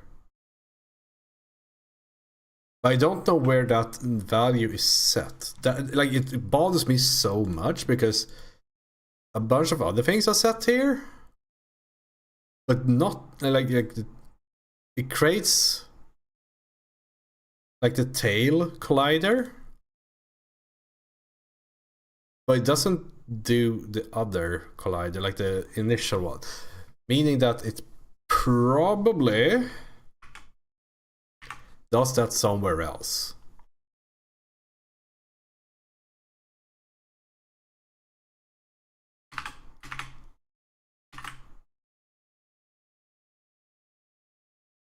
Bam ba da bam bam ba dun dun dun dun dun dun dun dun dun dun dun dun dun dun dun dun dun dun.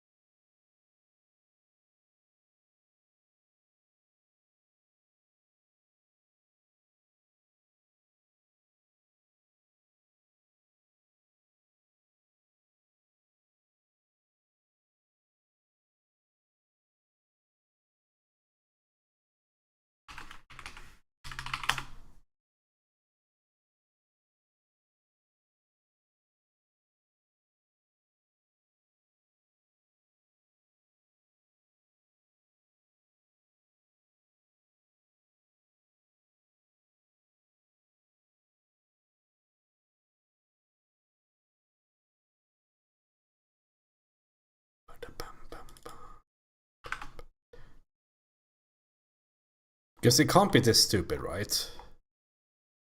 I'm pretty sure this is never called.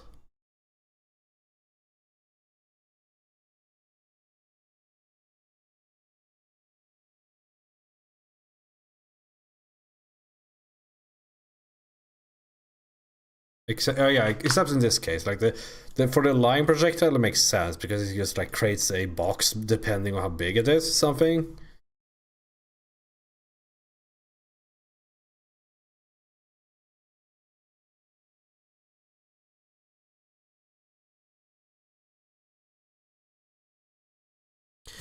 But there wasn't no like godforsaken CSV file or whatever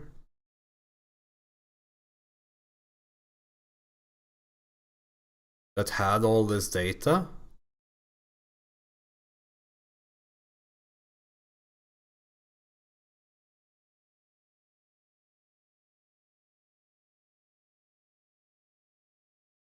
What is this?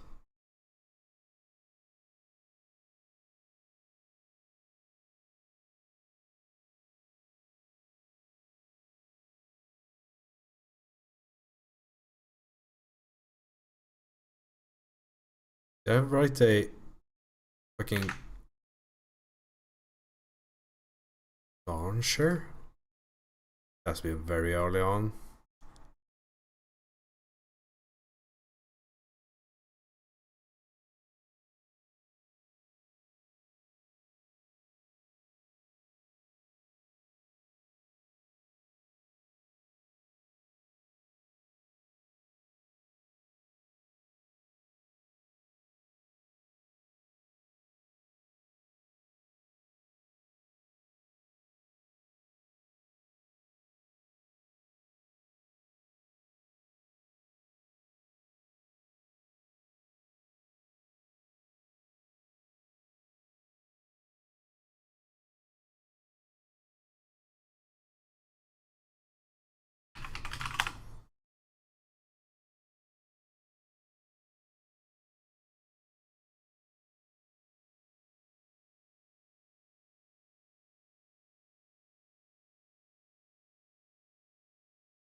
I don't know, like it's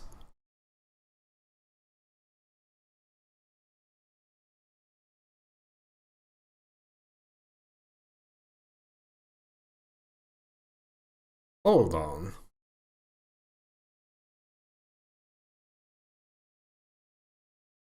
Maybe it only had the tail as the collide, but that doesn't make sense.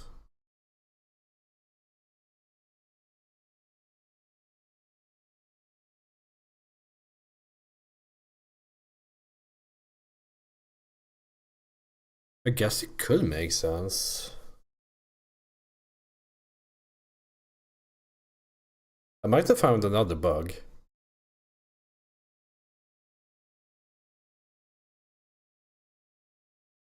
I think you can destroy repulsed projectiles if you place a shield inside of them.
So if that is the case, the radius should be 0.44.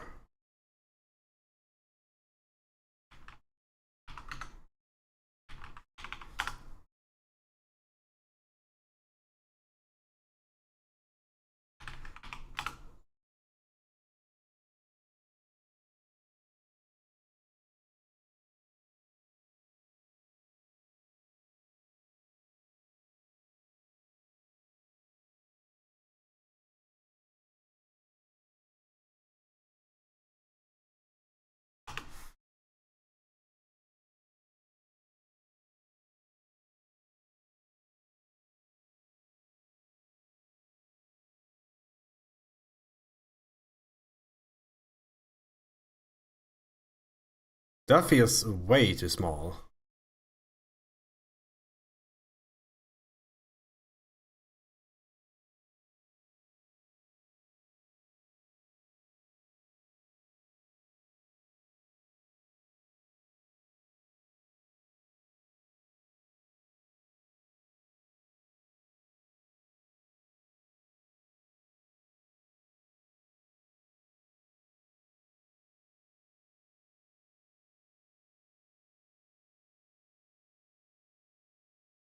Like, oh, you can go through that planet? I have to take that into account as well? Like, I was trying to like see, can I find a angle that I can test with to see if it's that much smaller? Reloading, by the way.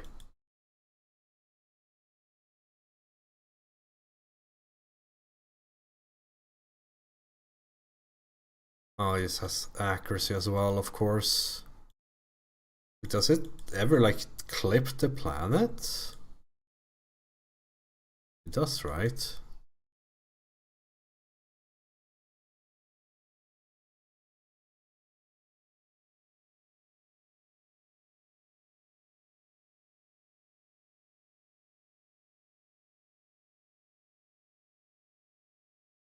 So hard to tell.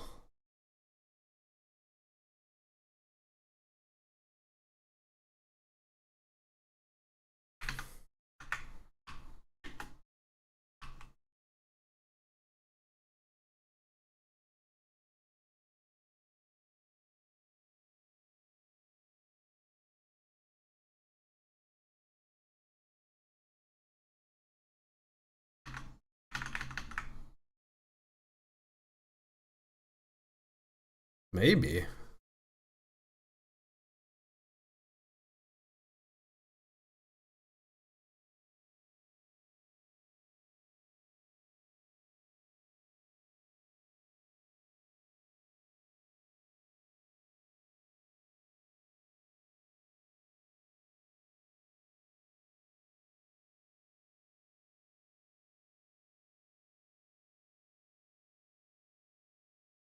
See if I can. How do you even use utils again? It's shift. Oh, of course you can't hit your own shield. Yo, this shield looks kinda sick.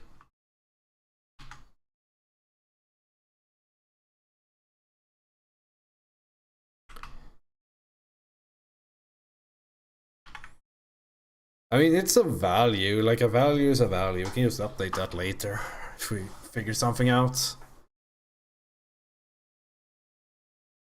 I think the big one is that we only need one collider.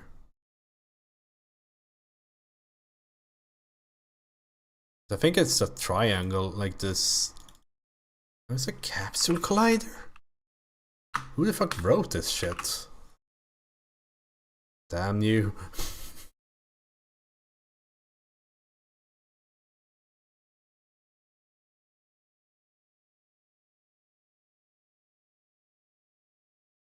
It creates a capsule collider with a radius but no height.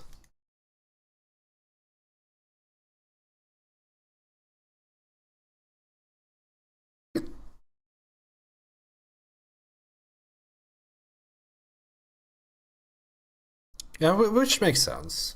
Because then as we travel, we increase this distance.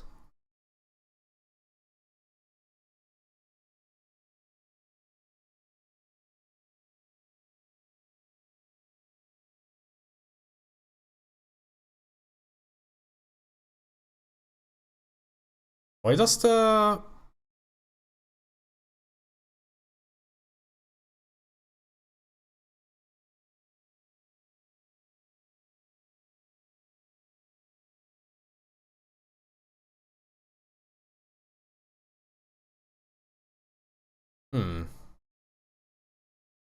Like, why does it have damage?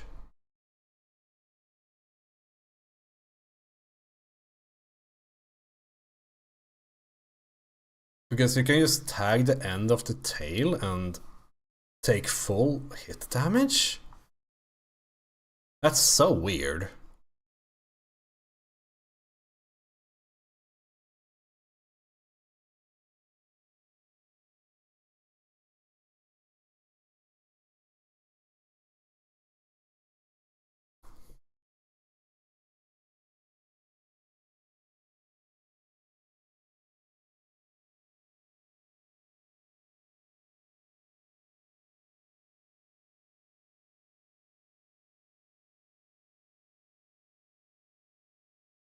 I also realized that my system that I built is not particularly well made for multiple... Well, it's called multiple colliders.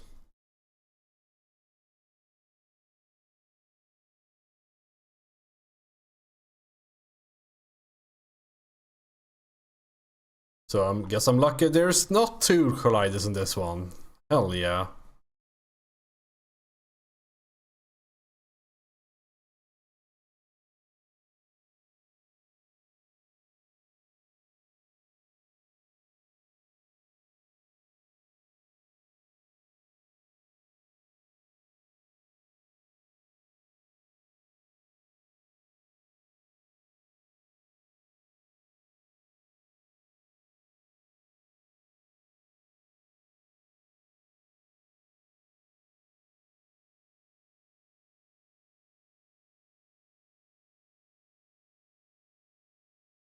Also, why could I shoot through that planet?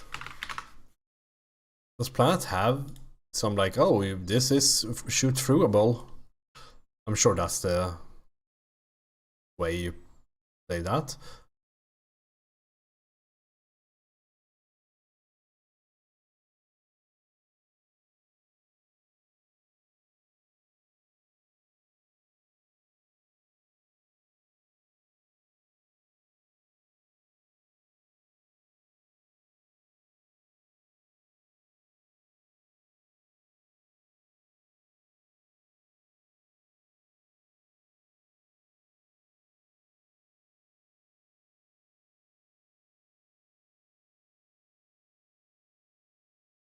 No, I guess not.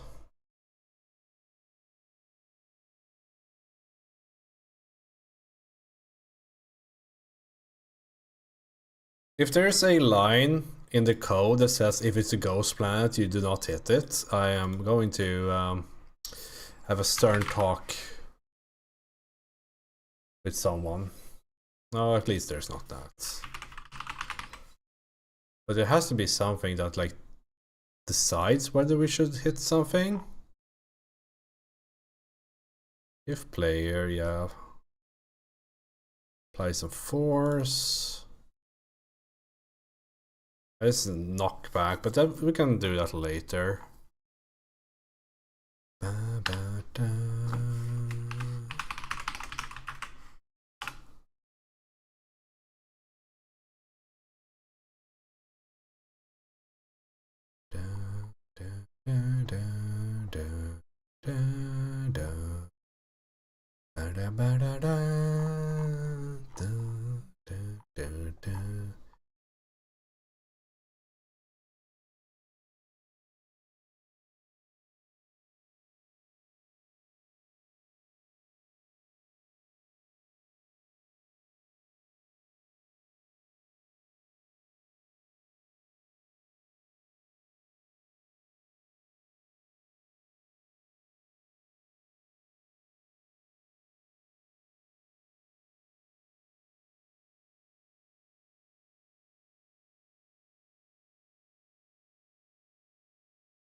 So I'm wondering, maybe it's a damageable entity, but no.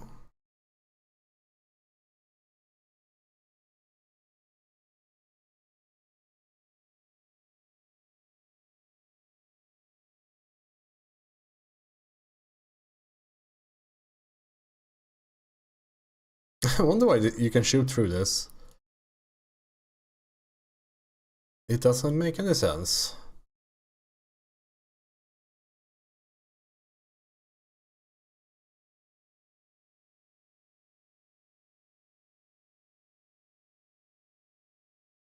But the collider is the same.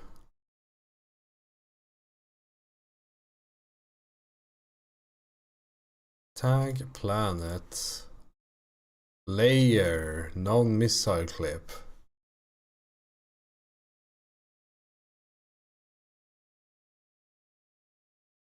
Oh, yeah, that makes sense, I guess. I wish it didn't make sense. I think I'll do that completely different. We'll see.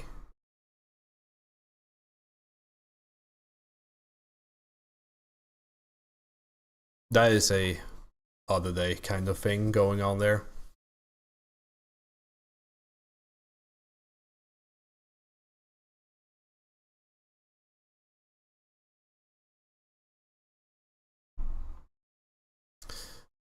Alright, I guess we'll just kind of make this into what it's supposed to be. It is now a capsule. Right?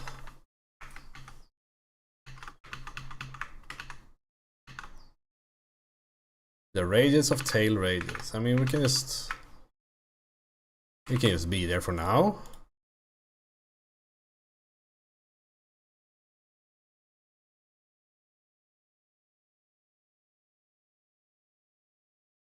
I guess during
We also have to set the direction, I suppose. I mean, we can do that here. If we're not handling this only throughout the script.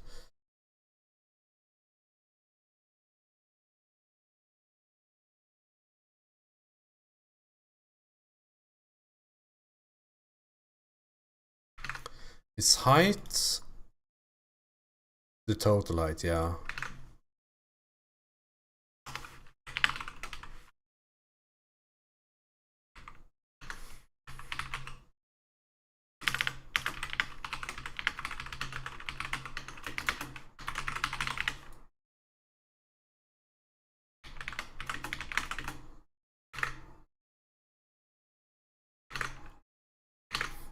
Oh, it should be in sub.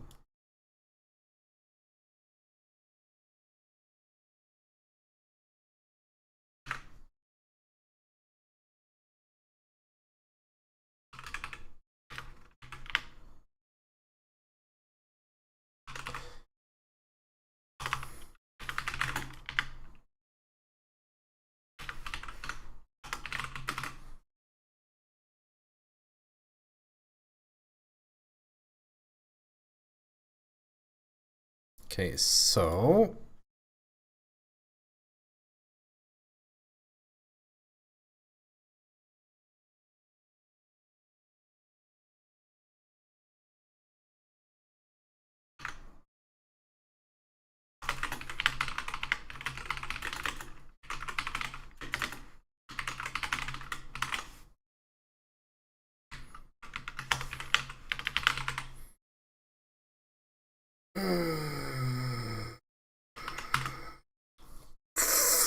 fuck.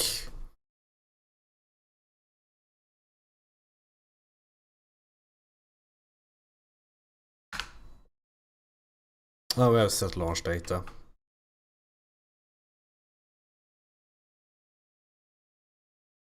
That should be set at this point.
And now we set the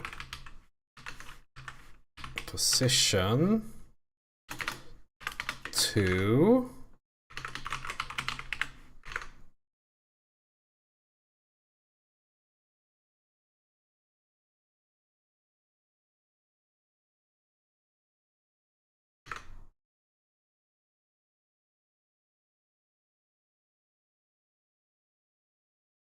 I have to like figure out what the forward vector is and all that. I mean, we can just pick a. It should probably be Z. Because locally, like this is forward. In like Z plus is considered forward as far as I know. It's like distance traveled divided by 2, was it? A negative.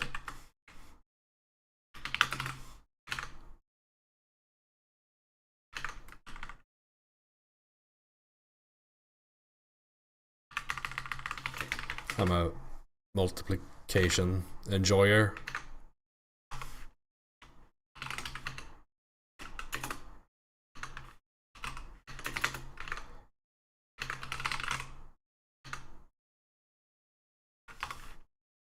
And if we travel further, it's basically this, right? It's the same thing, but we just use the actual tail length.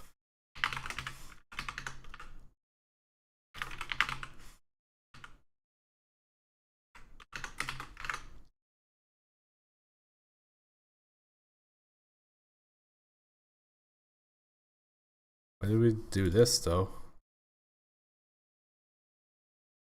I guess we can kind of stop updating it.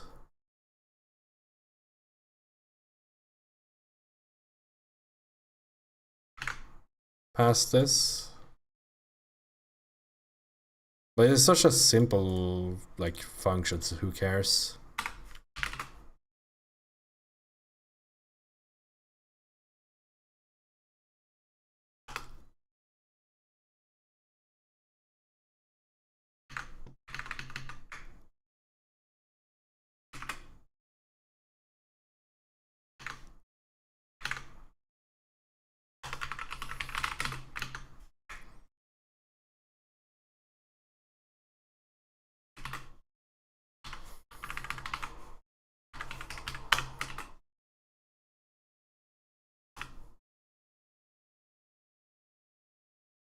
I need less friends.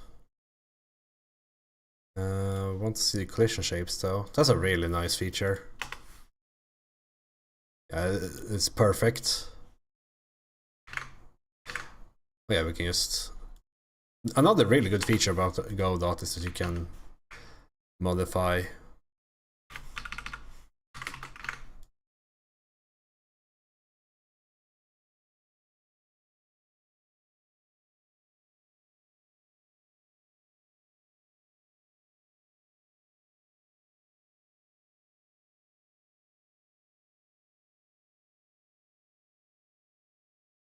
It's just fail to draw it sometimes. How do we pause quickly? F7, can we do it like... We can't do it like that.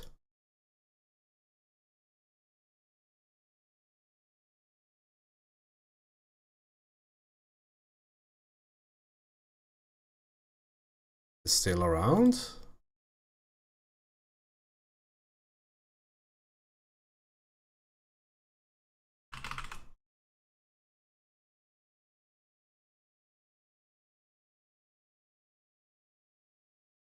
Our radius must be greater than 0. Okay.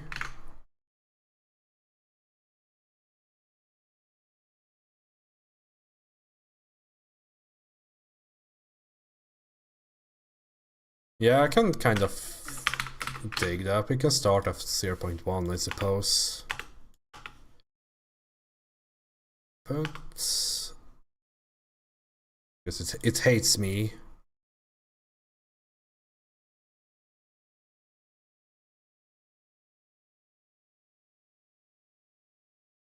Why is radius 0 though?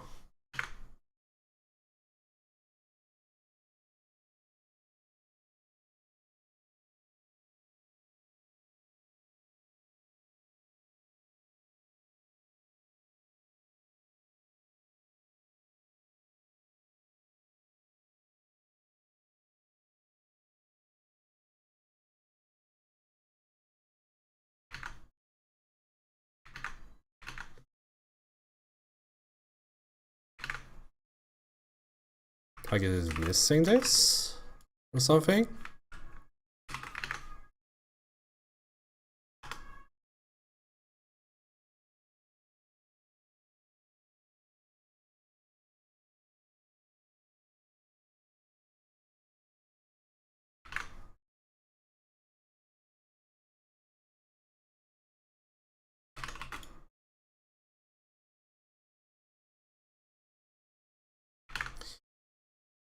The problem with this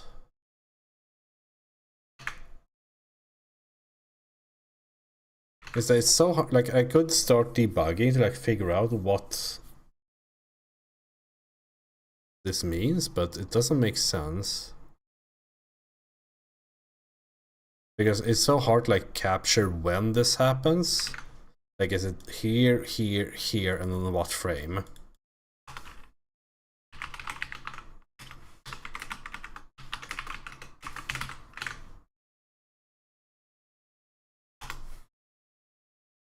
Because in all the cases I have here, it's fine.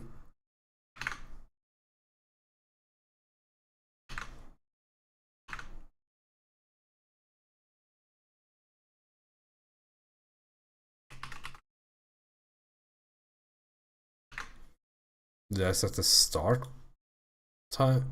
No, it has like a sensible size here.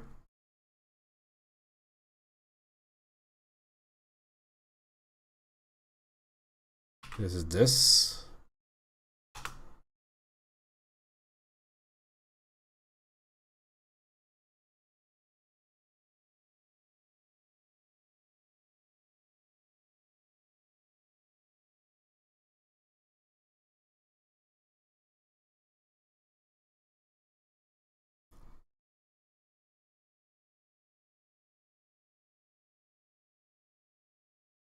Maybe I can't modify it during ready or something.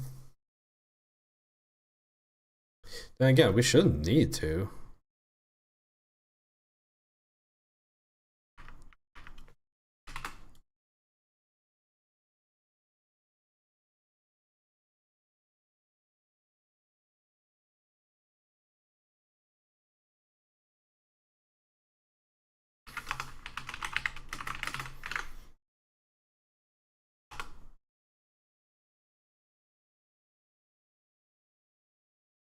I could see that this, yeah, it's 0 at 1 point here.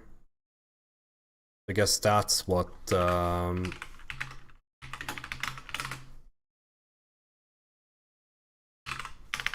is disturbing it.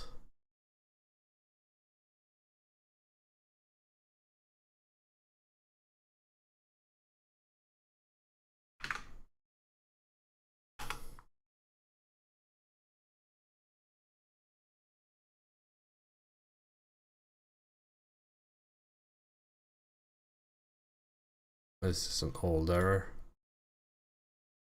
Yeah, that seems to work.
I'm still like flabbergasted about this radius, because it does not match the size of the projectile at all.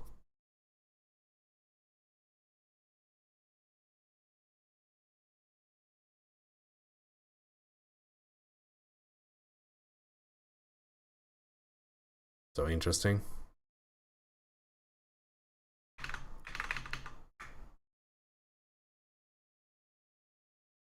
I can do that.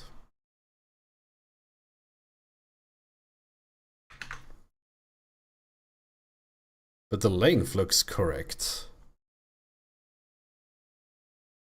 The length is correct, but the radius is not. I also thought it was a triangle. But it's apparently just a capsule.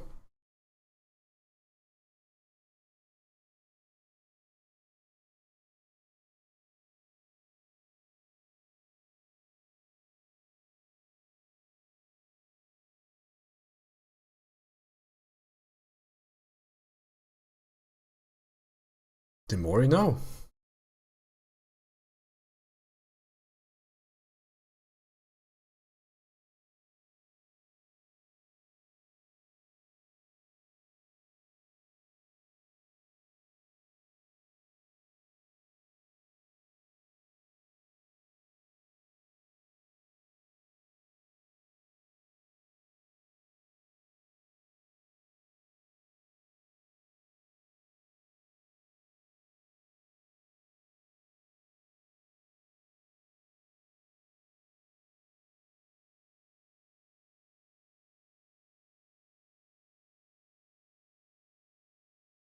I'm also wondering if we actually had any hit damage on that. That one is a bit harder to test.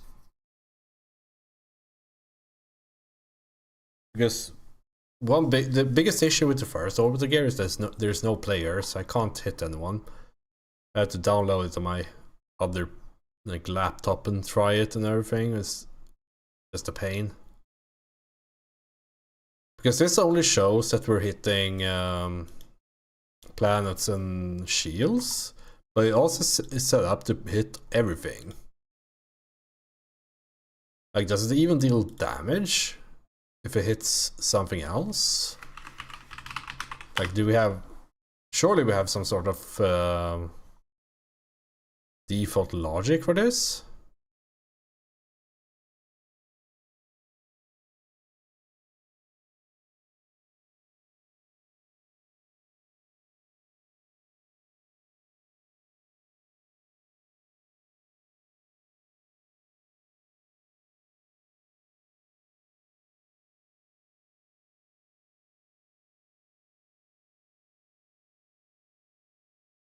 Maybe not.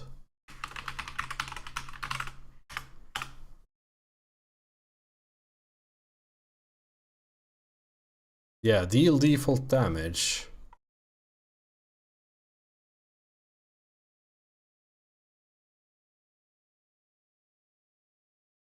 And deal DPS. Okay, so should update others.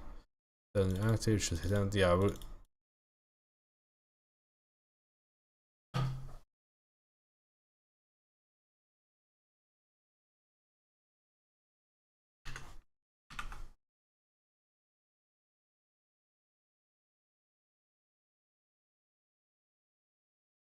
so this projectile never deals damage. It's the C# projectile that does.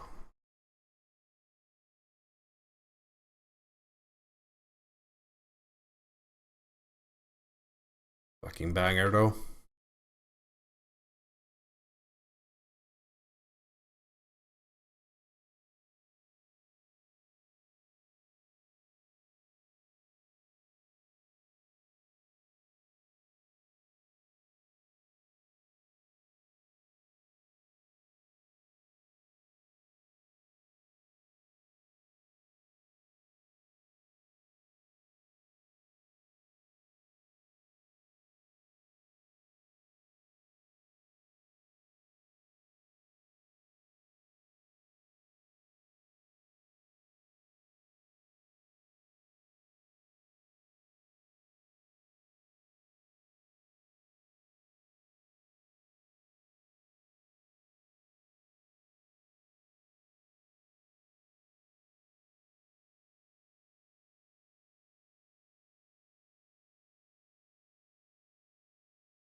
Yeah, I don't see anything that would suggest that there's not contact damage on this.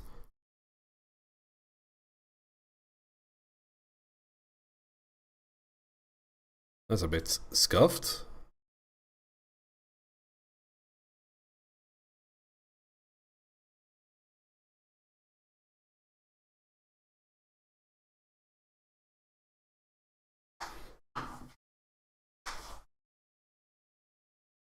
I mean, this is a porting job right now, so if it's scuffed, we can just improve it later.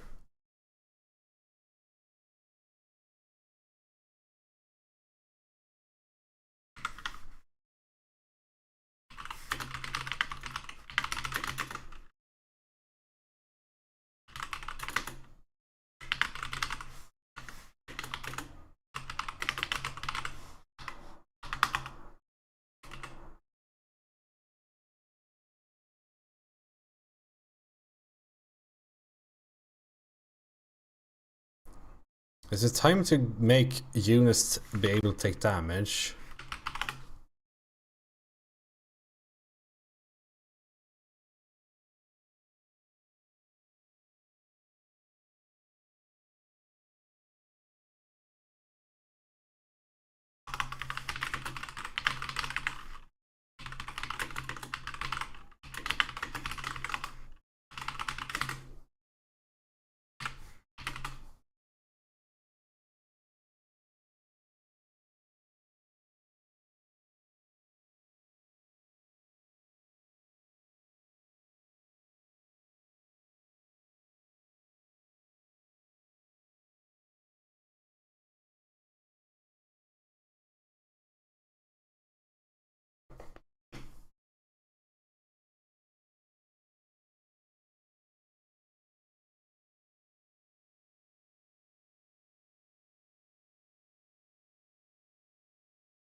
Players haven't had life until now at all, so I guess we just add it in units.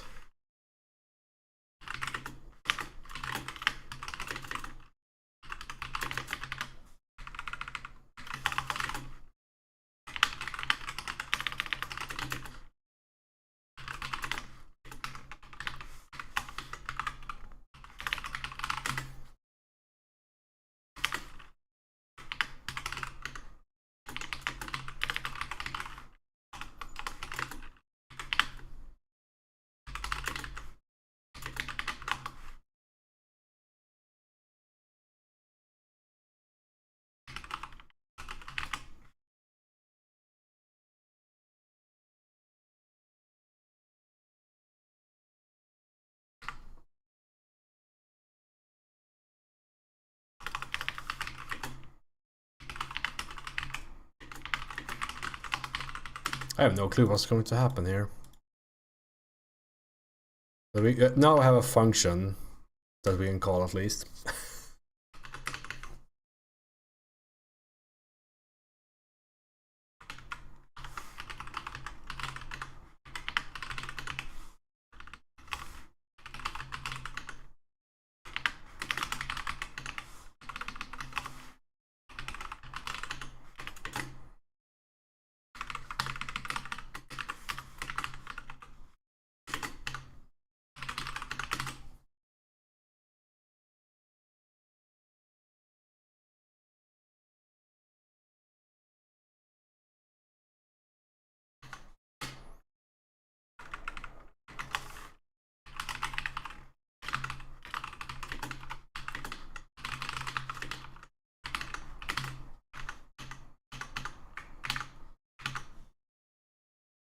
I think it's a friendly fire. No, it's not.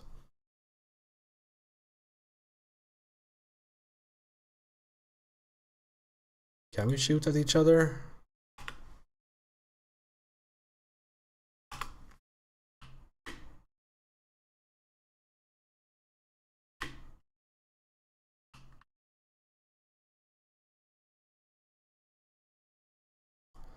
Yeah, so the hit damage works. Okay, that's good.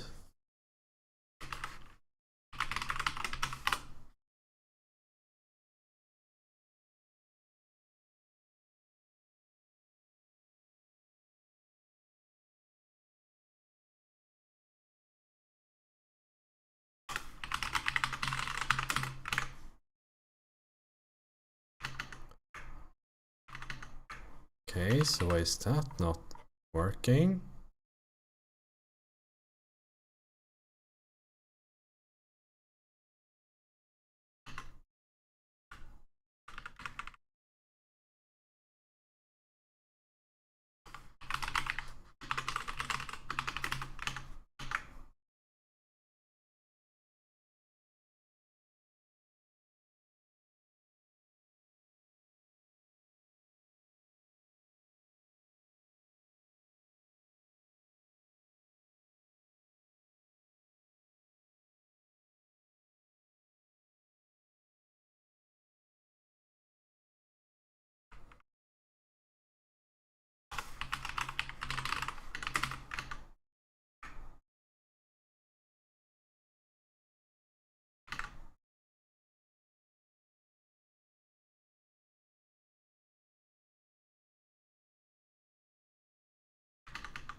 Is physics process not running on area 3 like 3D?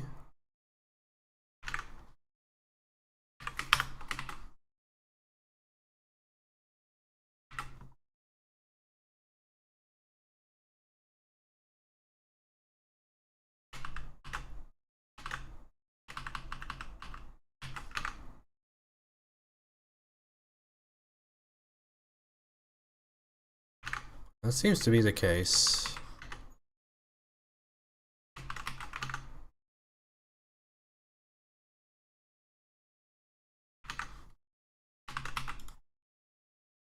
I thought that was being run on everything, but...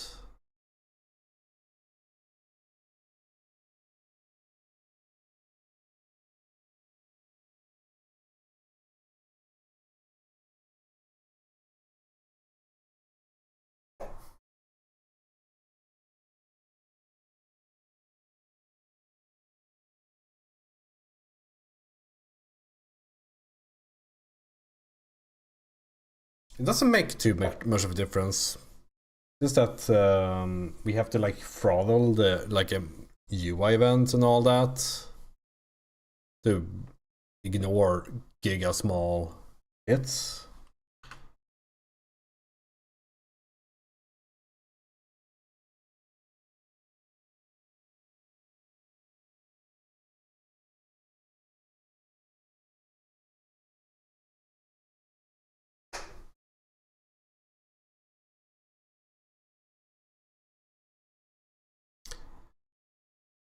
For reference, this is why I strongly like the concept of like typing override, so we know that the function we're trying to override actually exists in the upper like type. Apparently area 3D does not have that.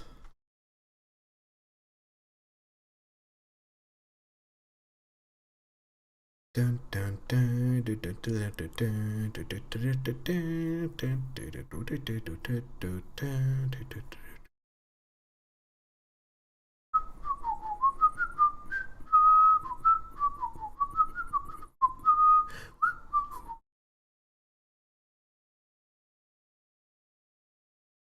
No, wait.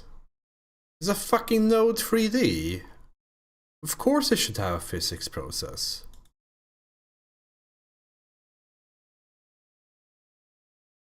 Oh, something is doing bad things, right? Yeah.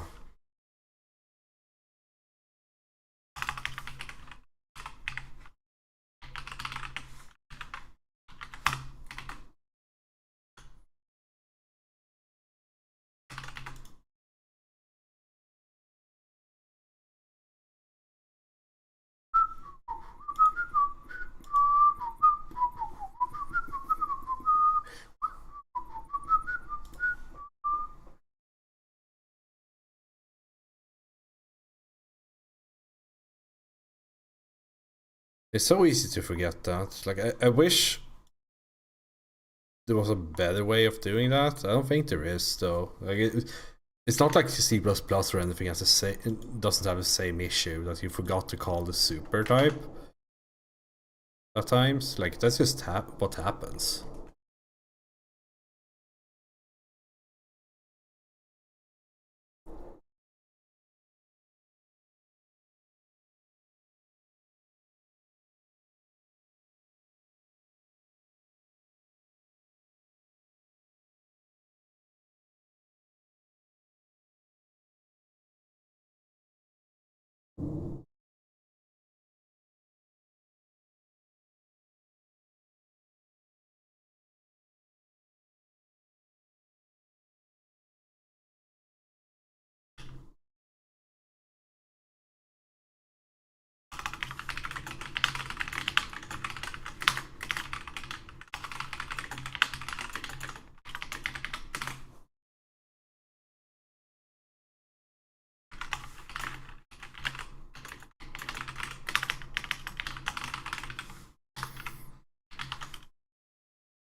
I guess that's also one thing that will change from the original. I don't think we had life as a float back then.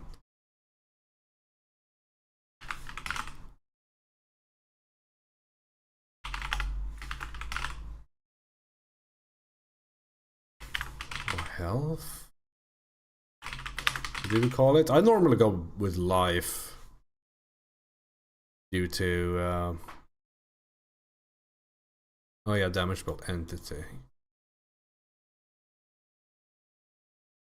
Oh, it was actually a float back then. Cool.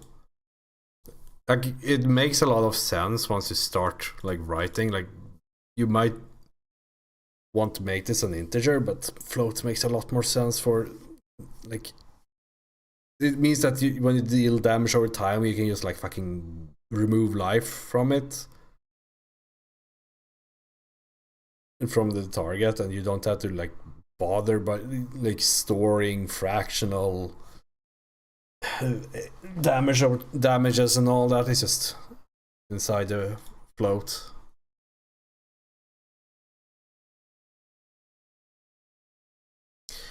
Is this the pulse rifle implemented then? Well, except the fact that it hits this planet, but that is another issue.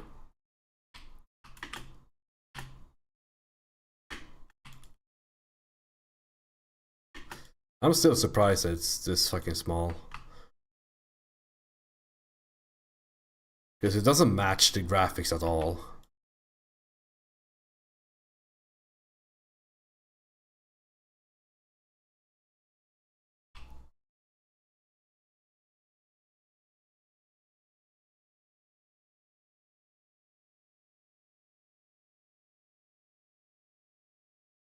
Hey, if that's the case, then that's the case, I suppose.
Is it time to like figure out collisions though? Because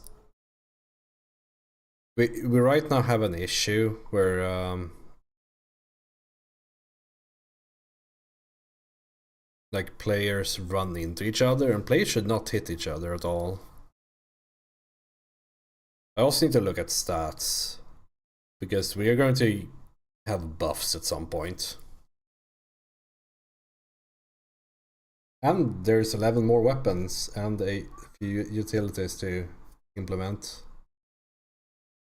But I think that once you like have the pulse rifle in game, you can potentially play.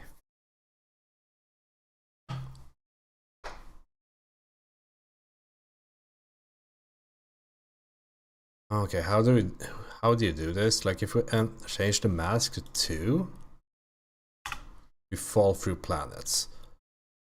But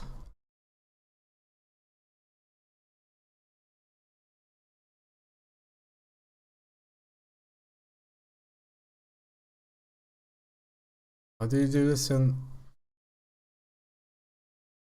It's like a project settings of physics or something? Yeah, like this garbage.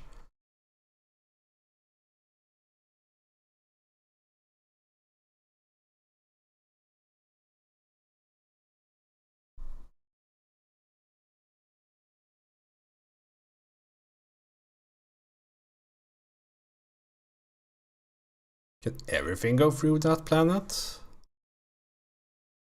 I mean, it does make the map a lot cooler, to be honest, but you know, just odd. Oh, I'm so fucking bad at this. Like, okay, planets should be layer 2 then.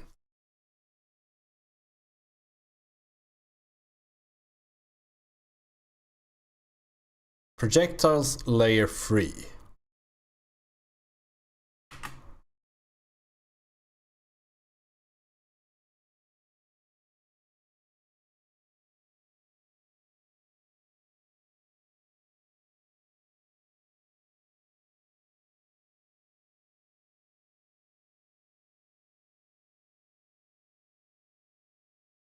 How do you even do this?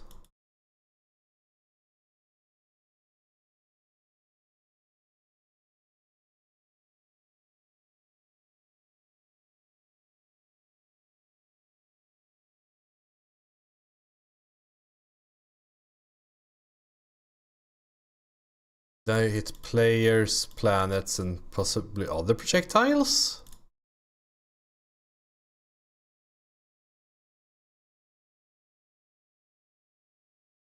I think we have to like make this automatic in some way.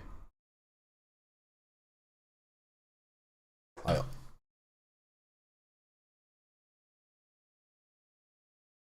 Okay, but the plan is a bit scuffed because we are using a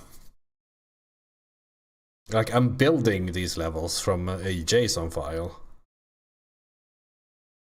and as I did not expect that I would have to like I export the maps from Unity.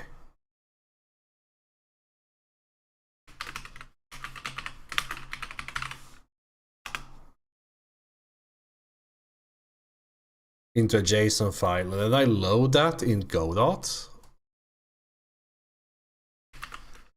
Around planet.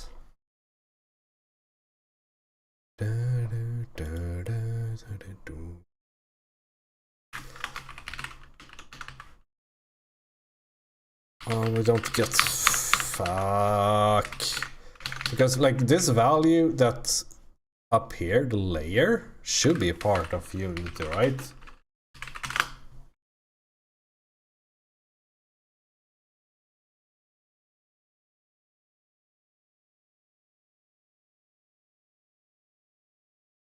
That should be in like the game objects.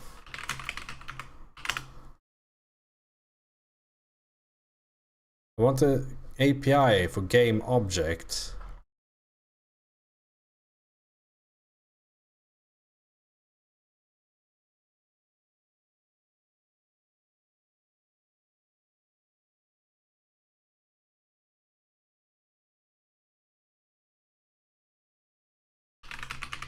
Is this the place?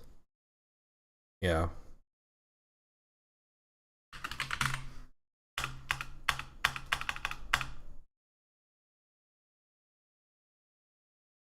So it's probably just this, right? So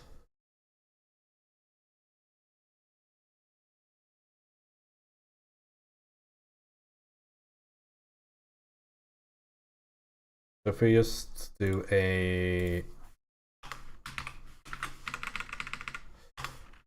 debug log round planet layer, will it hate me?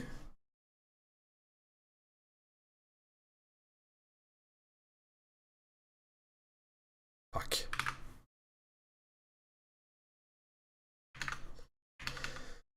Alright, a round planet is an abstract planet which is a mono behavior.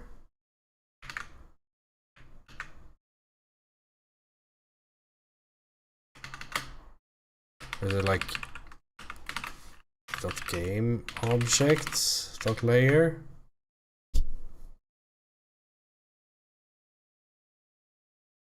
That works.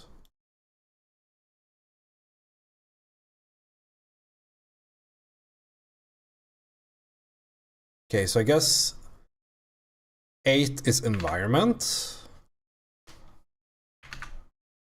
and 14 is this one, the non-missile clip. That's the worst name I've ever run into. How do I even do this?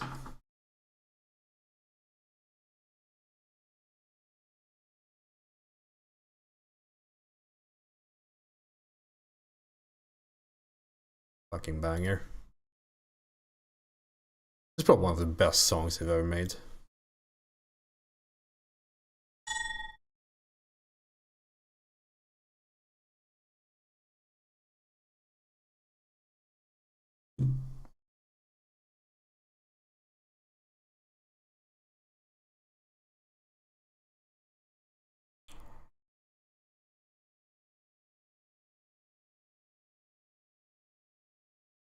All right. 6.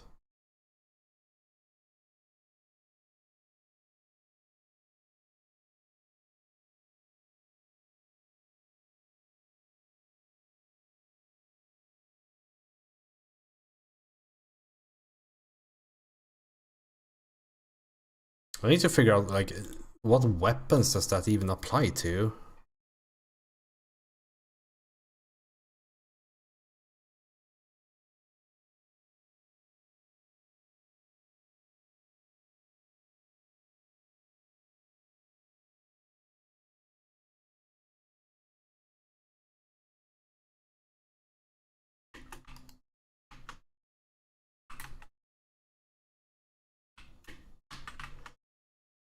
How could I have this on shift?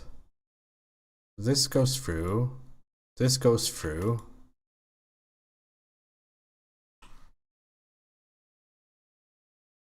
I mean, gauntlet is whatever. Kasainami goes through. I mean, does all weapon go through?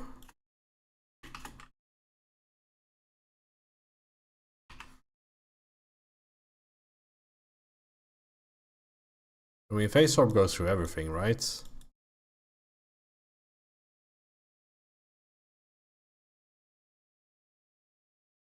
Yeah, it does.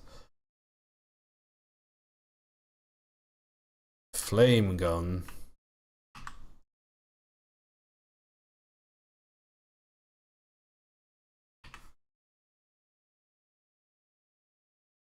Because there's also the shredder, right? Because that's the weirdest one. Oh, this. Because that like goes through planets. So I guess that, yeah, it doesn't work on this. Oh, okay. So it's basically either planets can be hit by projectiles or not. That is what we're trying to solve here. And if they are 8, they can be hit. If they're 14, they cannot be hit.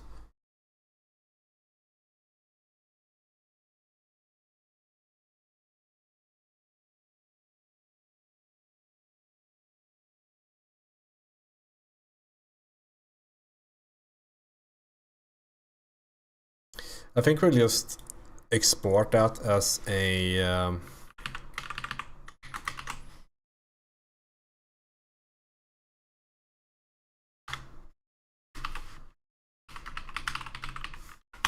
Boolean for now,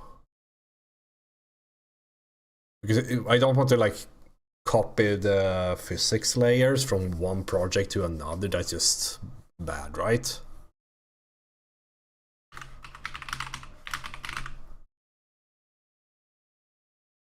And this is a thing for all planets, I guess.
Am I stupid? I'm writing to this.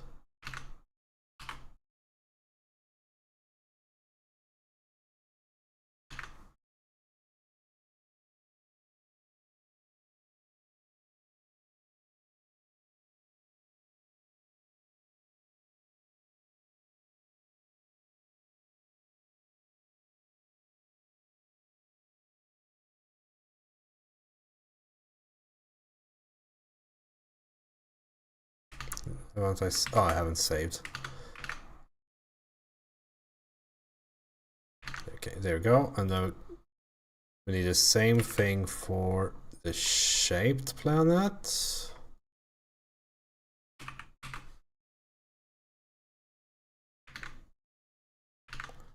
Let's see.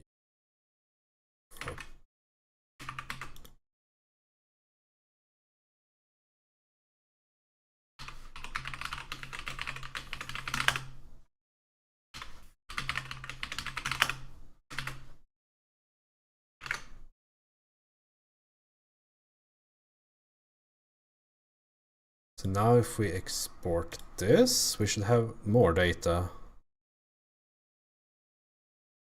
Let's see.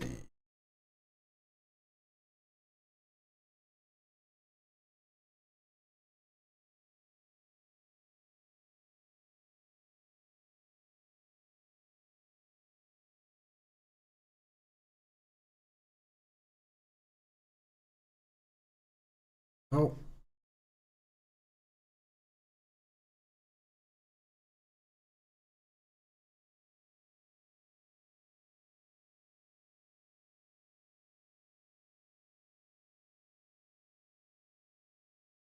Okay, let's open it here once. Wait, export it with... Or maybe I changed this at some point to like make it more readable. Let's see. But we should have a few, yeah, like this.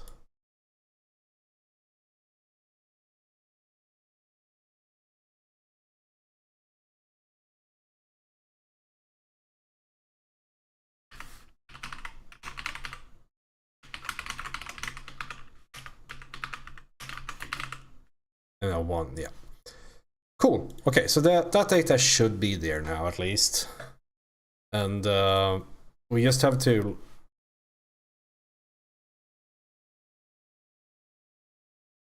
make sure this mask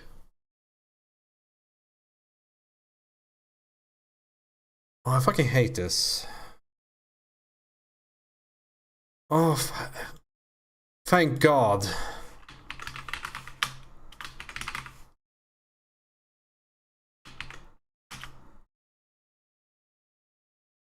So this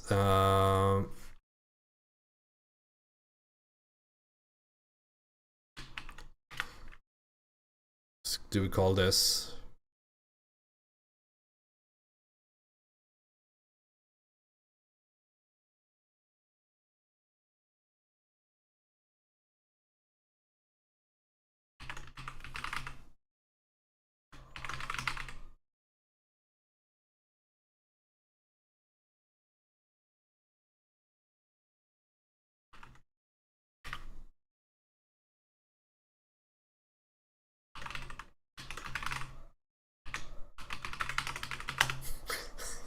It's the worst fucking layer name in the history of layer names.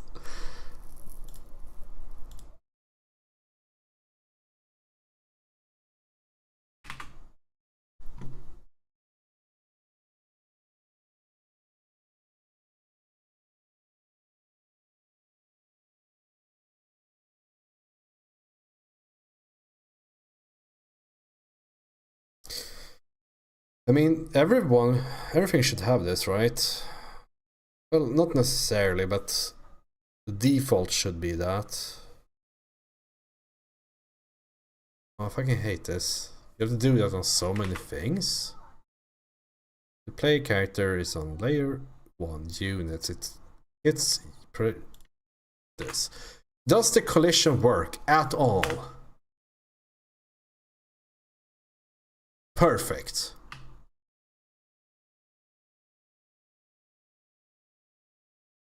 Well, the projectiles work. We've got that going for us.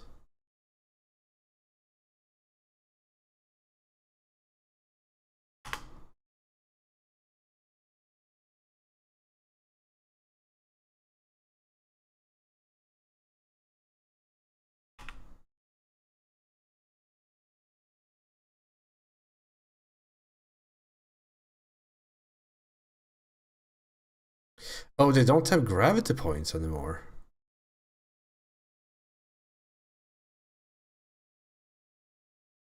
It's just the shape plans that do. What did you do? Jason!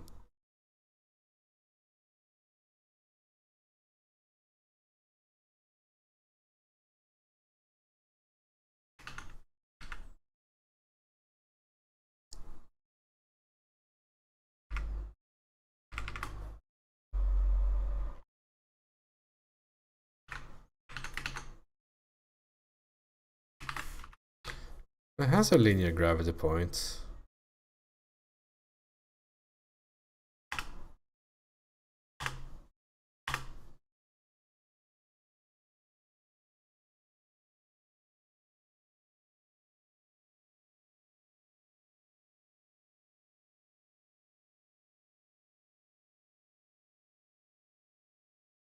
Am I using physics to calculate the gravity map? I thought I did this manually.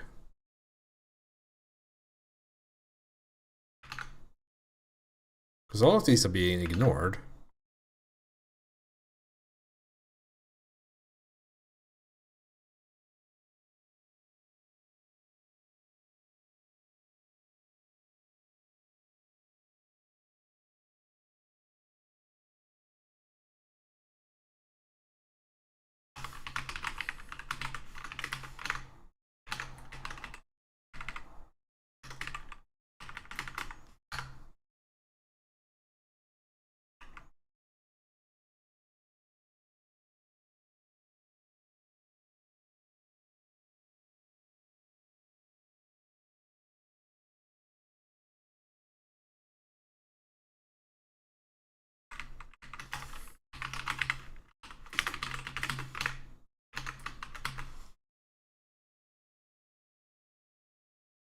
How this like, what is going on here?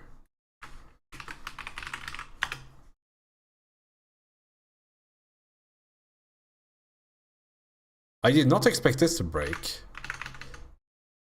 Select it. Okay, let's see. What has actually changed here?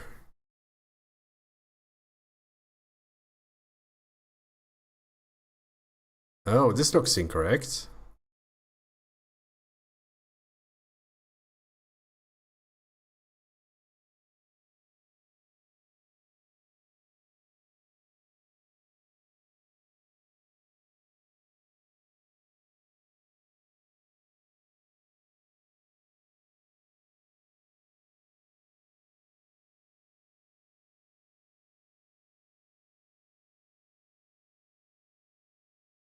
I mean, I made a change at some point for this, but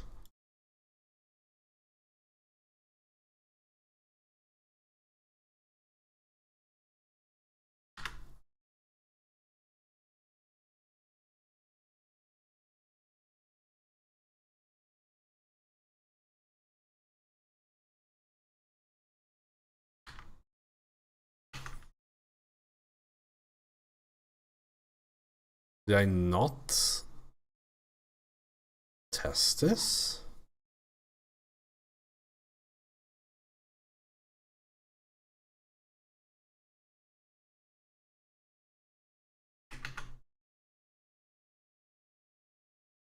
No, that couldn't be.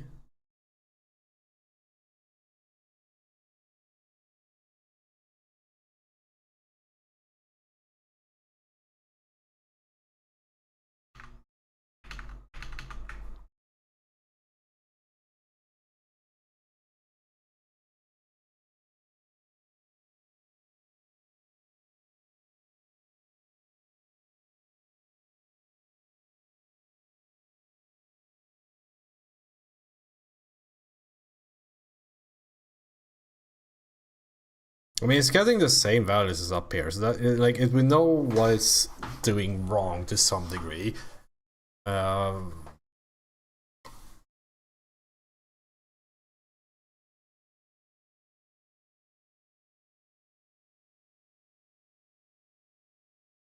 Is there any of these that are correct?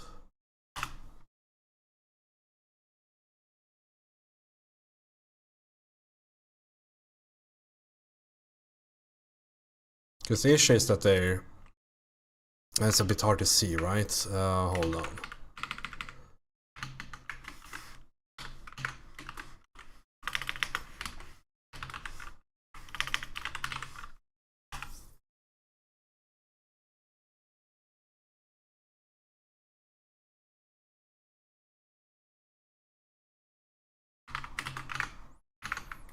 No, it should be a bit easier.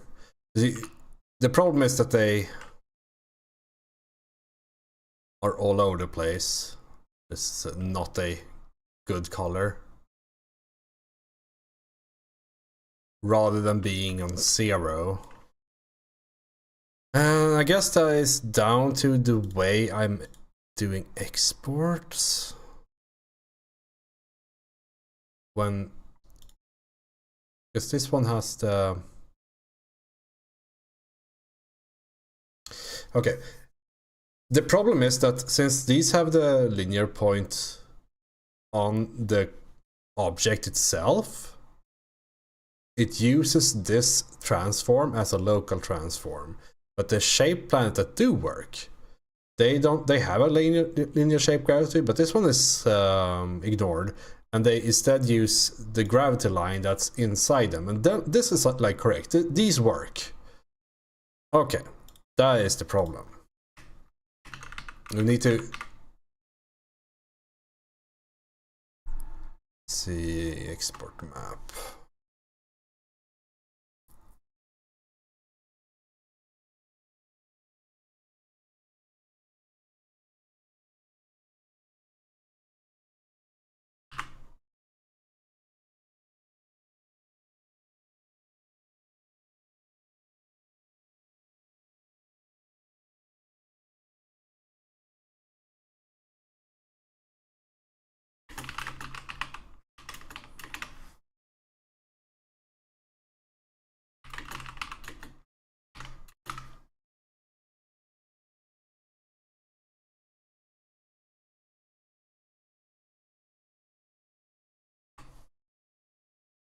Okay, this is a start. Now, because this constructor might be scuffed as fuck, we might have to write it ourselves.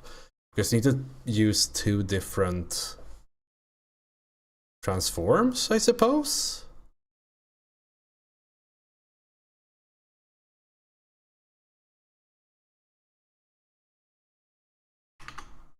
Like the...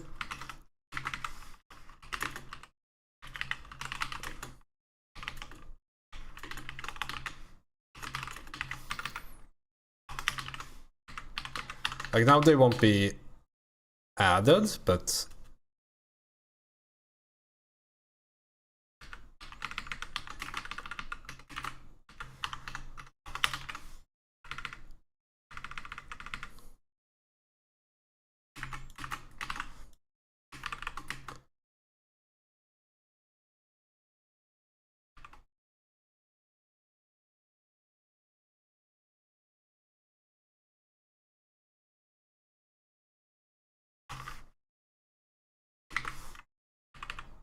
Can we just like zero out the transform?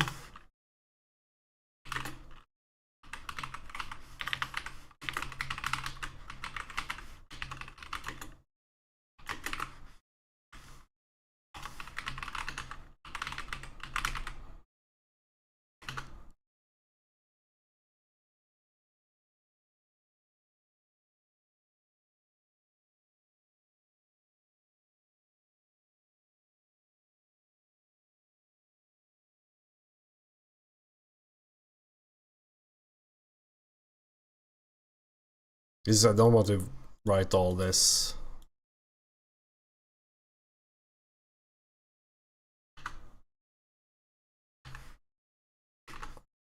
Okay, so this is an export transform. It's not like a unity transform. Like I've created a new transform type that like automatically does a few things. Very few things though, but you know. So we basically just need to like position is vector 3.0, export gravity point transform rotation is also 0, and export gravity point transform.scale is, believe it or not, vector 3.1.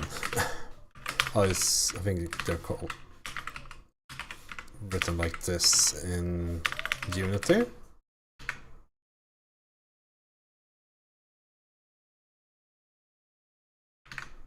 Oh yeah, of course.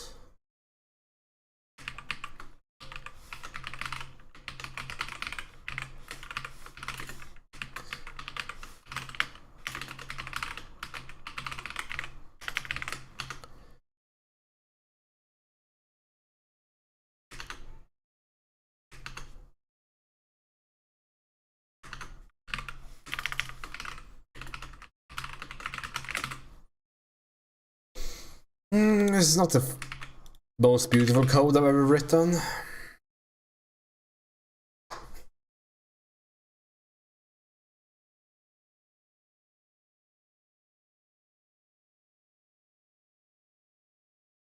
It's actually very ugly.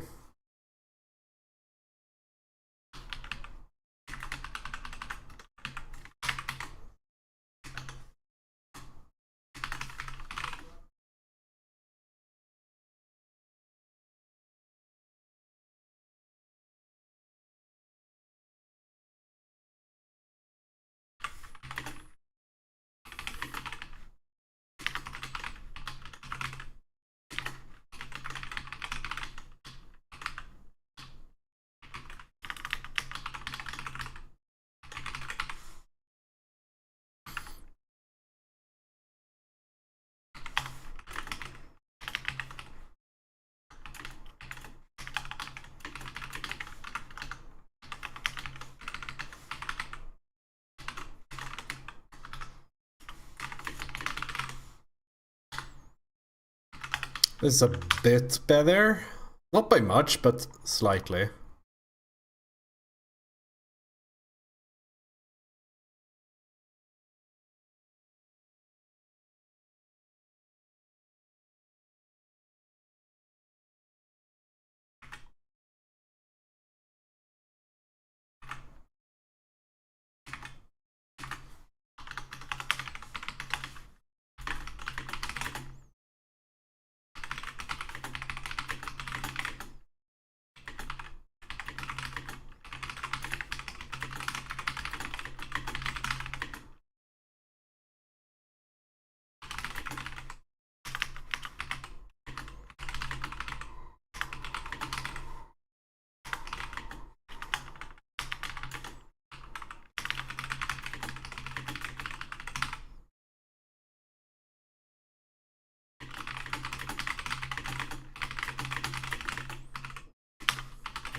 I mean, hopefully that will make sense in the future.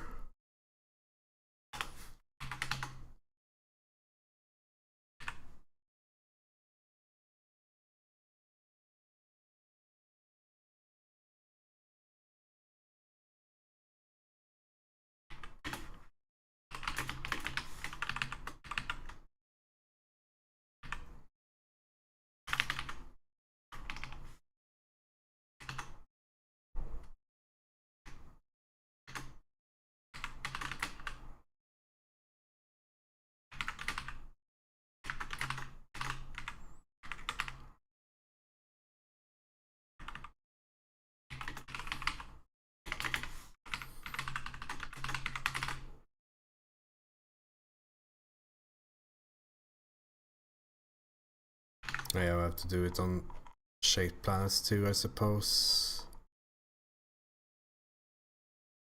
No, wait, what? 408.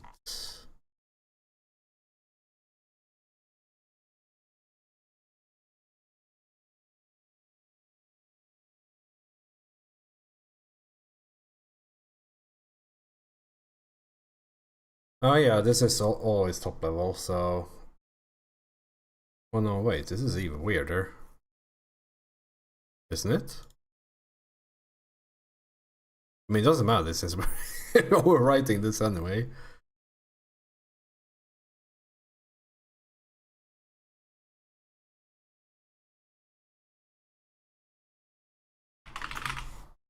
Let's just give it a... Oh, this is the... like giga ugly code. Never do this. It's just that I'm only doing this because I know I'm going to like not use this code after a bit, hopefully. Okay, let's see.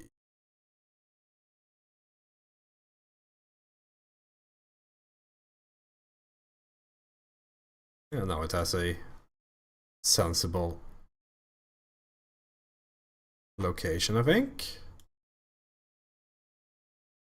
Is that reflected in game? I need to set input. Yeah, now the gravity points are correct, so that's good. Now we just need to fix this dangling player.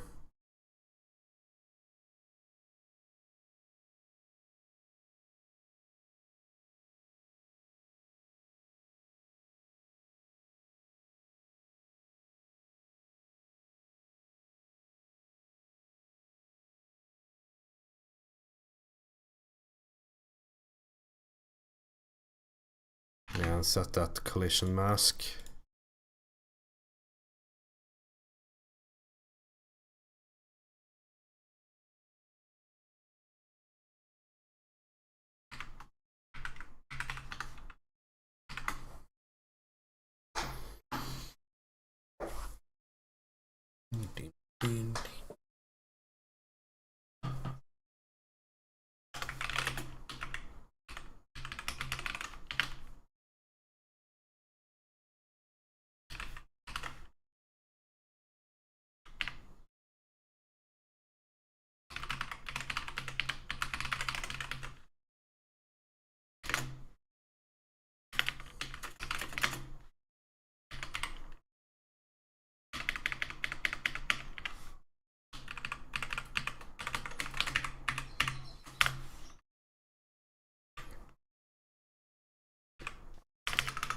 I think that is...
Planets that ignore projectiles. To be that, I think? Oh, I fucking hate this.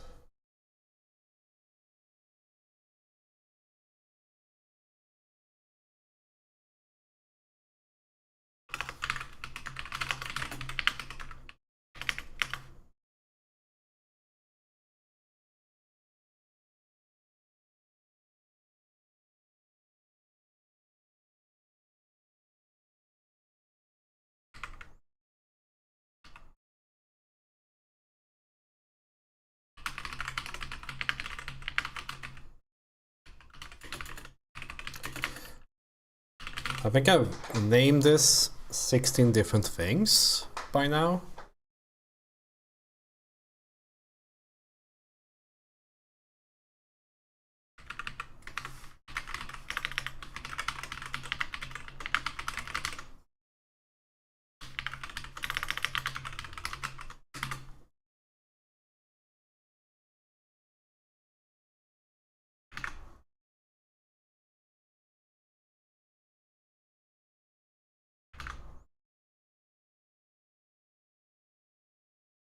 I think it's the other way around, like that. Well, I guess we just have to see.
Okay, so now we need to, when we create these planets, we also need to check this. Check him as intercepts projectiles.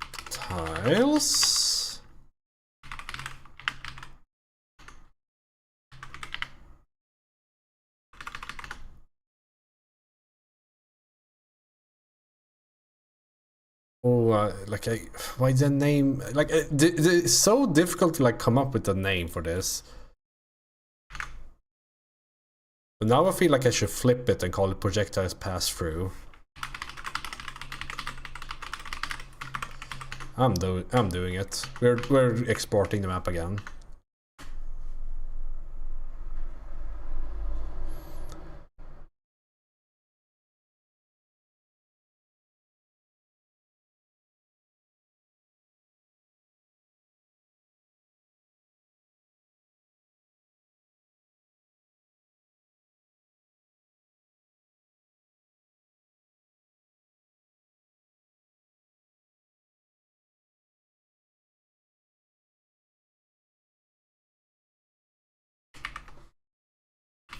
It also means we can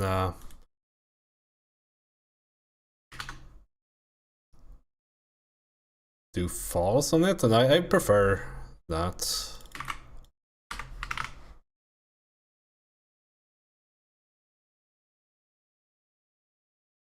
This was cat shaped planets. Oh, this fucking song, man.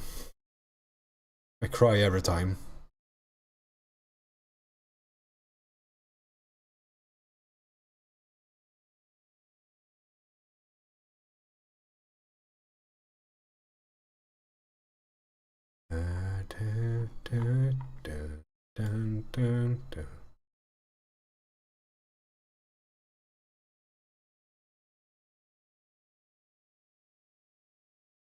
Okay, let's see if we can find a round planet in here.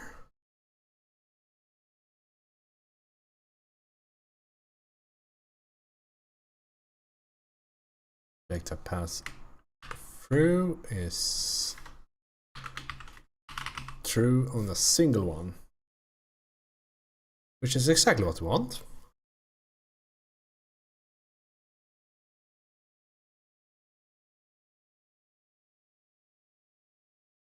And now we go here.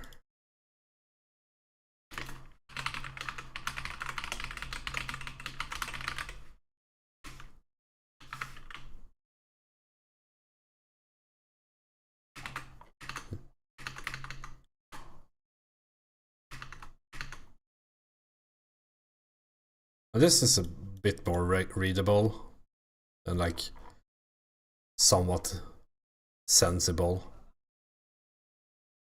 Except that it's reversed for the layer names.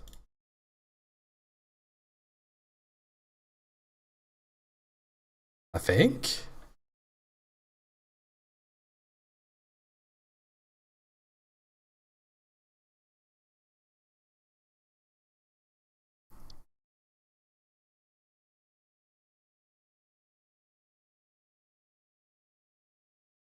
I feel like I need a name for this, but I think this is correct.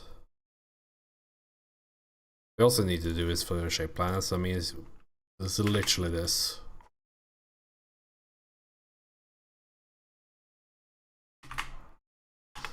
We have now done the thing.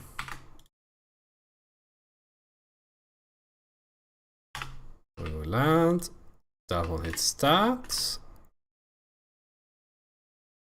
And hits that. Interesting. That is not what I expected. Okay. Can we take a look at things?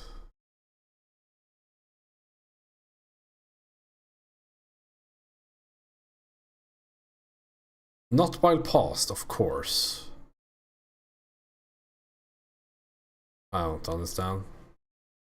The whole like that part of Godot is so much worse than Unity was 10 years ago.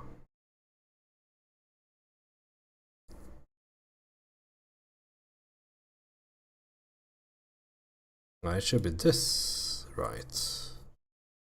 Yeah, so the one should be switched.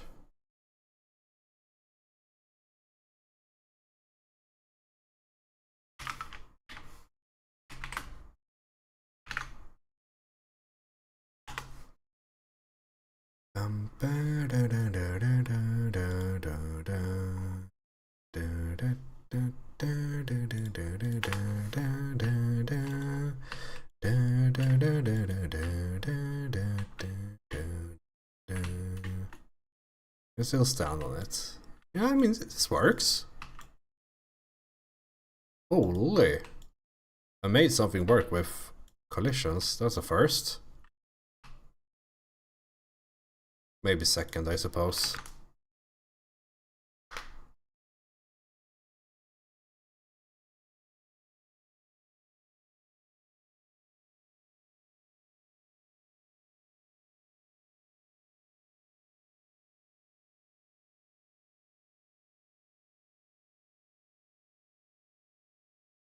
And they can be walked on is not like the same as this. Because you can collide the planets but not walk on some of them.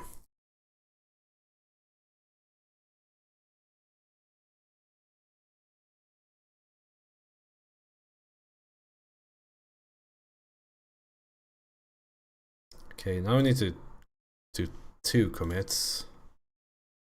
It's so annoying that like when you open Unity, this happens. We need you and we need you.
Okay, what have we done? I guess we did that.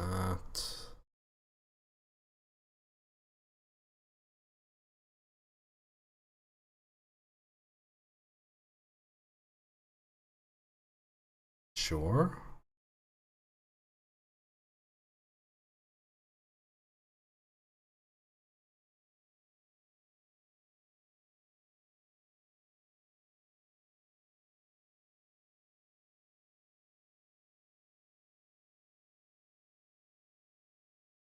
I think I should also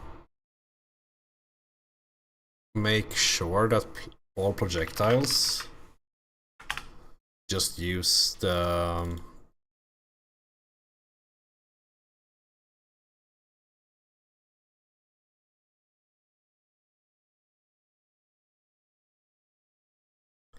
I guess I kind of have already.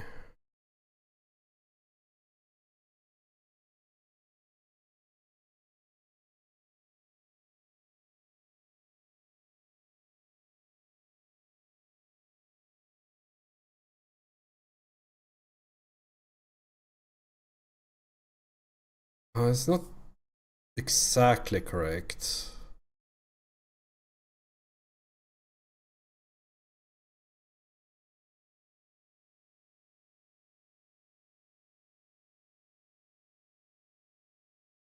These should probably be the same system, because this is just confusing.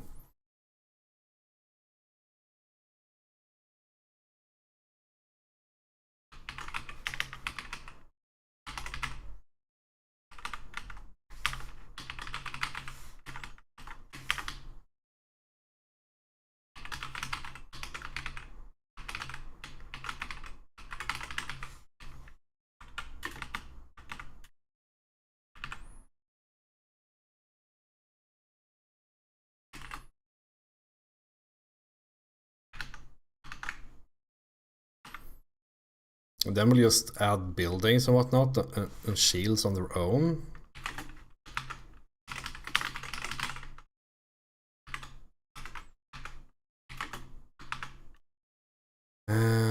Buildings.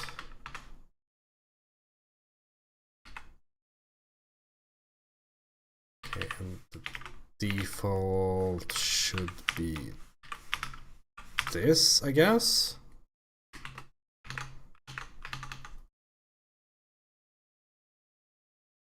Because then we don't have to like fuck off with this, like fuck around with this shit down here. Just like leave that it here, and then we just set it. Oh, that was player. My bad. Like having to do this all the time, like fuck that shit.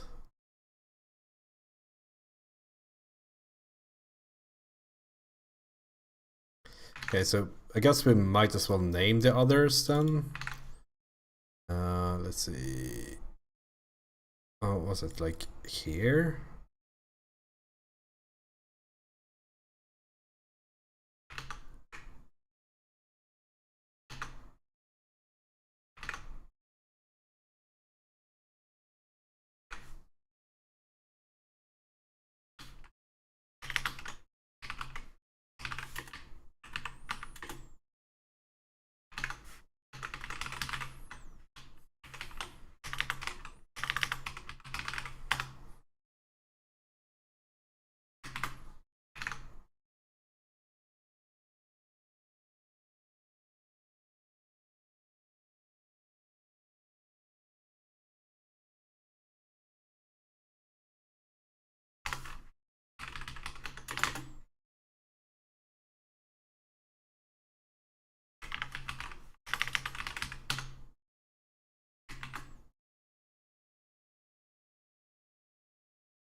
Oh, this is mask, right?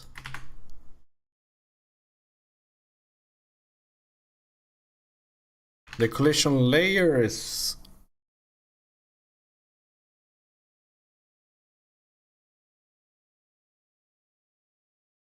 I guess that's always just 2.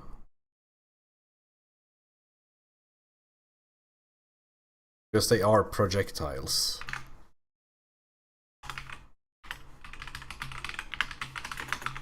2 on the score.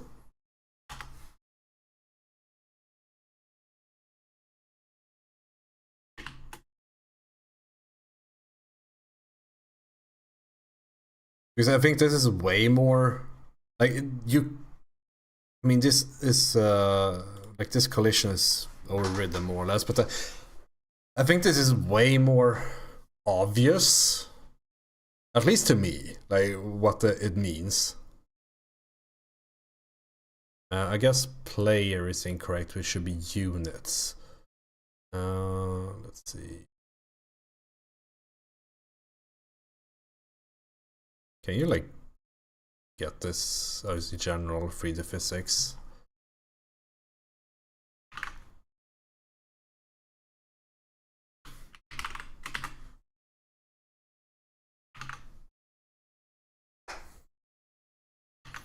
I mean, normally we don't need to hit this either.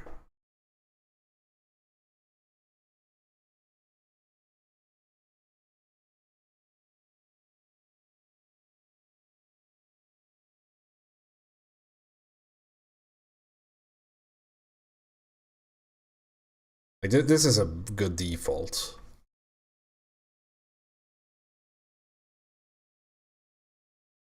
Okay, I guess run 2 instances and make sure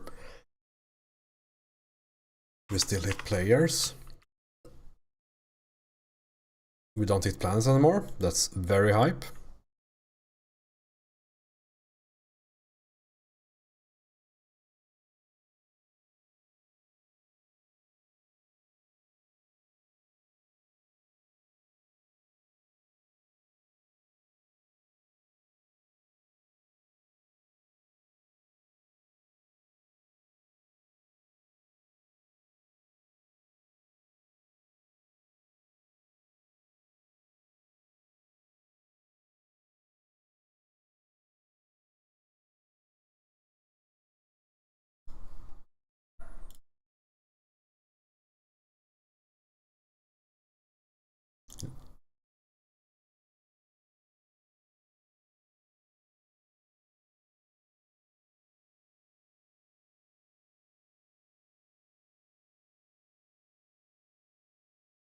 Do they have to be in like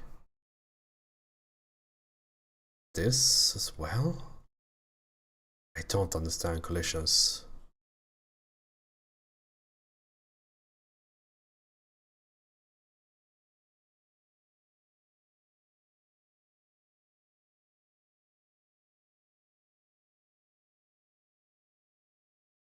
Oh, it's not even that planet.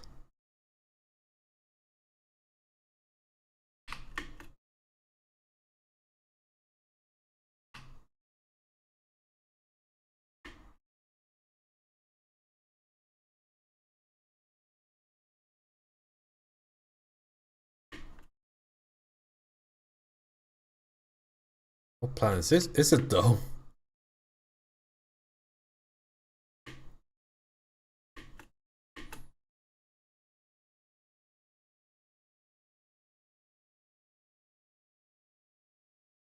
Okay, this doesn't work. That makes sense.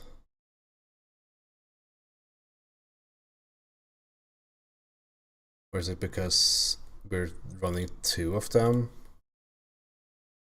Sometimes that does fuck things up.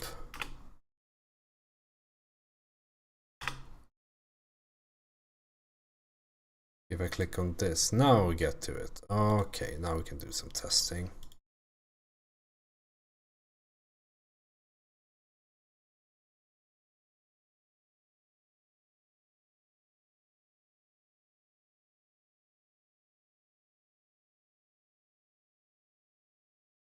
Fuck me, I guess.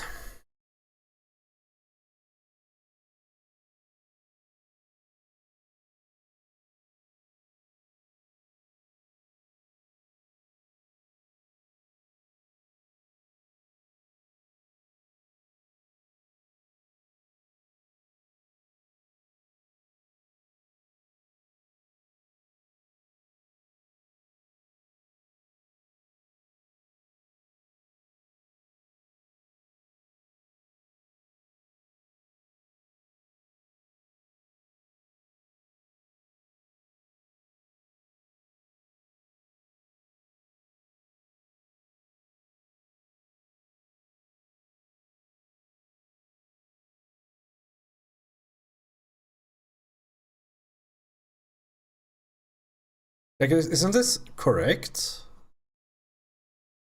Like, we hit units, we hit planets, buildings, and shields.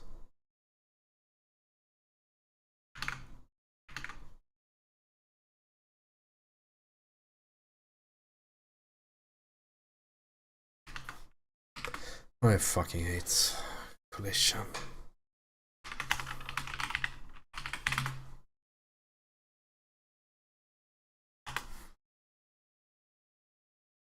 We are hitting them.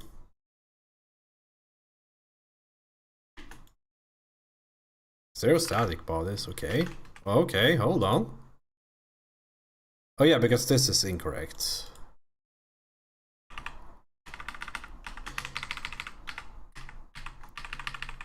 Because now we know we never end up here if, like, we don't need to check this ourselves.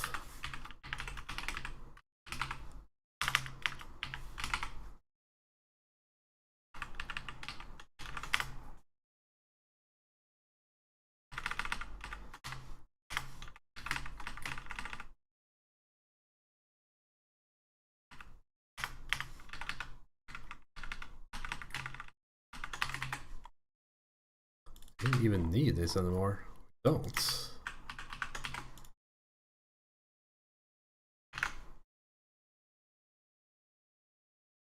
No, it's correct.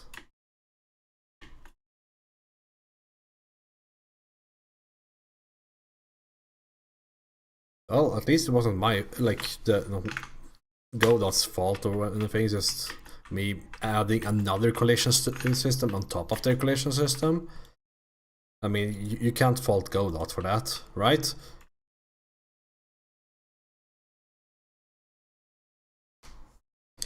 I think we can.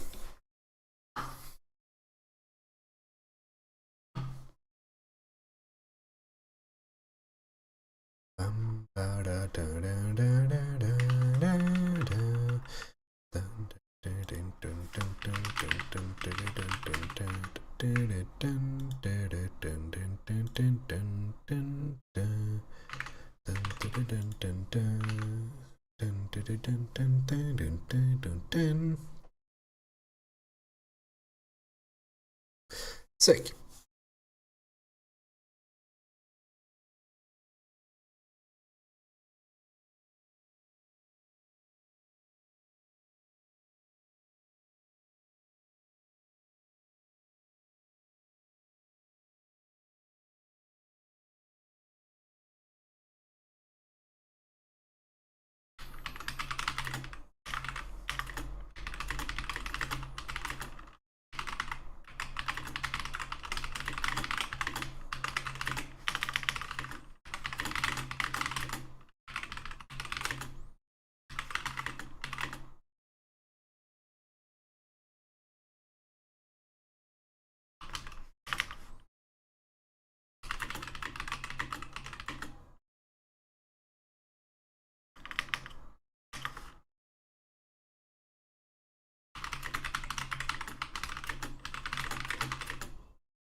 I guess what we wanted to test with this was that, I mean, like, the issue was that we landed on top of other players and that, like, desynced us a bit. It's still something that desyncs clients. Interesting.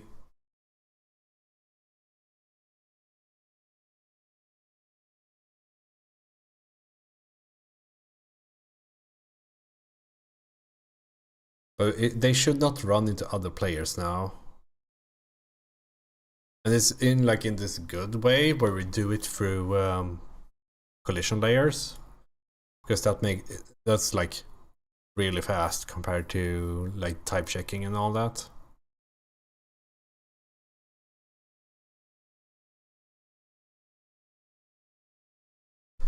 Sick. I think that is going to have to do it for today, actually.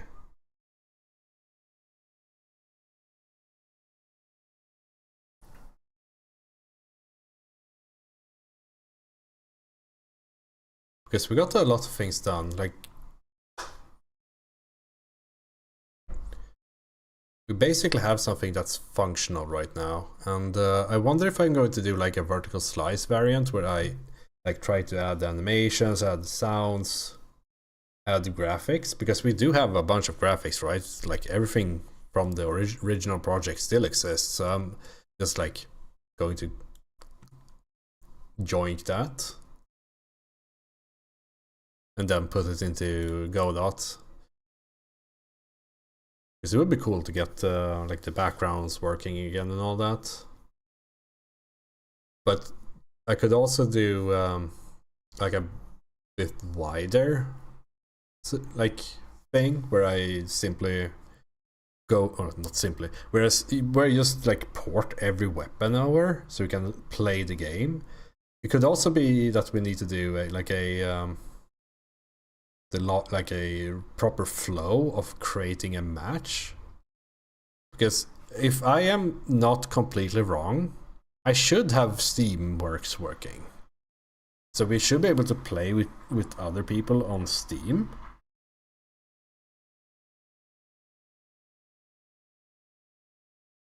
I think, I hope. I just haven't tested it here because I don't have like UI and everything. Like I have some UI for another project, this one. Like this one has like a friends list and everything. So we can probably use that, like just copy that over and get like a basic Steam functionality going, because it would be really cool to like test the multiplayer code. Like for real. I think it's like it's scuffed in some way, right? There's something wrong with it because we get thrown away from like when we do basic things on the like connected client. Was like just standing and jumping here should not launch you into space. Was it the only one like that? What is going on? And then you get like giga speed. So there's some, though, like if I can fix that, I think that we actually have something that could be played, albeit a bit scuffed, of course, but I mean, you could.